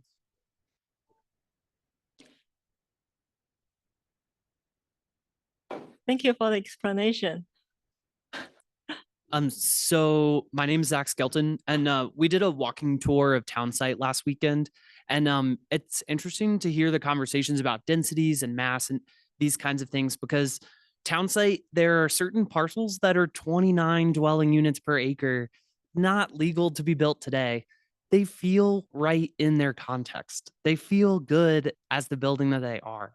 And so I guess my question or thought as it relates to FAR is we can almost use FAR to manage the size of the building and allow our densities to be even higher potentially, because the FAR addresses how a building feels because of its mass a little more rather than dwelling units per acre.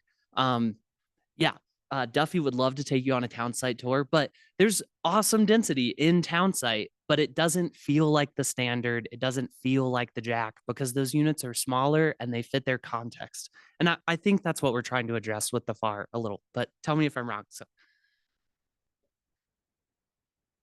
It's great feedback. Thank you.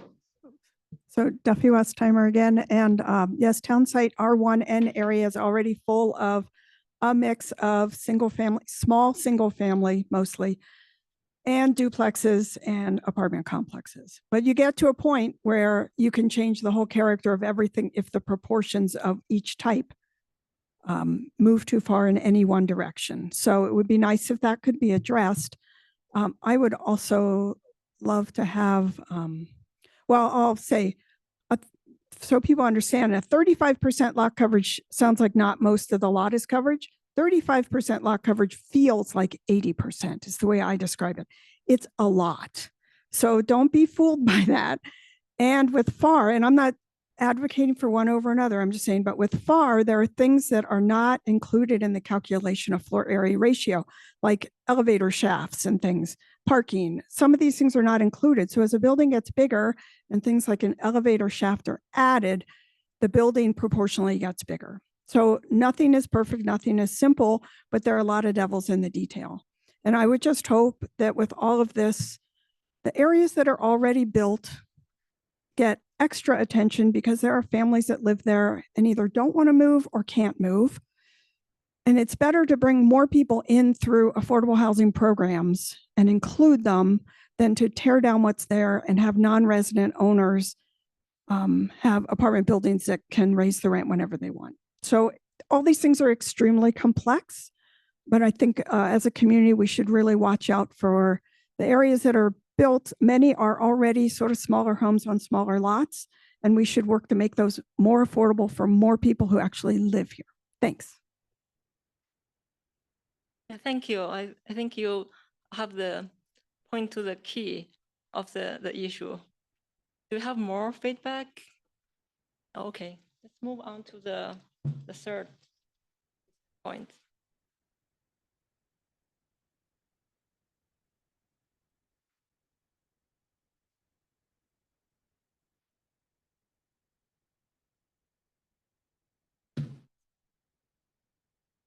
Okay, we're on to number 3.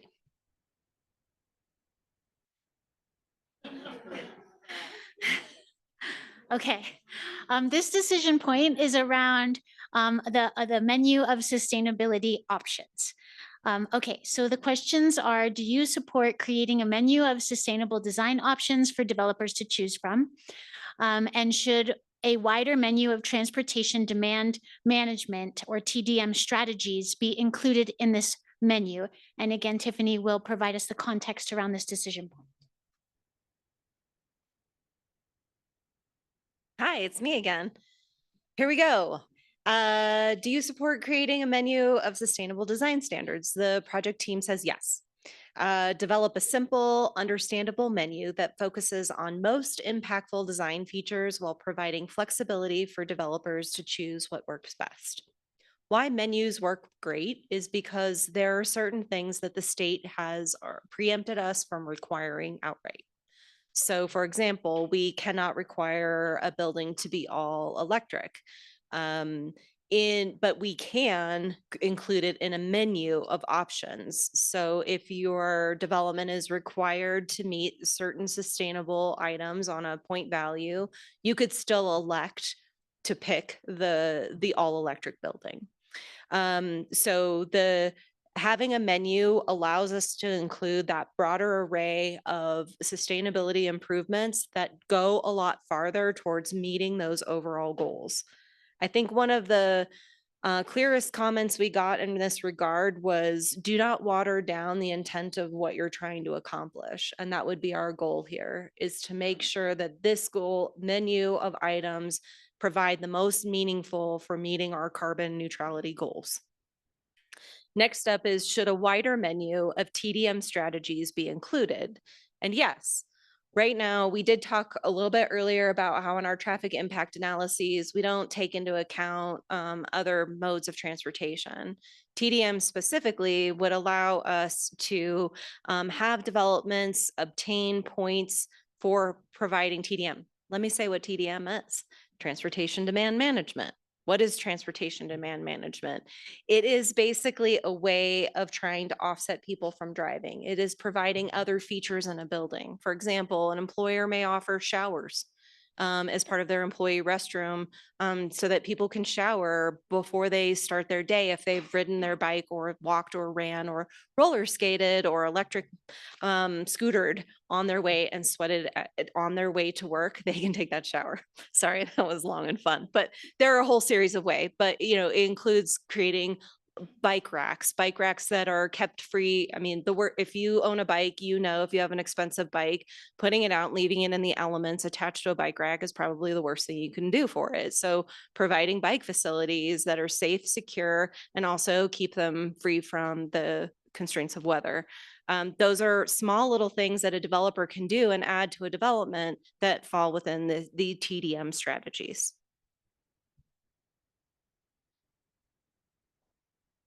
Thank you, Tiffany. Yeah, it sounds like we're getting to more of the climate points because we're here today discussing housing and climate. So I think, is that correct, that we're entering more climate zone, or not necessarily? Okay, so all the same. Okay, so these were the results of the survey. So we have, a mix regarding sustainability design standards for developers to choose from. Okay, so we have two questions here, and with our polling, do you support creating a menu of sustainable design standards for the base zoning code to choose from? Love it. Can live with it. Have concerns. Okay. Yeah, I think that everybody can see it kind of mirrored our pre-poll. Okay, so should a wider menu of TDM strategies be included? Love it. Can live with it. Have concerns. Okay, about the same. So we open now for comments. We have 20 minutes left in this conversation.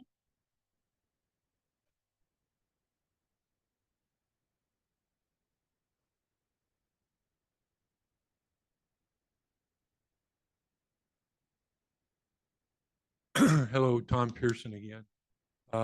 Continuing on the theme of unintended consequences.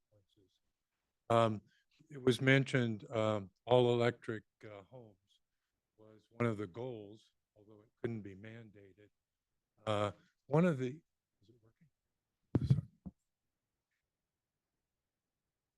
working? One of the unintended consequences, especially in Flagstaff's climate, is the result of being in an all-electric home, especially if you're elderly like me, or you have medical issues, and it's the middle of winter, like not last winter, but previous winters, where we have deep snow on the ground, we have icy roads, limited mobility to get out and about, and we have a power outage, an extended power outage. Well, a power outage in an all-electric home means no light, no heat, no cooking. And how long can you go that way? And you say, well, we're not going to have a long-term power outage. We're also moving towards more renewable power. And what do we know about how power outages and renewable power? Remember just weeks ago, Spain and the Iberian Peninsula had a complete meltdown of their electric grid. They just went over 50% of renewable power in that area. Renewable power is variable and unreliable. So as we go more and more, and we are going more and more to renewable power, our grid becomes more vulnerable. So there's one unintended consequence. We're coming up on 2 minutes. Okay, an extended power outage is a problem. The same applies to transportation. We want to motivate both multimodal transportation and narrower streets. Same situation, ice, snow in the winter times. That means, has anybody done studies yet on what the increased accident rate is going to be when we have multimodal transportation issues? We have this discussion point coming up. Okay. So if it's okay, Right. Thank you very much. Thank you very much. Please. My name is Mary Metzger. I'm a retired school administrator and a member of the Sustainability Commission. I think what's missing in this description is the notion of requirement for the living up to a standard in the base zone. And what I mean by that is if someone's coming in to get a permission to build something, what number of things do they have to choose from? What's the penalty if they don't choose something? There's not a lot of clarity about that. And I think that's kind of throwing some people off about what the point is behind this. It isn't just that they have to have 5 things from it or that they won't get zoned, et cetera. Thank you. Thank you. Very good feedback. Great to hear from people that we haven't heard from yet. We really encourage your participation. Hi, Kate Morley. I'm with Metro Plan. We do transportation planning here in town. I like both of these items. I had the privilege of helping project manage the new downtown connection center that just opened this week. And I will tell you, we wanted to do many sustainable things and we did, but having the menu or ability to choose what fit that site made a lot of sense. I think in our dream world, we would have done everything, but some sites aren't good for solar. Other sites are. So it's so dependent upon your property, what works. I think giving developers the choice to pick and choose, or the ability to pick and choose, makes a lot of sense.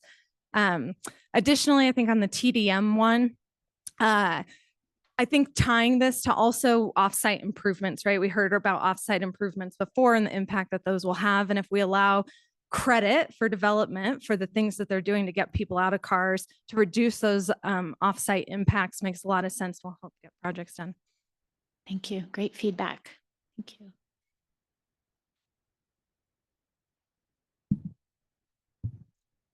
I'm Brian Bates again.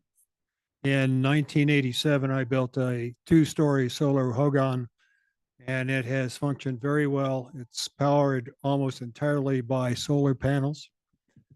Just recently, my wife and I built a solar adobe home, and we have battery packs that can store all of our electricity. We can go probably 4, maybe 5 days, even with our ADU.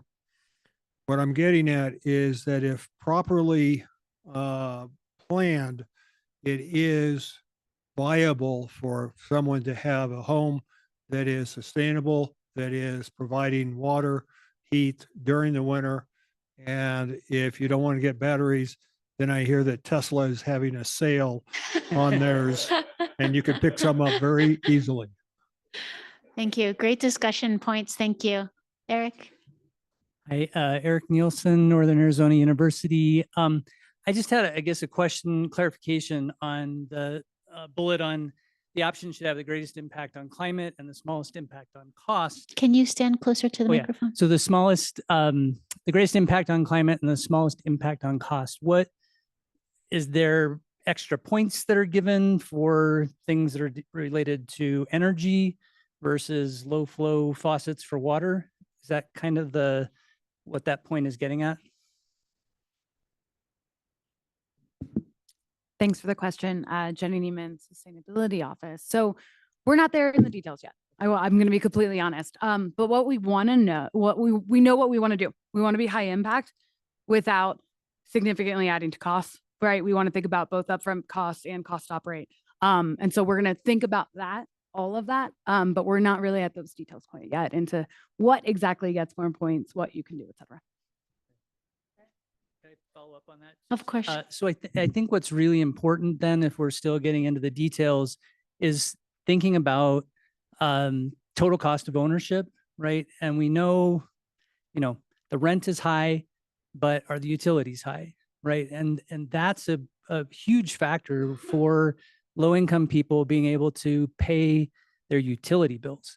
So if our developers are developing highly energy efficient, low monthly utility cost type new buildings, that's really critical in affordability. And if we ignore that, both on the code, but then also on how we're trying to incentivize developers to do that, we might get some really great water smart buildings that still stick people with really big natural resource or utility bills like gas and electricity. So I think how you define kind of that smallest impact on costs. And I would also, I don't know if the development community or the realtor community, but there are lots of places around the world where that disclosure, just like what are your HOA fees, that everybody has to disclose what are the monthly costs of owning or renting a place.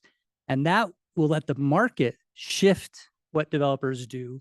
Because if you ask a real estate agent in town, most of them will not tell you, will not have the information about what your monthly utility bills will be if you're renting or buying. And that could be 20, 30, 40% of the cost of ownership. So I think that's a huge economic lever that we have. Thank you. Thank you. Anybody else on this?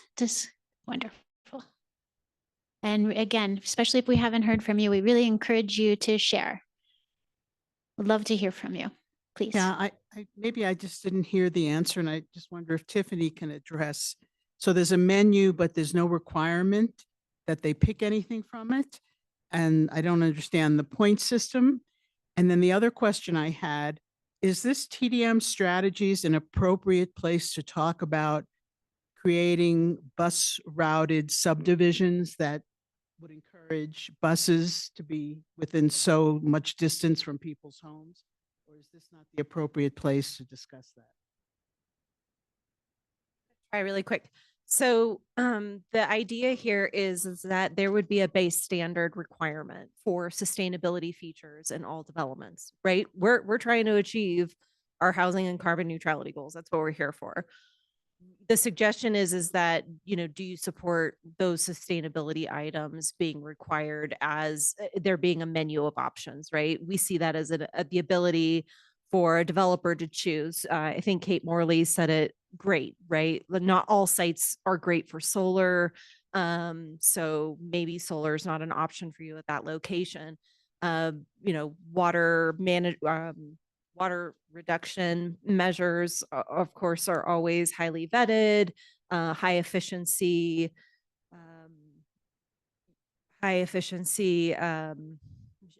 what? Yeah, everything, all the things. I'm not getting tired at all yet. So yes, let's just leave it at yes, these would be required. Okay. And so that is the absolute goal. So is to make it a base level requirement. On the TDM strategies, transit is absolutely part of TDM. but what a developer can do in some instances, right? So in some instances, maybe if transit's not available, maybe that developer is opting to work with our transit company to find out how transit can and will serve the property. In some instances, when they're already served, maybe they're providing bus passes for residents as an incentive for people who live there, as an offset on their rent. And instead of getting a parking space, you're getting a bus pass. There's lots of ways that TDM strategies can work, and they're pretty much endless. Thank you. We have 7 minutes left on this topic. Well, I like the suggestion about mandating utility bill disclosure. And along that line, I was wondering if your high density housing requires separate meters on each housing unit, because otherwise people use up their water since they're not paying the bill. Thank you. Great comments. Hillary from Symmetry again. I guess it wasn't clear that this was a requirement when we voted. So I loved it when it was like an option. Totally support like where we can incorporating some of these items where it's a requirement that becomes a little sticky. Like the last slide, the FAR, and then layering sustainability things onto every project. It just becomes harder and harder and harder to develop. And I think like Shane's presentation this morning, we want to make development and density easier. All of these things make it harder and more expensive for us to develop. So that's just something to consider, that you're just putting a lot more conditions on development and on the developers. Thank you. Charity Lee, Capstone Homes. I will echo what Hillary just said, but I will add to it as well. First of all, some of your questions and the way you're asking them are ambiguous and they're not clear on what you're really asking. I think when you're asking a question, you need to be very specific on what you're trying to get at, because I do not think there should be more regulations. I think there should be less regulations to allow more development in Flagstaff. And that would also result in, more affordable housing. Thank you. Thank you. Great perspectives. Thank you. Yes, please. Yeah, Mary Norton. Having worked on the marketing of homes, specifically in more recent years, the high efficiency homes, I can tell you from my experience that it made no difference to a buyer whether a home was energy efficient or not. They really are interested in that base purchase price. That's what makes it affordable. That's what makes it what they have to qualify for. I think some of these items can be parsed out in different ways. I think what to do with waste, and waste particularly, should be flat out in our code as a standard. A lot of the newer homes, newer buildings, just by the nature of the way the industry has moved, they are energy efficient already. They're already using all of those elements in building materials and et cetera. So I think we need to look at what are we really missing right now? What do we need to get that bump toward those climate neutrality goals, and focus on that instead of perhaps making a large menu where it's already included in the way things are built, or elements that could be put into the code elsewhere and should be a requirement, such as what to do with your building waste and things like that. Yeah. Hi, I'm Gail Jackson. I'm the president of Econa. We do regional economic development in the region. And all this talk about requirements, this is what we hear from developers all the time. When they go to the city for a project, they aren't clear on what's required and what is a request. So I think getting very clear on what sustainability standards are required needs to be presented up front. And we've had a lot of discussion today about, the type of housing we want to see. And when we add things like this, which are all great, we would all love, it increases the cost of a home at the end of the day. And what we need to look at is how can we get more homes on the market quicker? And it's already 40% higher for building costs and to build in Flagstaff.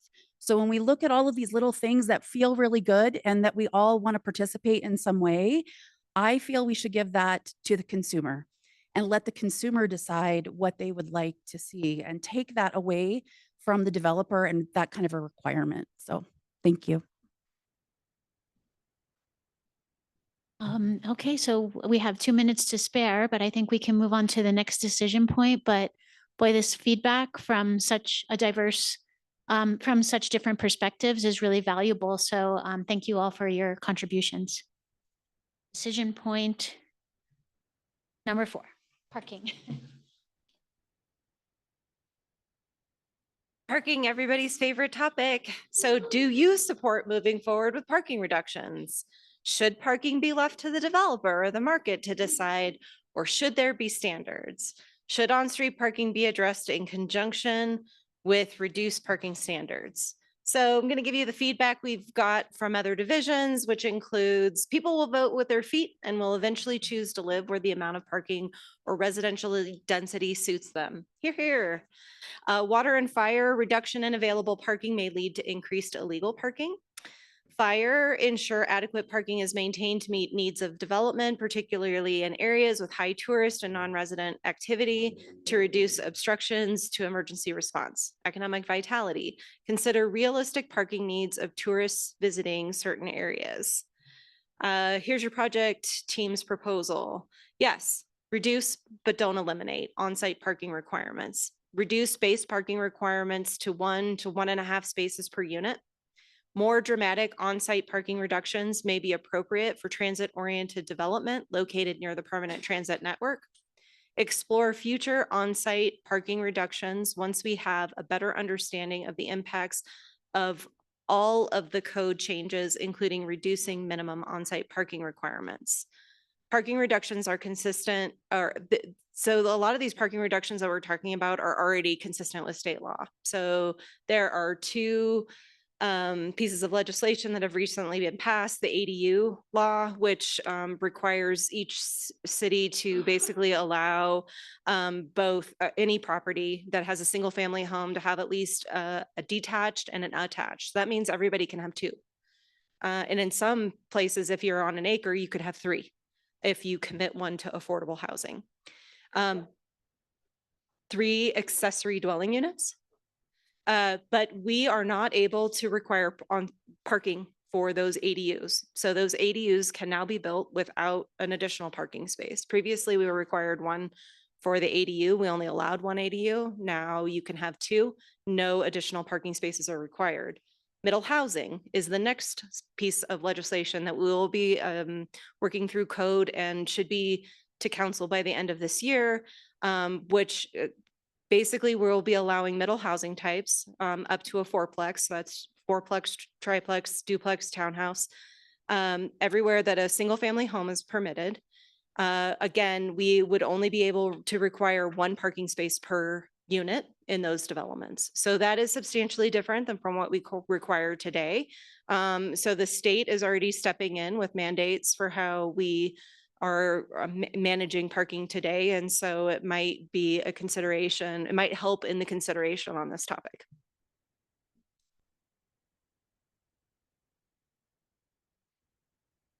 Thank you, Tiffany. So I'm going to share with you the pre-survey results. So as we can see, most people strongly agree. And so now it's time to do a poll here. Do you support moving forward with parking reduction? Yes, reduce, don't eliminate on-site parking requirements. Love it. Oh, I see like more than half of the room love it, and we can live with it. I have concerns. We would love to hear from you from different perspectives. Please line up and behind the microphone and give us your comments.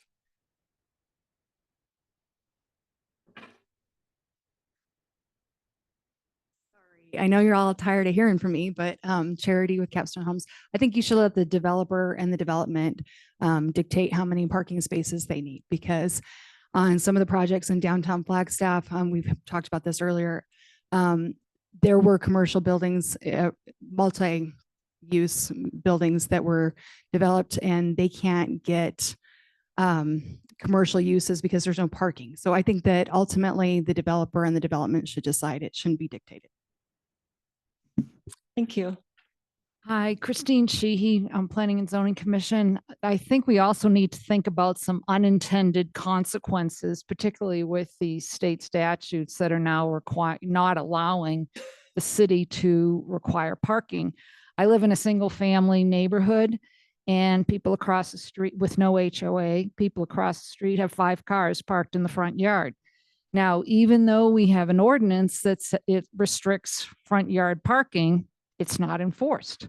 So there, there's some stuff going on in these neighborhoods. Plus, people talk about in the wintertime, they have no place to park these extra cars for people that are living in the homes, their kids. So they park on in the winter. And when the plows came, I thought, well, they'll probably cite them because they had to plow around them. For 2 years, they've just plowed around them.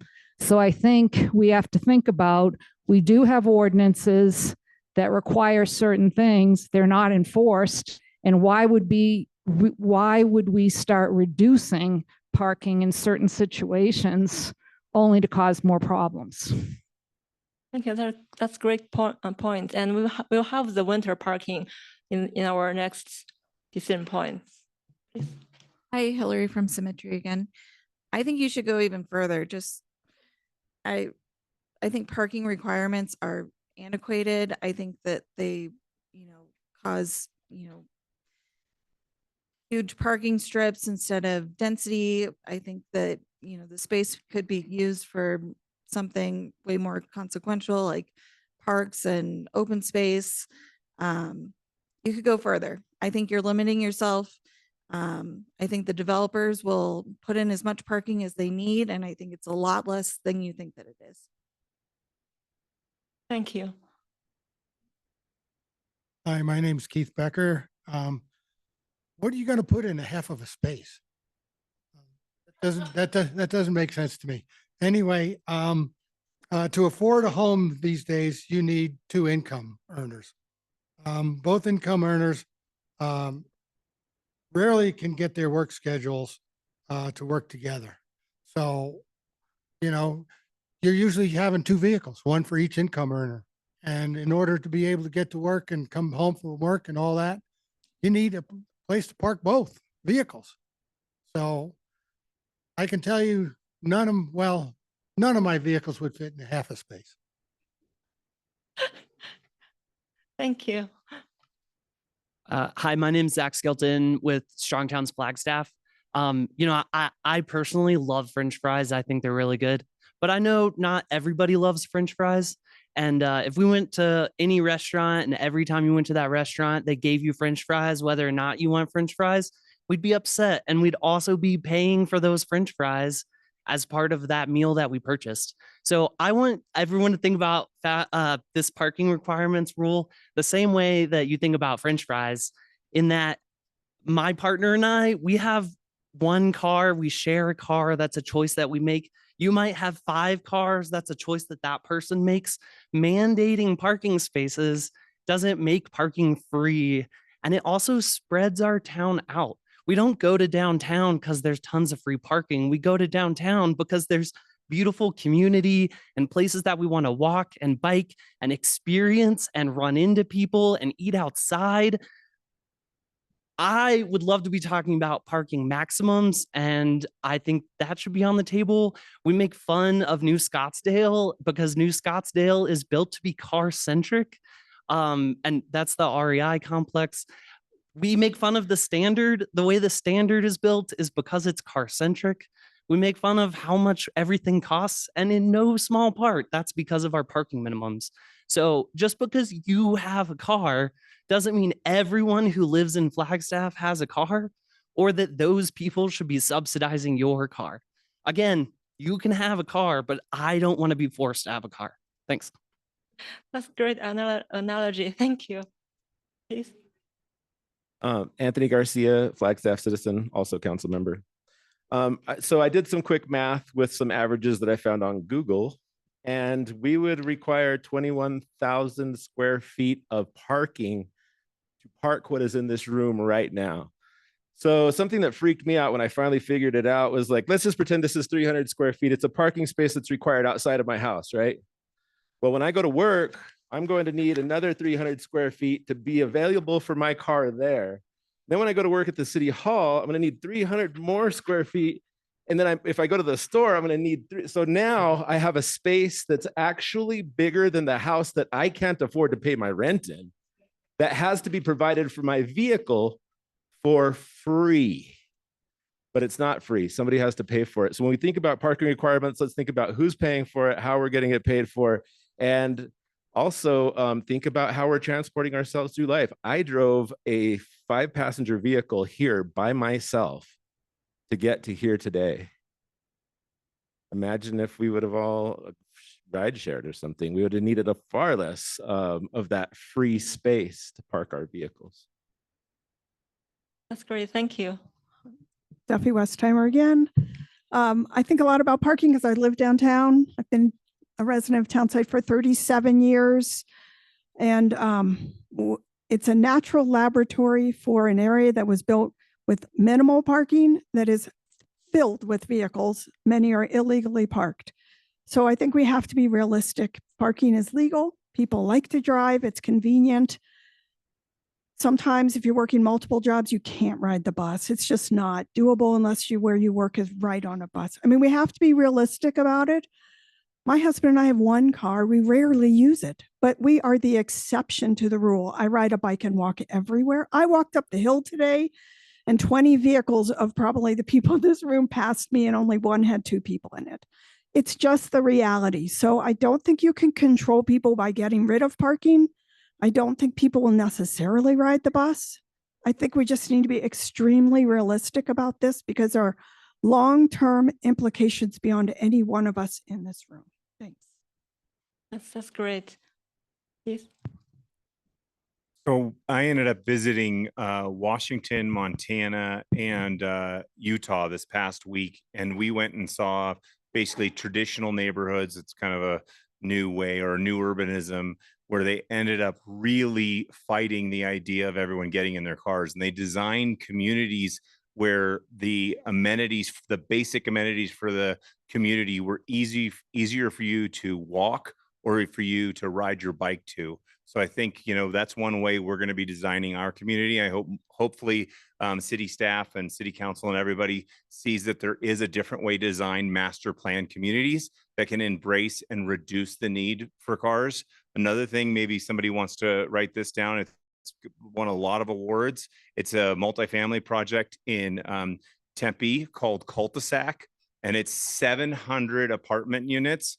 And I believe they have less than 50 car parking, and they require that the residents, now they have the transit right there and everything else, but there's some middle ground and really creative things that are coming from really creative designers that are changing things. And there's also opportunities. Obviously there's Uber, there's Waymo, there's a lot of new technologies, and there's a lot of opportunities. A community that I visited outside of Atlanta, Georgia, they had shared cars that literally were parked for people to use, and they checked them out like rental cars that people just went and used. And most of the people in that community don't have cars because they can just borrow one of the cars right as being a member of the community. Obviously, there's a little cost to it, but there's a lot of new things coming out. And so designing things the way things used to be, I think is pretty short-sighted. So some middle ground would be great.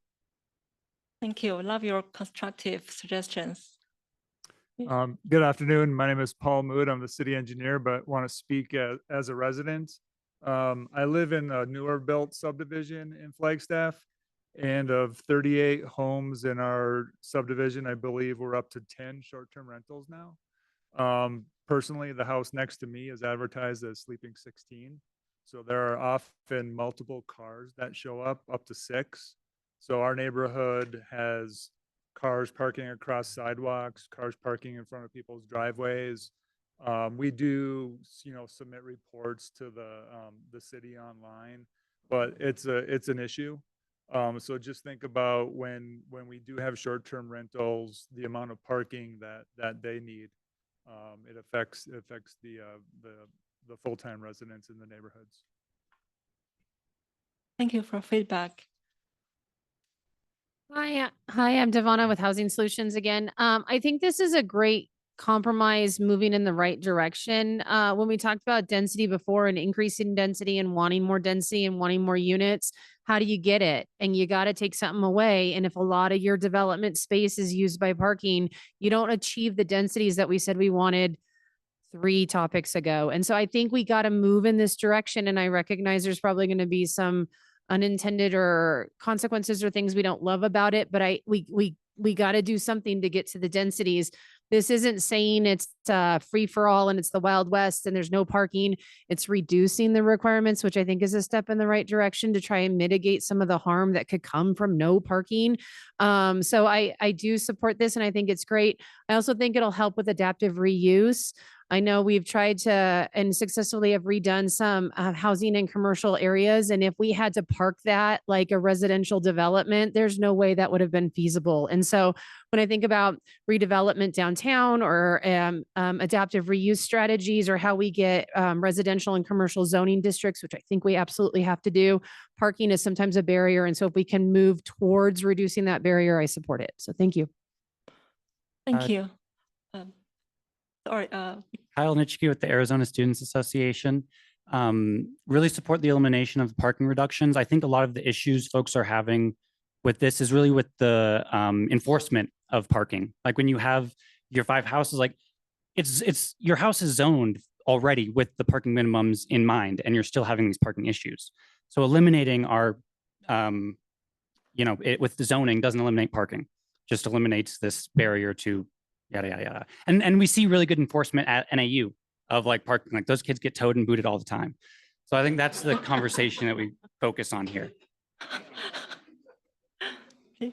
Hi, everyone. Amy Wolkowinski, NAU Sustainability Commission. I think that right now during this conversation would be a really appropriate time to remind everybody of one of the points that Shane made this morning. He said that research shows that parking, no parking requirements is causal to less vehicle ownership. So I think we stand to gain a lot, and a lot of the problems might, solve themselves based on what research shows in other cities that don't have parking requirements. Thank you. That's great feedback. Please. Hi, I'm David McIntyre. I'm Community Investment Director for the city. And part of community investment is parking management. So that's always a pretty exciting program to get to run. And I am really supportive of the idea of reducing parking requirements and for all the great reasons that we've talked about. The reason I think for me, it's more of a reduce, don't eliminate everywhere, is because what we need to have is infrastructure to handle existing situations while behaviors change. And I can tell you, council's recently received an email from somebody who had called Park Flag because their landlord does not provide parking and they have nowhere to put their car because downtown we don't have a residential permit and because the winter ordinance doesn't allow them to leave their car on the street overnight. And we don't have an easy answer for some situations in town. And because town is at times, we need to figure out how to make that transition. And so I think there's a lot of places where elimination is probably appropriate. That's a part of behavior change. But I think the reason for me that reducing, not eliminating, allows for us to look at what's the inventory and the infrastructure in place for that neighborhood and say, well, where do the hundreds of people that already live there go if more building happens and there's not these things in place? Because we do have a fair number of places that don't have the parking required already. And that's great, right? Because hopefully those people are going to be the people who want to bike and walk. But I can tell you, my parking manager hears calls all the time about people that just moved into their place and found out that they don't have a place to park their car and are very upset. So it's just part of our function. And I just wanted to put that point out there. Thank you. Mary Norton. I just want to say I'm I have trouble with dealing with these next 3 points, parking, street width, and winter, without taking into account them in tandem. Because if we eliminate or reduce drastically our parking, and we reduce our street size, and we allow for winter parking, we're going to create ourselves a real mess with no parking anywhere for anybody, no ability to remove snow, things like that. So I can't, I'm going to have a real hard time as I weigh in and vote on each of these. Homes without garages or parking are actually perfect for short-term rentals and second homes. So please take into account, we want to grow this community and make it welcoming and sustainable for families. And that does require some parking and garages. So I think we need to remember that. Also, we're an island here, and we leave this island sometimes, which means we have cars and we travel to Phoenix or other states. And so I don't think we're going to get away without having cars for many of the residents here.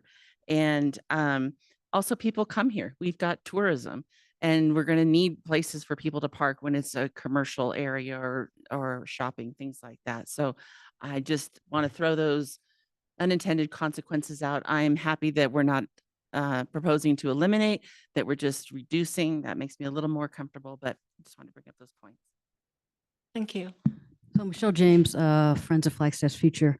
I have lots of things going on in my head. What I would say is that by reducing parking, we're not getting rid of parking. That's still going to happen, right? And I think people look at this and they get fearful that there won't be parking. There will be parking. It's just not going to be mandated at this point, a max, right? Or a minimum of 1 to 1.5 spaces per unit. One thing that Sacramento did that I just learned about recently is they changed that word maximum to minimum. Only change in the code, just switch it to minimum. So they have to, so did I say that right? Other way. It's the other way. Sorry about that. Obviously it's late in the afternoon. So, so the max could be 1 to 1.5 unit or parking spaces per unit. The other thing is that there are a lot of concerns, and some of what David said, I think is relevant, but I think those things can be dealt with by curb management, with the whole concept of curb management. That can be done without having parking minimums. And you can still address a lot of those concerns so that people who live in a neighborhood would get a residential permit or something to park on the street. We got to remember, we do have on-street parking, and that's supposed to be used for people to park, right? I think we've all just gotten used to parking in driveways and garages, right? But we have the on-street parking. I was just in Providence, Rhode Island, and they do this amazing thing where they've got this big protected bike lane, and then they have cars parked in basically the middle of the street and then another lane next to that, so that the bike lane is protected by the cars that are parking there, and it narrows everything down and everybody travels more slowly. So I think there's a lot of things we could do without having to require 1 to 1.5 spaces per unit. Thank you. We have 9 minutes left for this discussion point. Please, I'm just confused a little bit, so I'd bring it to your attention. My name is Mary Metzger. Doesn't the state law just completely take out that first section? The state law says you can't require more than 1 parking space per unit. It also says that the cities can't require parking spaces for ADUs. Doesn't that make everything else moot ahead of that? I'm not even sure why we're having this discussion. Do I not get that state law?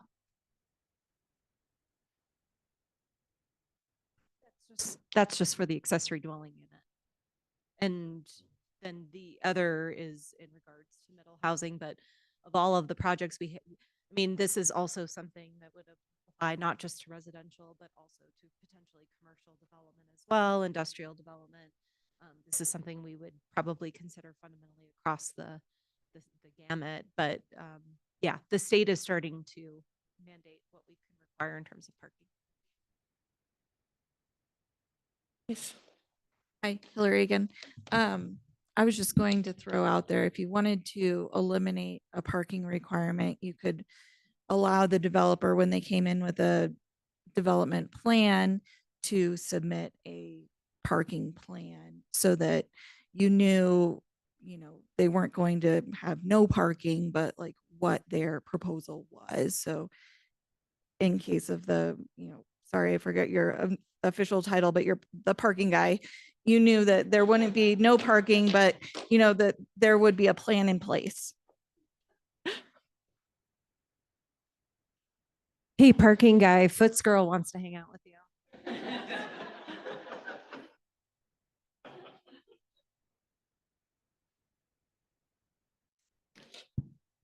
What about having the option of, instead of just a blanket, 1 to 1.5 spaces per unit, offer them the option of charging the units for their parking space? So if they have 15 spaces for 10 units and the first 10 or the first 5 by 10 units, because they have 2 cars, that means that they only have 5 units left for the last 5. And the person leasing or selling the condo or whatever has to figure out how to make that work if they want to sell their condos. That's good suggestions. Do we have more feedback? Okay, thank you for all your great comments. Let's move on to the next decision. Oh, I'm sorry. We still have about 5 minutes for this. Hey everyone, my name is Cameron Carlson. I'm on the Sustainability Commission with Flagstaff, but here in my own personal capacity. And so my views don't represent my views don't represent the commission. So I've been mostly in support of a lot of things that have been proposed, but I don't think this one goes far enough as well, along with what some of the representatives of the developers have said. I think we need to have more of an open option, kind of parking kind of requirement, and maybe even maximums. Like we have all these oversized parking lots at Walmarts and Targets and stuff, and they're just like it takes that much more space for housing for our community. You have say 150 square foot parking space. Well, bedrooms probably around that same size. So it's like every space we give towards parking, we're taking from housing for the community. We have a housing crisis, like Shane said, not a parking crisis. So, and a couple other thoughts is this is the most multimodal town I've ever lived in. And it's been amazing to have the option to bike and walk somewhere, and that it feels like that we can actually make that choice. And honestly, if parking was pricier, or if there was less option to park, we would probably bike even more. So it's there's a lot of incentive to reduce our parking requirements, even on the sustainability side as well. We have urban heat island problems with more asphalt. We have drainage and flooding problems with more asphalt. I don't know, parking, it's such a mundane subject and there's so much to it. And I think we need to have the courage to go even further on this topic. Thanks. Yeah, thank you. Could I just switching? Yeah, we still have 3 minutes for this decision point. So I agree, I think, with the comments, and I am kind of interested in terms of the development community and the idea of no requirements, but could that create, again, another unintended consequence of, you make more money off of maybe the market wants the living space, not the parking space. I'm just not sure how we get a socially optimal way, not having any kind of minimum or maximum the way that you've got it. But I think the intent of reduction is really important. And just to build off the last comment, if you haven't read the book, how Paving Paradise, How Parking Explains the World, which came out a couple years ago, says the country US builds more 3-car garages than 1-bedroom apartments. More square footage is dedicated to parking each car than to housing each person. By some estimates, there are as many as 6 parking spaces for every car, to what Anthony was saying, meaning that our national parking stock is never more than 17% occupied. So perception versus reality is real. And I think being strategic about this is really important to build a multimodal community and reduce the cost to developers of buildings. We're not wasting space on parking spots. Thanks. Thank you. Oh, we have maybe one more. I'll be quick. I don't want to belabor the point, but I also support eliminating the parking minimums. Because if there's demand for more parking, then people will put in more parking, but we'll only have the option to go without if it's legal. So legalize not having parking. Okay, we still have, yeah, 2 minutes. Hi again, Hunter Abear with Downtown Business Alliance. So I've actually worked as a city planner before, and I worked in the zoning department, and I've reviewed tons of commercial plans for parking and landscaping and this sorts of requirements. And so I've actually seen cases, well, I know we're mostly focusing on residential units right now, but I've seen cases where developers build white boxes and they're not sure who the tenants are. So you weren't really sure how to quantify how many parking spaces they would need. And so obviously a retail space is different from a restaurant space, is different from a bar space. The calculations are all different. And so we've run into issues where, you know, we thought these 4 white box spaces were going to be retail, but they ended up all being food service, right? So those are underparked, and that was a requirement at the time. And so it's kind of it's a hard thing to put a number on. And I think that the private sector does a really good job of figuring out what they need. And at the end of the day, if they fail to provide enough parking, that's on them. It's their real estate and it's expensive. And so having them require a lot of parking is sometimes detrimental to their projects. And so if they want to take that risk, that's up to them. So I'm definitely in favor of more of a parking maximum type approach and reducing parking all across the board in our downtown for new developments and that sort of thing, because I've worked in several different downtowns and none of them have had any sort of parking regulations in the downtown. They're dense by nature. And so the real estate is at a premium. And so having that required to be parking creates a less dense downtown, less walkable downtown, less enjoyable downtown. So, anyway. Great point. Thank you.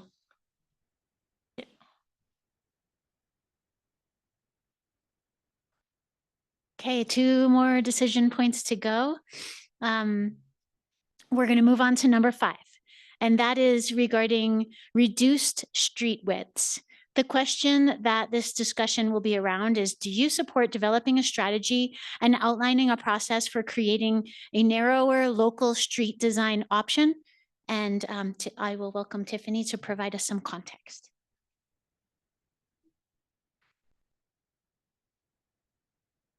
Today could still be the best day of my life. I'm looking at you, Fire Chief. I'm just kidding.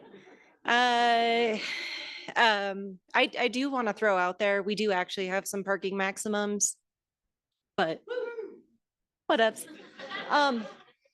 Any hoozles, let's talk about reduced street widths. So we've been talking about a lot of different things, and reduced street widths can do a lot of really great things.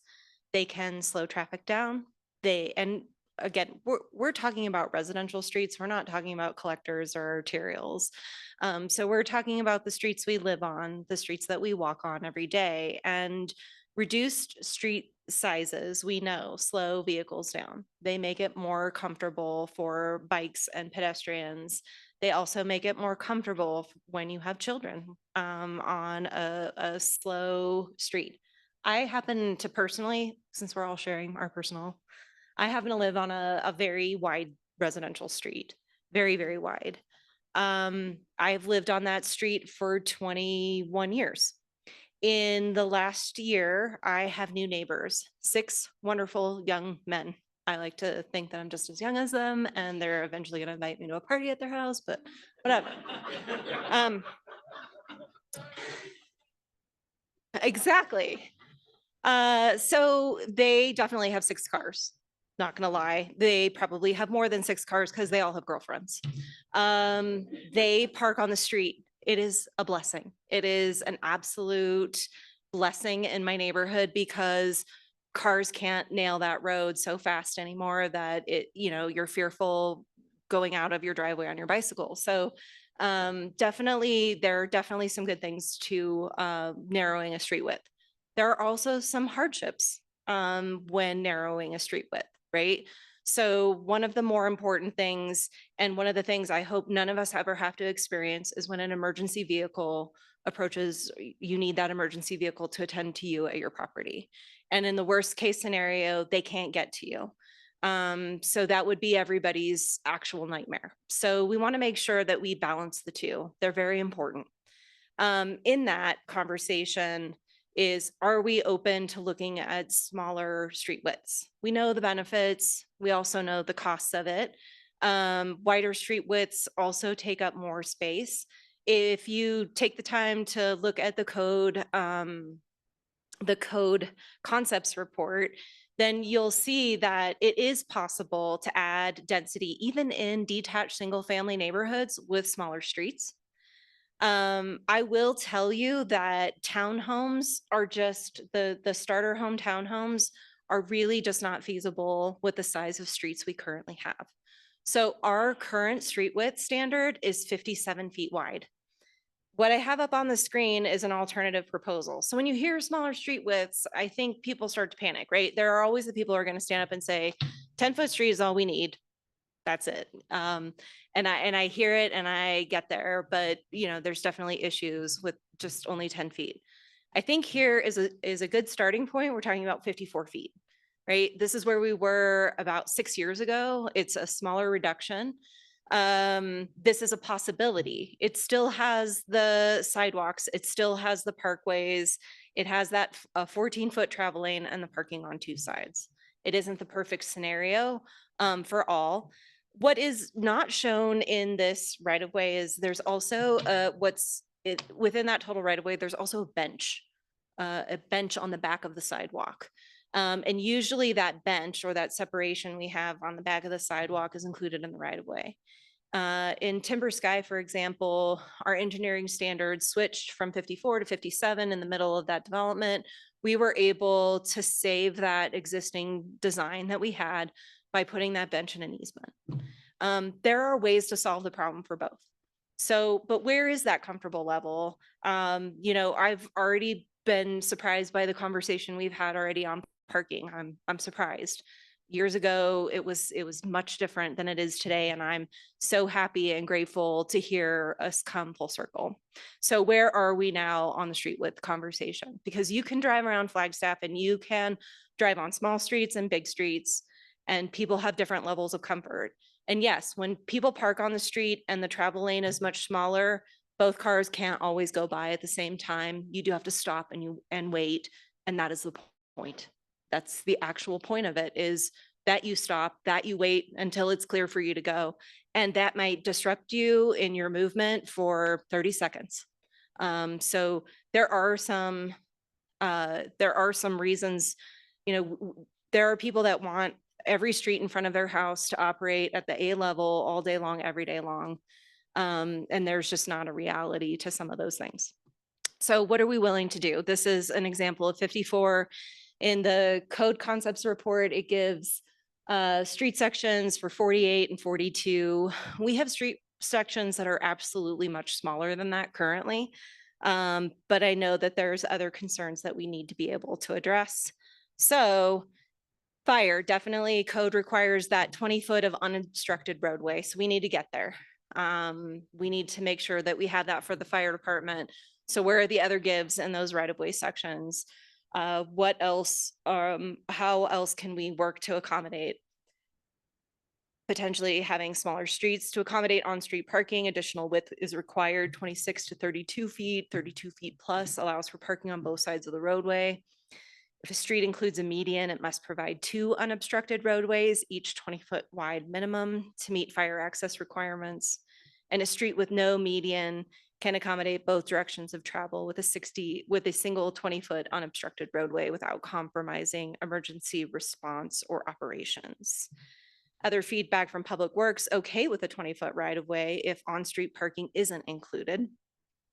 Concerns about reductions in residential street widths, smaller roadways mean smaller equipment. It all has to fit: trash cans, parking, snow storage, sidewalks. If a street is too narrow with on-street parking, then trash trucks can't get through, plowing doesn't happen. and only highway user HERF funds for street maintenance pay attention to funding sources and their limitations.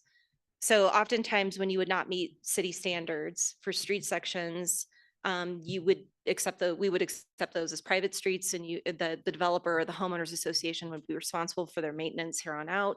Back in 2013, our zoning code changed, and regardless if you want to do a public or a private street, they need to meet our public street standards currently. There were, I think, instances where our homeowners associations were approaching the city to ask for maintenance of those roads, because when we do private roads, and they're smaller, those are left to the maintenance of those homeowners association. And over time, it's an additional cost to all of those homeowners to manage and maintain. And we just talked about what the utility costs are. Imagine if you're also now maintaining the roadways as well. Oh, I didn't mean to leave out pros.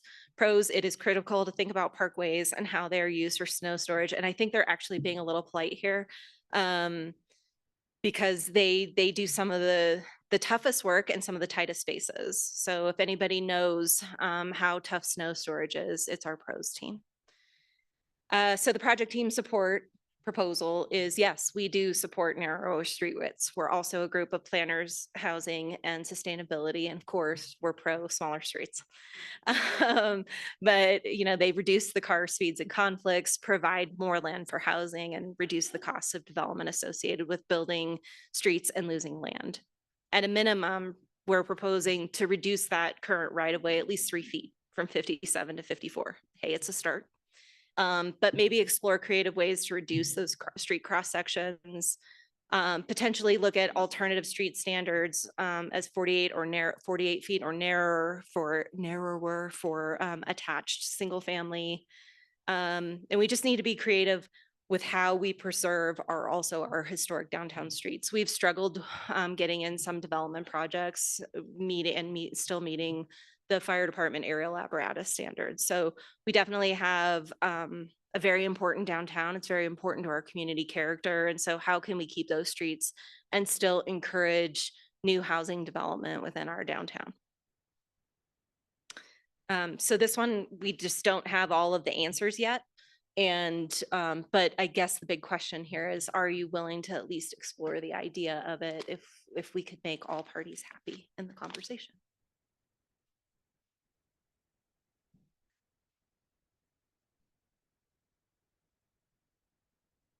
Thanks, Tiffany. You're doing great. Okay, so for the question at hand, do you support developing a strategy and outlining a process for creating a narrower local street design option? Love it. Okay, thank you. And can live with it? Great. Those are great, great feedback. And have concerns? Okay, great. We need to hear from you with the concerns that you have. Okay, so because especially if you have concerns or if you're on the fence, we really encourage you to share. And again, just please, if you haven't shared yet, and we're getting down to our last 2 decision points. So I would say, even if there's something that is maybe not necessarily related to the topic at hand that you haven't had a chance to speak yet, please, now's your chance. Okay, so this is what the pre-survey results demonstrate. This is really mixed. The narrower local street designs.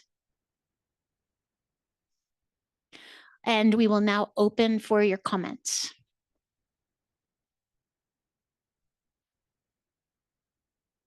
Yes, my name is Billy Gilmore, and I'm a local homeowner and have been a resident in the Flagstaff area for several decades.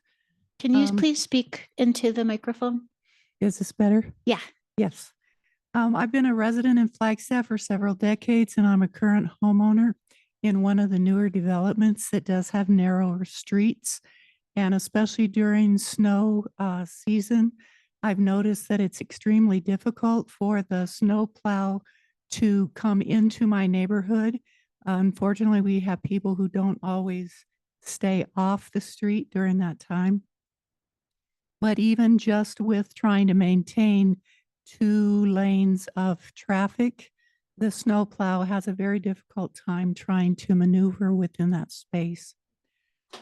My neighborhood is also on the west side, West Route 66, between Woodlands Boulevard and Woody Mountain Road.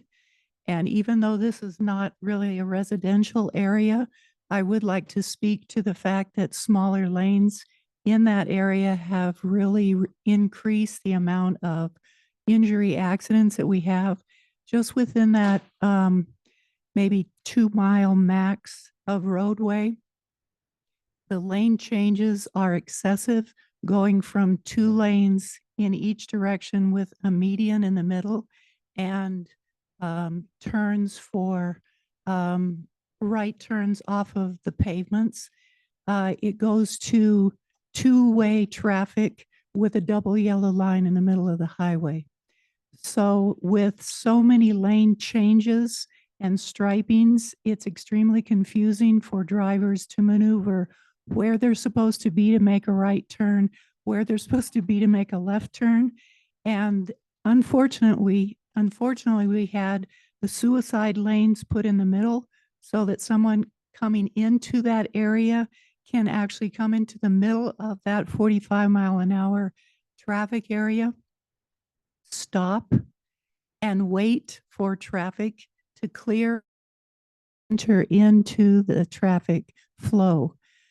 Thank you for those Yes. specific examples. Yes, so it's extremely harrowing trying to come out of those neighborhoods or out of those commercial areas into flowing traffic.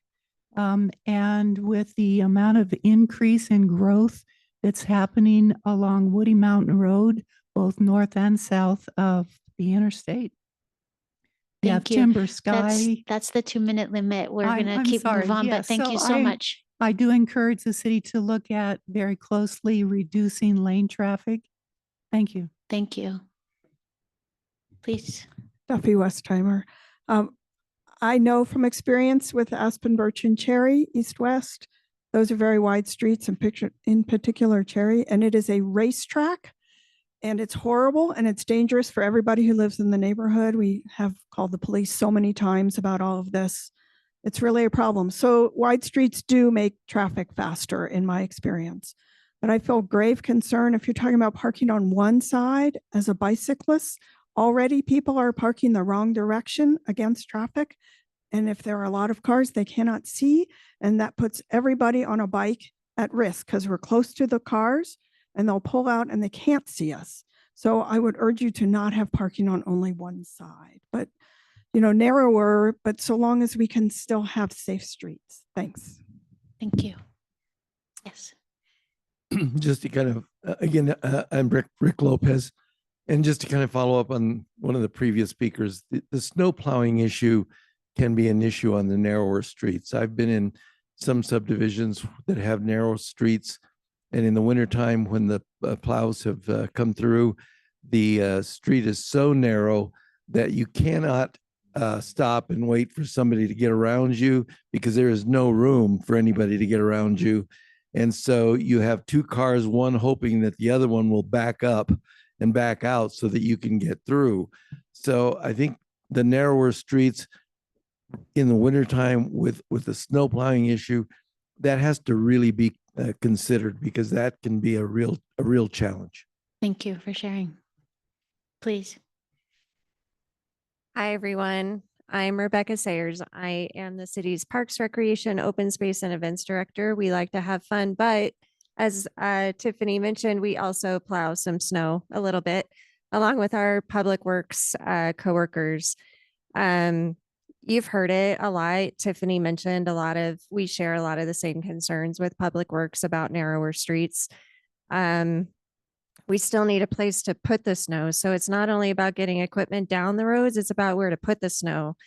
And what we struggle with, and I'll just be on, I wasn't going to mention this because my city peeps already know because they hear this from me all the time, but the community might not. So streets might come down and plow the street, right? Where do they put it? Onto our sidewalks, right? They never do that in your neighborhood, do they? but they don't have anywhere else to put it. So that's where they put it. So we as residents then have to shovel it off. And I hear this all the time. I don't think I'm talking out of turn or anything that we haven't experienced. It's just something that we live with. However, the pros side comes in Parks, Rec, open space events. We are responsible for maintaining the hard surface foots trails and any sidewalks on city property. So we get it a little bit double, I would say. Where streets will come through, then we have to come through. And if we can't continue moving it over, then that's a struggle. So that's where our comment about just keeping in mind snow storage as we develop these properties. If we can have parkways are awesome. That's a great reason for a parkway. Let's just keep that in the consideration as we're moving forward with these conversations. Thank you. Thank you. It's great to hear. I wasn't going to say this, but these are the comments that we want to hear, whatever you have on your mind. So please, we'd love to hear from you. Because I don't have a whole lot of information on this topic, maybe somebody else Can fill you me in. speak? Sorry. Yes, into the microphone. There we Thank go. you. Can we, this might be a stupid question. Can we purchase smaller equipment for fire service and plowing and make the streets even narrower? These are great It's refreshing to hear suggestions as well. So thank you for that comment. Do you have more? I was just hoping somebody could. Oh, speak to me. okay. Yeah. Jenny, do you want to? Oh, okay. Wonderful. Good afternoon. Please. I'm Mark Gaylord. I'm the fire chief, and smaller equipment is certainly something that we have achieved over the last couple of decades. For instance, the use of rescues or what you might view as an ambulance body vehicle for EMS, trying to take more appropriate types of apparatus to the call that is a bit more efficient. However, when it comes to structural firefighting and fire protection, we are an all-risk fire department, and so that means that our firefighters are cross-trained to provide emergency medical services, structural firefighting, hazardous materials. Every one of them is a wildland firefighter, and so our trucks are about as efficient as they can be. And I will tell you, they are smaller than many municipal fire departments. And also just kind of it came up probably about 4 years ago. City council member saw a Bay Area, California fire department was publicizing the purchase of a smaller fire apparatus for their high density areas. We took great interest in it, and we did some research, and what we found was that their new improved smaller apparatus was larger than what we use across every fire station in Flagstaff. So it's somewhat it's relative to the community. We have a very interesting fire protection risk in our community with respect to the wildland urban interface mission, the medical mission that goes along with that. And now, and just since it's been discussed, when we increase the density, we start taking the community and moving the community up into the air, that creates issues for us with respect to, it takes more equipment, it takes more staffing resources, and it can absolutely be done. But we are going to be hard pressed to become more efficient while the density and the fire protection risk changes to an increased risk in the community. And so, but we're always on the lookout, always on the lookout. Thank you. This is great discussion. Thank you. Please. Keith Becker again. Anyway, you showed up on the screen, there was a 14-foot road with cars parked on both sides. And we just heard how that may affect fire trucks. But also, when it snows, nobody seems to shovel their sidewalks. And I have seen many, many times people in wheelchairs, people in the motorized wheelchairs, and so on and so forth in the street. And narrower streets just makes that even more dangerous. My wife is legally blind. We have a parking space or a bus stop less than 100 yards away from our house. And a couple years ago, she was homebound for almost 5 months because people didn't shovel, and she had to walk in the street to get to that thing, and I wouldn't let her. So Thank you for sharing. Please. Good afternoon, Bryce Doty, real estate manager for the city. When we're talking about street widths, I think it's interesting, or a good thing to keep in perspective, is that we're mostly talking about developments that don't exist yet. Our existing infrastructure, that cake is kind of baked. You know, it's very challenging or expensive to say, all right, we don't need this much width on my street, which is very wide. I would love if it was narrower, but then you're going to have to build sidewalk, you know, rebuild sidewalk to narrow it, which is just not going to be cost effective. So thinking about all these places that don't exist yet, I would encourage maximum flexibility to try to provide solutions for those developers. Because it could be, you know, if they can find a way to get it done with 40, and then that might be the cost savings to go buy the smaller apparatus for the fire or something like that. And so giving all these, we're not talking, in my head, we're not talking about existing places. We're talking about all these places that don't exist yet. And we should allow those to develop as flexibly as possible. Thank you. Hillary. Hi, Hillary from Symmetry again. Speaking for developers, I guess, the smaller, the better. We already have a hard time meeting density with the resource overlay protection, which is great, but it is extremely hard to meet density with the large right-of-way widths. When you put that on top of land plan, once you actually put houses on, it sucks away so much of your land with the huge right-of-ways. And if you've seen our cul-de-sacs, they're like helicopter pads. So if we can narrow them down, smaller the better. Thank you. Charity Lee, Capstone Homes. Hillary actually just took what I was going to say. I was going to talk about the cul-de-sacs, and I appreciate and understand that we need to be able to have our fire trucks. They need to be able to get out and easily. But if there's a way that we can look at that, that would be really good. And I also appreciated what Bryce said as well about giving the flexibility to the developers. Thank you. Hi, Kate Morley with Metro Plan again. I just want to echo the narrow streets are important for our goals about safety in the roadway. So really encourage that. I think the parkway is also an important element there's an ADA aspect to that as well for keeping a sidewalk flat for users and wheelchairs. So just really encourage that. And I would encourage us to try to be more creative than only reducing this by 3 feet. I don't think that that's bringing the savings or ability to do the things we want with housing with just the 3 feet piece. So this is in the right direction. Keep going. Thank you. We have 4 minutes left on this topic. I'm Anne again. Yeah, I like the picture with the narrow street and parking on either side. I live on a street similar to that, except that the sidewalks are really narrow, like 3 feet wide. And when I ride my 3-wheel bike, I don't ride on the sidewalk. I have to ride in the street because the sidewalks tip and dip and not always plowed and all that. But I was also thinking one of my pet peeves in the winter is when they plow the entire road into the side, so they clear the middle of the road, and then they also clear the parking spots. And all that snow goes in our driveways, which we then have to shovel out after it's been doubly compacted. And I would love it if they would just plow the middle of the road and use the parking spot for snow storage in the winter. It would save time.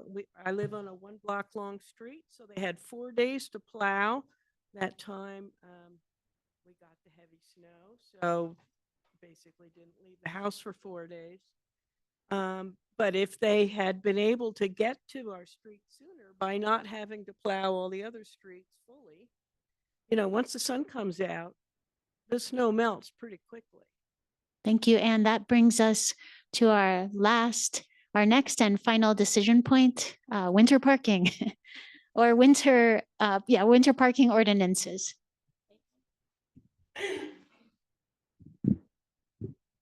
Austin Aslan, Flagstaff City Council. This is actually kind of a good bridge comment to make between these two topics. I've spent most of the day listening and trying not to opine too much, gathering in a lot of great data for some tough decisions down the road, and just really appreciate everyone's participation. But I thought I'd share this because I haven't really heard this expressed yet, and I think it's a good, it's worth saying. So it's just sort of a thought I'm throwing out there for everyone to ruminate on. No other comment besides that, but we're in a really special place today. We're knocking heads and making decisions about the future of Flagstaff that are going to affect residents generations from now. As has always been in the past, the decisions we make today are going to affect people who live in Flagstaff 20 years from now, 30 years from now, 50 years from now, 70 years from now. It's hard for our imagination to really think beyond that. And we don't know what the future holds, but we do know that it's going to be different. And a lot of the conversation, a lot of the tension that I feel in the room seems to me, there's a good analogy, at least in my mind. It's not as good as the French fry analogy. But we're trying to go on a diet. I think we all agree we want to lose weight. We want more density. And now we're looking at all the ways that we have to lose weight. And we had a weight coach here this morning talking to us about all the things we can do. And what we don't want to do is just one after the other dismiss every option, because we want to have our cake and eat it too. These are tough decisions, and they're decision points. So that's what this conversation is. It's a hard look at, we want to get on the scale and see that number change. There are things we're going to have to do. We can't just ignore all of them. And then finally, I just wanted to say, for this conversation and the next one, thinking 30, 40, 50 years out, there's a good possibility Flagstaff won't have snow anymore. And so while we need to address that situation now, we also need to keep in mind that these decisions are for future generations too. And what's the opportunity cost when they're stuck with wide streets and a juniper woodland on into the future? Just a thought to add to the equation. Thank you. That's really inspiring. Now we move to our last decision point. Do you support developing a strategy and outlining a process for replacing the current winter parking ordinance? With that, I'll turn to Tiffany. Give the context. I really like French fries, and because usually it's the only thing I can eat at a fast food restaurant. So I can't have the whole meal. The French fries are my meal. So let's talk about winter parking ordinance. The Public Works feels that there are many pros and cons that might impact staffing and equipment needs. Could better forecasting tools help? Probably. Any change would require increased outreach and education. That would be huge, obviously. And how do we match community expectations with reality? And I think that's the big one. We at the city, we all work to serve the members of this community, and we take it very seriously. And, so often we talk to members of the community, and it's hard to achieve the high level of expectations that are out there, but we really do show up every day and try to do our very best. With that in mind, that I think this is the big question as we look at the winter parking ordinance. Is this a possibility? In terms of pros, they have echoed the need to have a conversation about community expectations. While Public Works does the big heavy lift, pros does all of the fine point details. They actually do all the hard stuff. They take care of the foots trails. They do the work downtown. very tough sites that they need to deal with. In terms of fire, there are concerns with designating certain streets for snow removal, which could limit access, cause delays, or negatively impact public safety services in unplowed areas. There are no anticipated negative impacts from implementing alternative or odd even. They see no anticipated negative impacts from limiting parking only during officially declared snow events. So it sounds like fire is a little bit open to some alternative patterns, but maybe the no plowing could potentially have some concerns there. So what did the project team say? Yes, we should be able to park on residential streets even during snow events. And what's I think interesting is as I've heard this conversation come up over time, I've actually heard a lot of people say people still park on the streets when there's a snow event, and it does happen, and we do have to sort of assess and deal with it. You know, we currently can't park on our major arterials anyway, which is where snow plowing operations really truly are the most critical. Any changes to the winter parking ordinance will need to consider impacts to other city divisions, staff time, and capacity. It's really easy for me as a planner to say, yeah, let's do it. Let's park on the street all year round, but I'm not the one that's up at 3 o'clock in the morning or midnight and out there plowing the streets. And I don't think that the kudos are given to the people that do that work quite as well or quite as often as they should be. So we do need to change our expectations as a community around snow plowing, especially as Flagstaff grows. And it gets warmer. It's really warm right now. And so I will hand it off. Thank you. I promise this is the last one.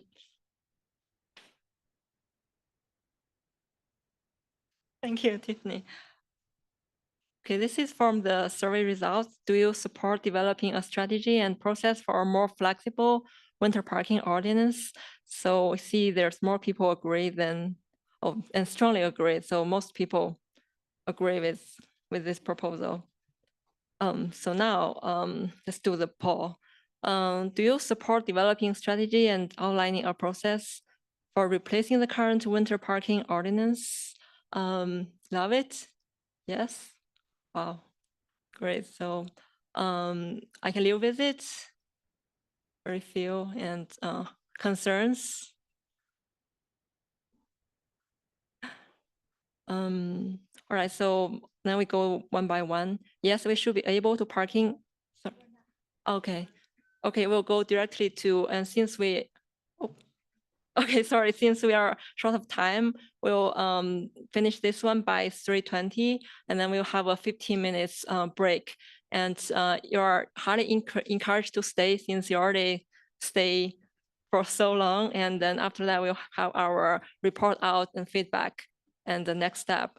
So if I can, Feifei, we're going to go ahead and just keep going. We have some other places that we can shorten the agenda, but we want to make sure that all the decision points are discussed and that we get the discussion from everyone. Thank you. Okay. All right. Now we start the feedback.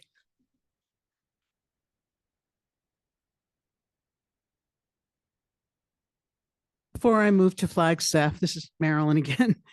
I lived in Chicago, and this is the land where you shovel after the snowplow goes through with 3 feet of snow.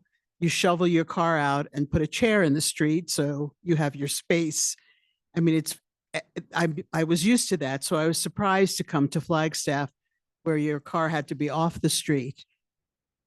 My feeling about this is it's nice. It makes it easier for the city, but I do feel like the street is the place where cars live.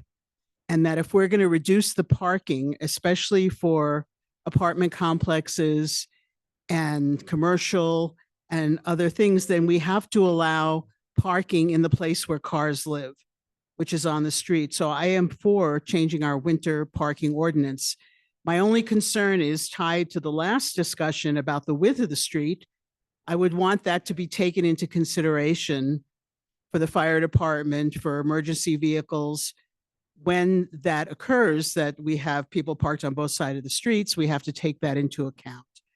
But I support the idea of getting rid of the winter parking ordinance. Yeah, thank you. I see. Yeah, those the last two topics are very connected. So if you have feedback on the last one and want to talk them together, please do so. Please. Yes, my name is David Spence. I'm on the Flagstaff City Council. And I'd like to echo the previous speaker that we need to take all three of these decision points in conjunction as they interact.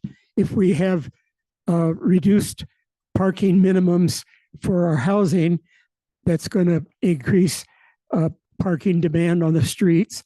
If we have narrower streets, we need to consider whether we have parking on one or both sides of the street, and then consider the effects on snow accumulation, as people have said. I personally would like to look into all three of these as they interact with each other. And my goal as a city council member is to see that we have a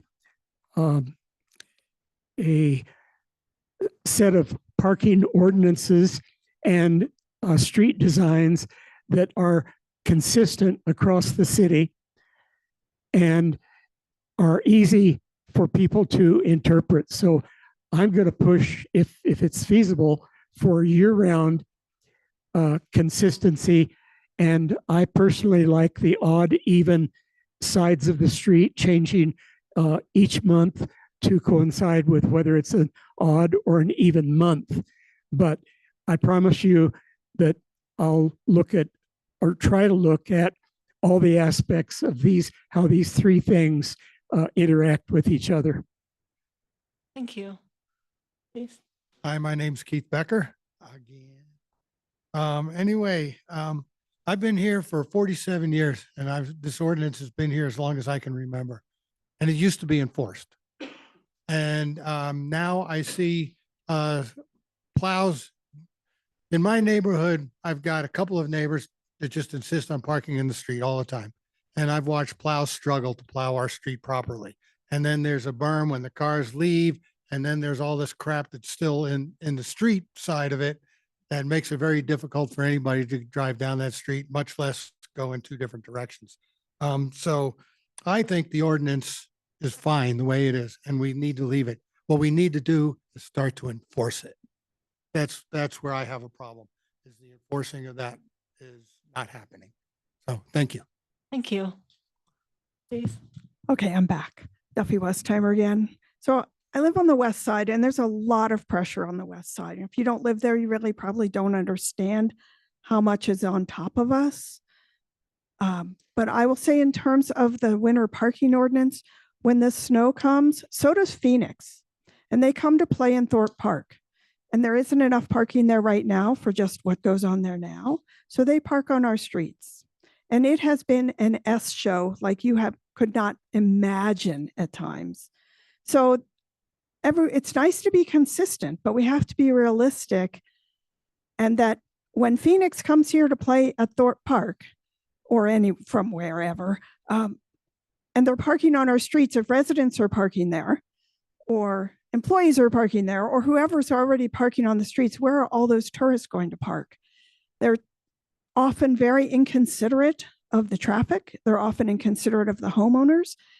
And I just think that we really need to be realistic and listen to people who have the experience of living with this every day, because not everywhere in Flagstaff is the same. Thanks. Thank you for feedback. Please. Good afternoon, Mike Pensa, Superintendent of the Flagstaff Unified School District and resident of Flagstaff for the last 8 years. Prior to that, I lived in Mason City, Iowa for 21 years. And it seems like our winter ordinance could be more nimble. Right now, I believe our ordinance is like a November 1 to April 1, no parking right on the street, something like that. And in Mason City, they were having this conversation like 12, 15 years ago. Their ordinance had been every other like side of the street, like these days of the week, you could park on the odd number. If your house was an odd number, you could park on that side on, I don't know, Monday, Wednesdays, Fridays, or whatever it was. And then So it had been odd or even. And so it's already had some flexibility that allowed street parking, but allowed for the snow removal crews to get through. And then about 12 years ago, they decided that the ordinance wouldn't just be, in place for the whole winter season, but that when they knew a weather event was coming, they would enact it. And so, I get the privilege to call off school, depending on our weather, snow day stuff, and yeah, great. And I feel like here I have a lot, and maybe it's the time and the weather forecasting, but we have a lot more notice. It's more predictable. Like usually about a week before, people are already asking me if I'm going to be canceling school, and then, so we're monitoring it 7 days, 5 days, 2 days before, a lot of weather service coordination, the day before, all these weather calls. So we really have a lot of advances when a snowstorm's coming here. So I feel like we could turn that on a couple days before. And it takes a lot of communication, a lot of teaching, and I totally get that. But it seems like, if Mason City, Iowa could do this 12 years ago, and I feel like it was less predictable, and it seemed like we had more frequent, smaller snow events, where here we have less frequent, but they're bigger, that we could move a little more nimbly with our winter ordinance. Thank you. Thank you for the case study. Please, next. Hello, Dave McIntyre, the parking guy, as previously described, which kind of like that. I'm going to roll with that. Yeah, I just switched it up a little bit. And I guess what I want to say is my comment earlier about, you have to make sure that if we go to removing parking requirements, you have to make sure there's some place to put the cars for the housing that already exists. In some ways, this is that answer. As long as we can do it in a safe way that allows for emergency vehicles and trucks and all this stuff to get there, having the right of way be able to provide cars during the winter for the residential areas that currently need to have parking provided answers some of that question for me. Because it really is the winter where those folks who get mad at us for not having a residential permit are worried. So just throwing it out there. It answers the question I was talking about earlier.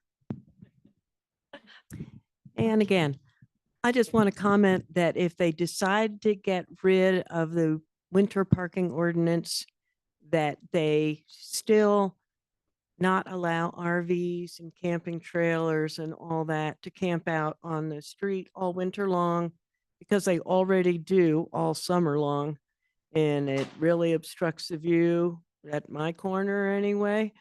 You really have to creep out into the street to see around the RV that's parked there.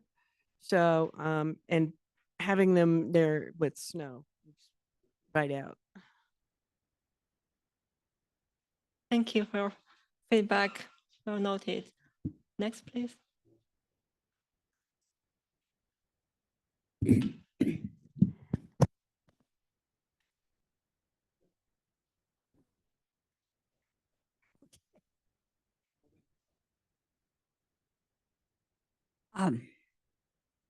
I forgot what I was going to say.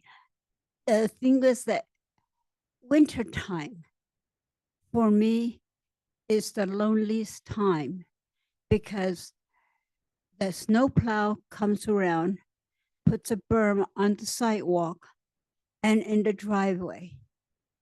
And he goes to work, and I do help him shovel the snow. I still do that. And so long as I don't shovel it into his face. But that's the worst time for me. And I can't walk down the street to enjoy the birds, the snow, and all that. I can't go to the store. I can't go out for my appointments. Now I have to call a taxi, which costs money. So I'm just thinking the snowplow people should know where the corner is and not fill it up with 8 feet of snow. I can't climb it. The high school kids can, and they think that's fun. And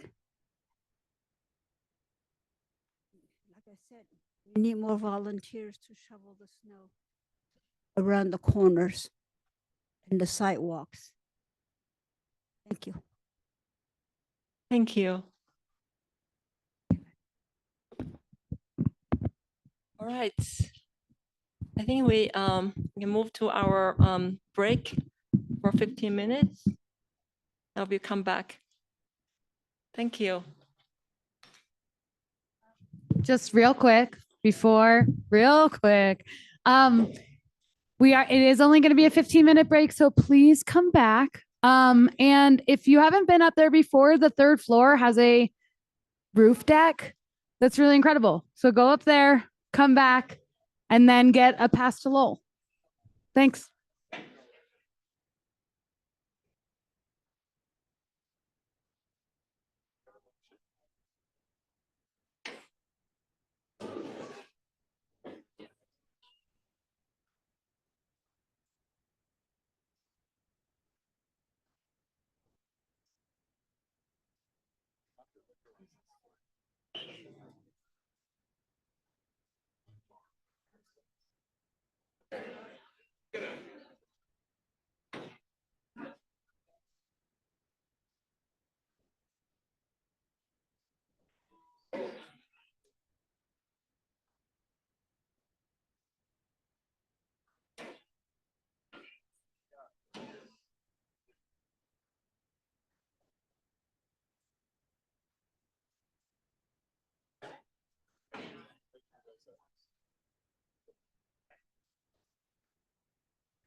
I sent Joanne these photos. So, like, here's my neighbor. Like, this is typical. That's like in front of my garage or my driveway. That's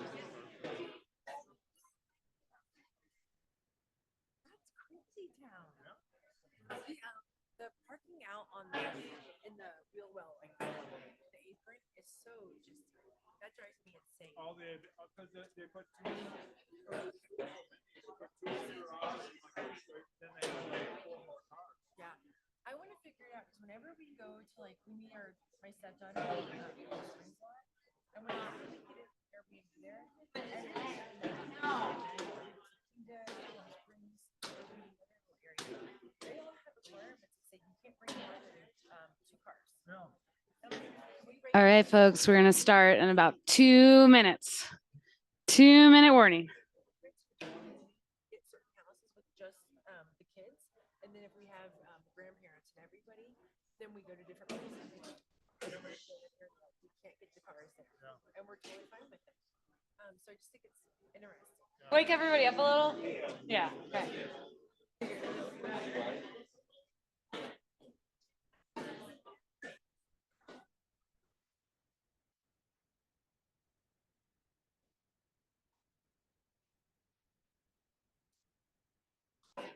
What? How'd you do that?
Members, but somebody texted me and was like, I forgot to go my pass. Like, I know they have a kid.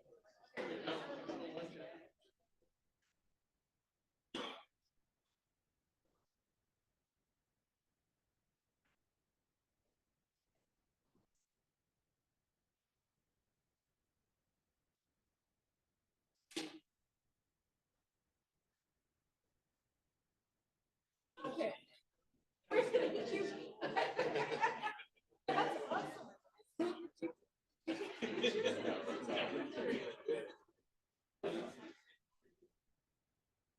It's fun down here.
All right, everybody, I'm going to ask now that we've gotten you off of the rooftop, if you will start getting back to your seats. I'm ready. Do something, or did you want to say? I was going to really quick. Oh, this is the community. multiple people come say this is. I know, I was gonna. Or you want to do it? No, That's fine. it's okay. Ooh. All right, looks like we're headed back. Awesome. I hope some of you got to go outside and warm up in the sunshine and look out over the observation deck. I'm a housing program person. I'm not a planning nerd. I play well with the planning nerds. I can say a lot of the words in the right order, but when it comes right down to it, my passion is working with people. And when we were planning this conversation today, we had a lot of pieces of how's it going to go?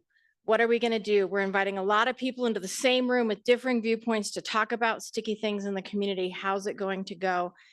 And we as a project team want to say thank you, because today has gone incredibly well. It's been filled with respectful, meaningful discussions with some decision points.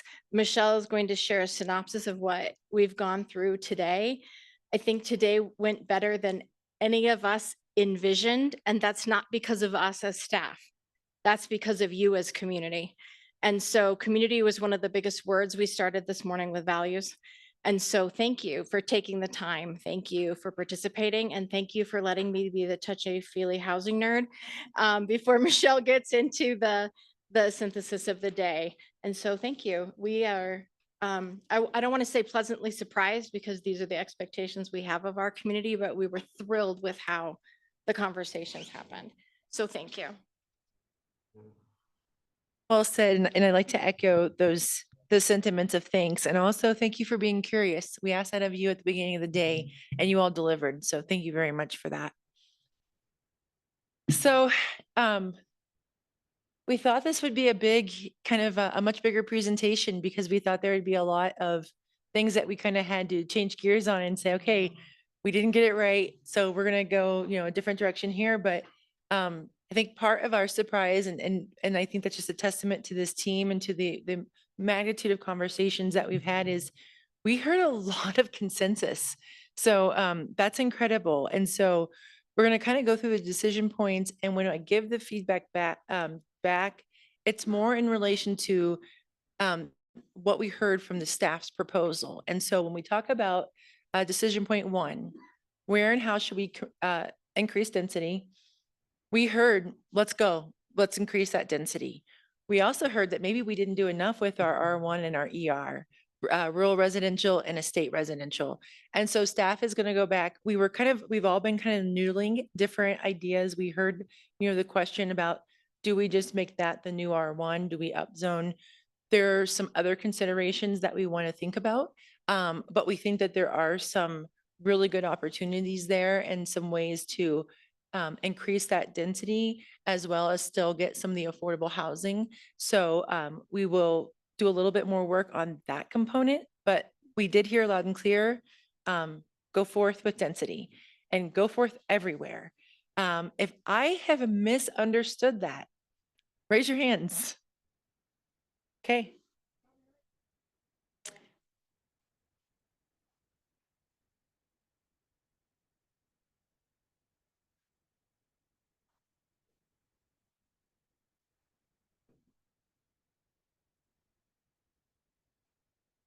And Duffy.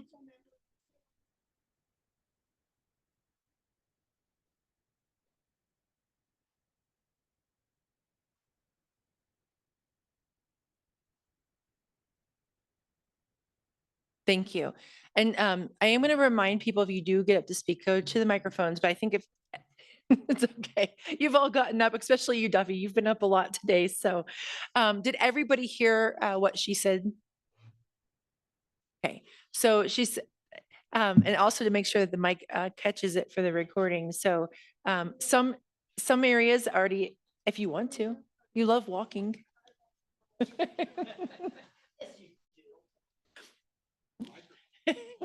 Heck no. I am not a public speaker, but I care deeply about these things, and I've observed a lot over the years.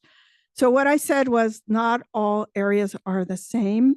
So we have a lot of older neighborhoods with smaller houses, and those I can't remember how I said it before. What I would love to see is for the city to step up and get some of those houses and make them scattered site permanently affordable houses in our existing neighborhoods. That's what I do in the historic areas. If Councilmember Garcia would like to live in the neighborhood where he grew up, why can't we do that and have our residents live in these scattered site, permanently affordable houses? Because not all neighborhoods are the same. A lot of the older neighborhoods in this town are smaller homes, and in my opinion, keeping them affordable is the best option. It's the most sustainable. It's the most sensitive to the neighbors. It's just the best option for housing options. So thank you. Thank you. Thank you, Duffy.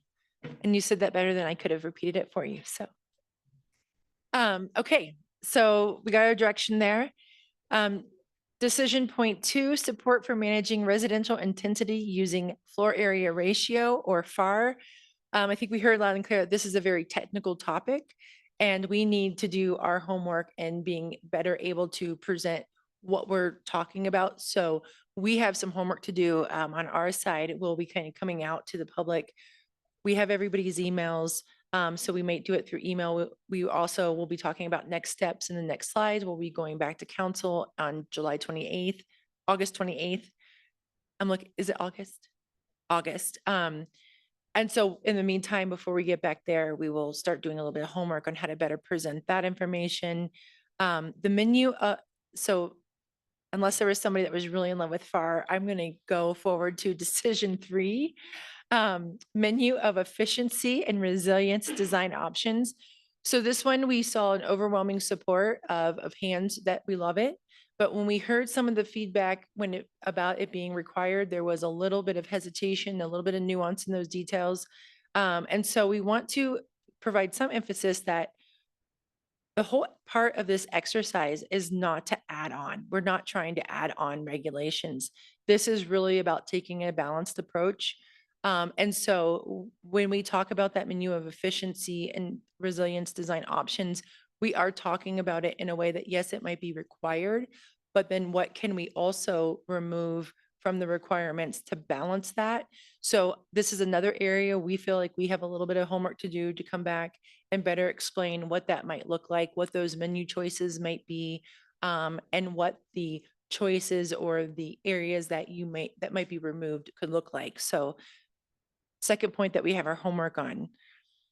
Decision point 4, parking reductions. We heard loud and clear that we were on the right path to reducing parking, and again, maybe aren't going far enough. So we definitely know that our starting point that we presented as the staff's recommendation, go forth with that, and maybe don't be afraid to go further. Street width strategy, that one was a little bit mixed. We definitely heard that it's really dependent on kind of parking and how we can manage the winter parking ordinance. So I think another area where we need to look at alternatives for the winter parking and snow removal that accommodates keeping our sidewalks clear, accommodates our emergency vehicles, and if we can do all those things, then there's maybe an appetite to narrow our streets. But all in all, it has to be, if we talk about these types of strategies, it has to be with all the other things in consideration, all the other things being really that street maintenance. So if we've missed something really big that you heard today, please go up to the microphones and let me know. But we really feel like today's dialogue was unbelievable and that we were able to get through a lot of these decision points. And so I'm going to pause there. And if anybody wants to say you really didn't hear this, please let us know. We want to make sure we heard it. I think that's a good summary, but I just want to say in regard to the rural residential, I guess what I don't want to see is more Ponderosa trails. I don't want to see R1 that is not transit friendly. And so I feel like, I don't know if the developers in town and the developers that spoke today really understand. I mean, some of them might, but not all of them really understand what we're trying to do here. with our green spaces. We don't want what we have. We want to change that. And so my concern, and I think other people here as well who are not developers are also concerned about that. And so I just want to make sure you heard that we're all not for giving away zoning that is not the zoning we want. So I just want to emphasize that because you seem to imply that there was consensus around that. No, thank you for that.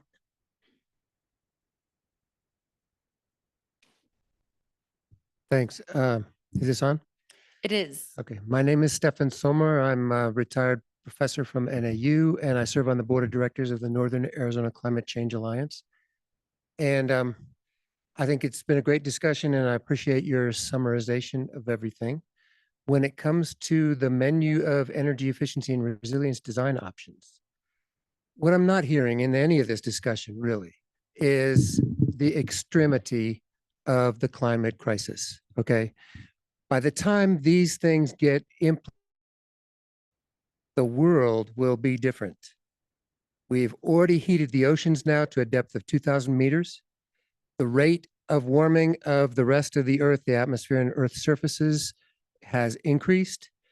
In 2023, ocean sea surface temperatures average across the globe took a leap. Open space between the warmth in 2023 and the next warmest year. 2024, same open space. So we had 2 years in a row now. So all of these climate pressures are going to get much more extreme, much more rapidly than anybody has been predicting. So I want you to consider that when you're talking about, should these be strong recommendations for the menu of energy efficiency and resilience design options? How strong should that be? I think you got to keep the net zero by 2030 goal in mind. So far, the city they passed that first in 2018. So far, we've gotten about 10% of the way there. We're just not doing it so far. So we need to speed this up. We need to push these things further. And I hope that y'all can keep that vision in mind as you make your final decisions. Thank you for that reminder.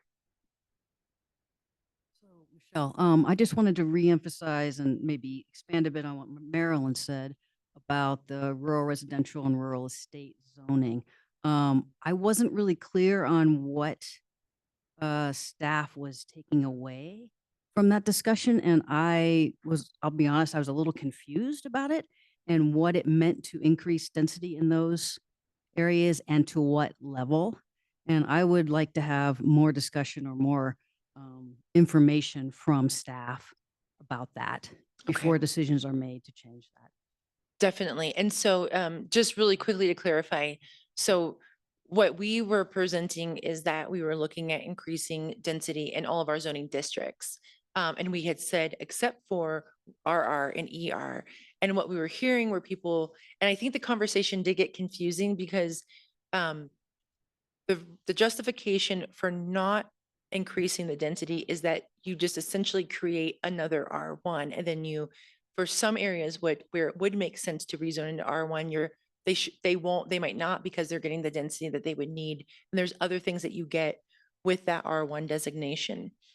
But what we heard is that there's maybe an appetite for considering looking at, should we increase that? And so then staff is kind of thinks, well, then do you get rid of those RR and ER? But we're also hearing, I think to your point, we're giving the zoning away and not giving the zoning away. And so we need to kind of go back and say, how can we do that? How can we increase those zoning districts and not give that zoning away? And still, because everything that's RR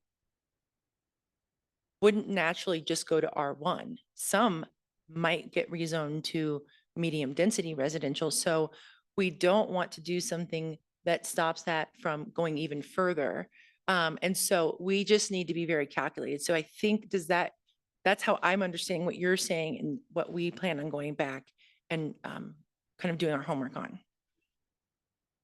Yes, perfect. Okay, I got a thumbs up. I'm with I'm with staff in that all the solutions that came up today were impressive and I like the summation of everything that happened here, but a thought occurred to me that if, you know, through real estate acquisitions and sales and development, if we're going to continue to try to sell houses to second homeowners and Airbnb providers, all of this is for naught, in my opinion. But thank you guys for all your work. Thank you.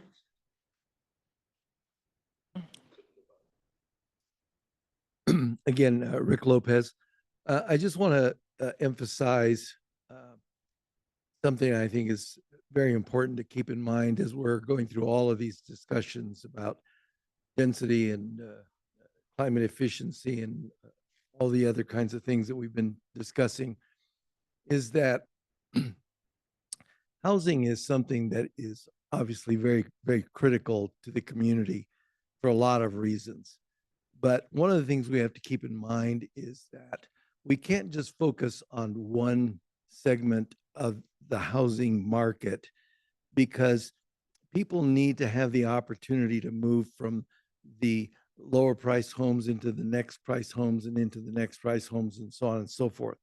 So if we do things that focus on this segment and make this segment far more expensive to do, then the people at this segment can never move up to the next point, you know, and so that creates a problem. And the more that we create a housing price issue within the city limits of Flagstaff, the more we are going to continue to push people farther out into the outskirts. I've already said this to a number of people, but you know, one of the unintended consequences of the last 40 years of our policy is we've literally created the largest urban sprawl area in the state of Arizona, where we have people coming up here from Anthem, from the Verde Valley, from Winslow, from Williams, all driving into town multiple times a day. And most of them are not in electric vehicles. So it makes our carbon neutrality goals more difficult to reach if we don't bring housing into the city limits of Flagstaff. Thank you. And again, I just want to say it's great that we've got so many developers here in this room that I've been hearing from, because I really never gotten to hear their points of view. How many people are there, developers? I actually think you raised your hand, but I think a lot of ours have actually left. They left Okay. at 3 o'clock, but I will Oh. extend that because I share your sentiment. It was great to have so many diverse backgrounds in the room today, but it was really great for the developers to share their perspective, but for them to also hear so many varied perspectives of our community. Yeah, and I just wanted to comment that this hasn't come up, but we are a dark sky city, and I know high density housing often entails lots of lighting for security, and you know, you just need to be careful. You know, if you're from the valley or whatever, you're not aware of the laws. I know that a lot of people plead ignorance. They just do the lighting and then say, oh, well, we've already spent the money. We don't want to have to fix it. So I just thought I'd take the opportunity to let people know. I mean, I bought into a subdivision that was done well before the lighting codes were implemented. And all the houses in the subdivision have these carriage lights that light like this. And the house number's right there, you know, in the dark. So, you know, you light where it needs to be lit, and everything else should be dark. Thank you. And our dark skies compliance teams thanks you as well. Sorry, me again, Stefan Sommer. I just realized as I was sitting there that all the stuff I said earlier was the global picture, and I should have mentioned a little bit more about Flagstaff. So first of all, Mountain Line, thank you guys very much for the wonderful building you just completed, which is all electric.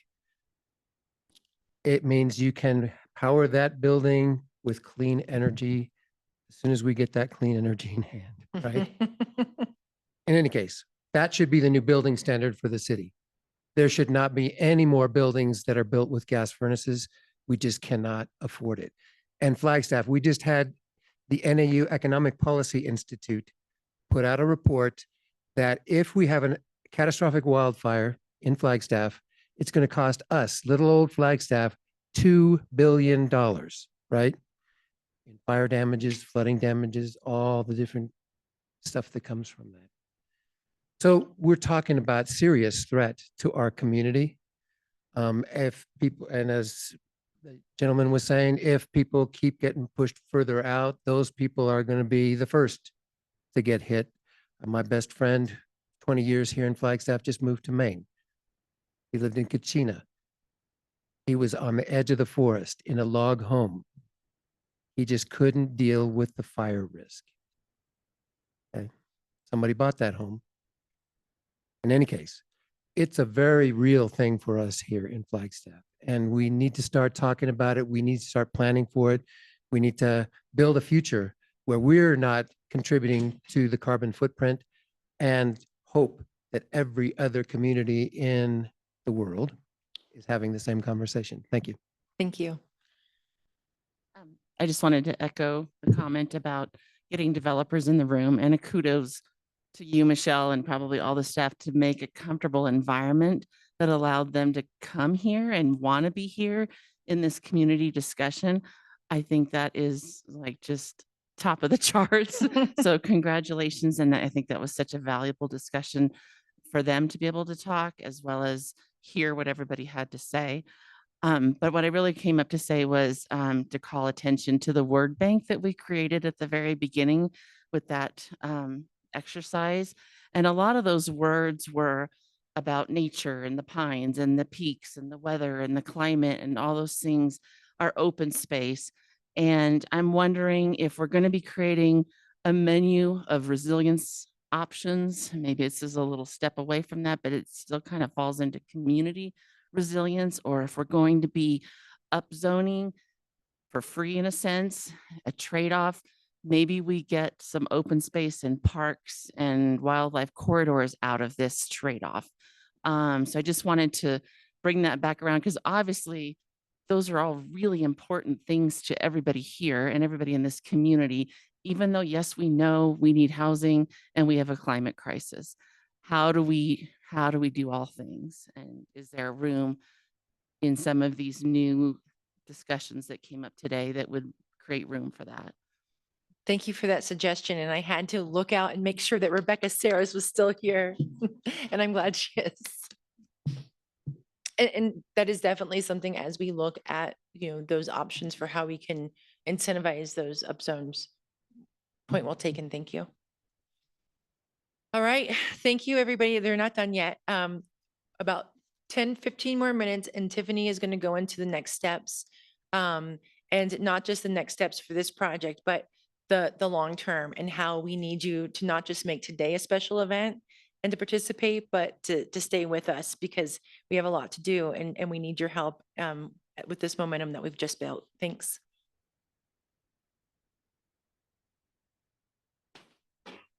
I promise to go quick. All right. So we have done the tours. We have communicated as much as we can the information we're looking for and getting the feedback.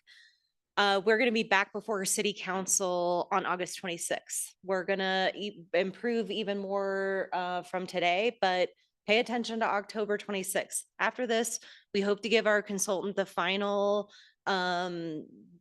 direction on where we need these final code recommendations to come from. These code recommendations, they're going to continue to refine. We will have refined the topic even more so for them.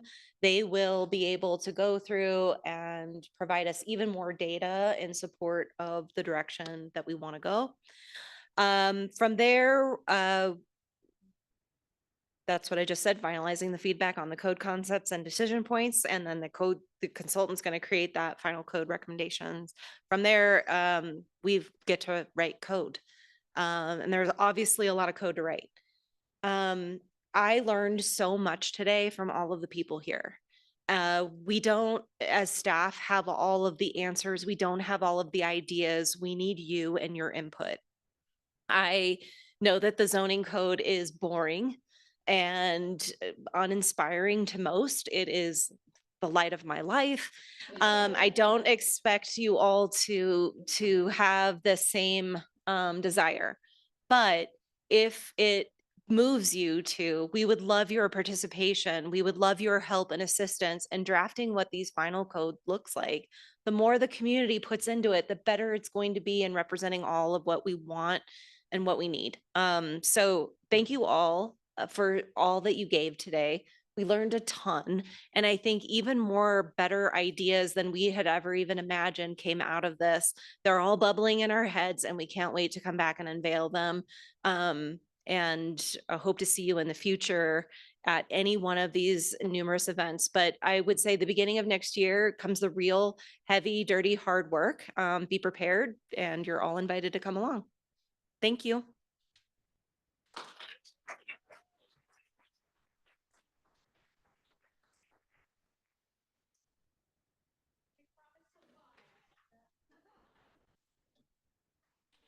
Thank you very much. Thanks for your time. And I thought it'd be 10 minutes, but she's an expert. So thanks a lot for all your time today.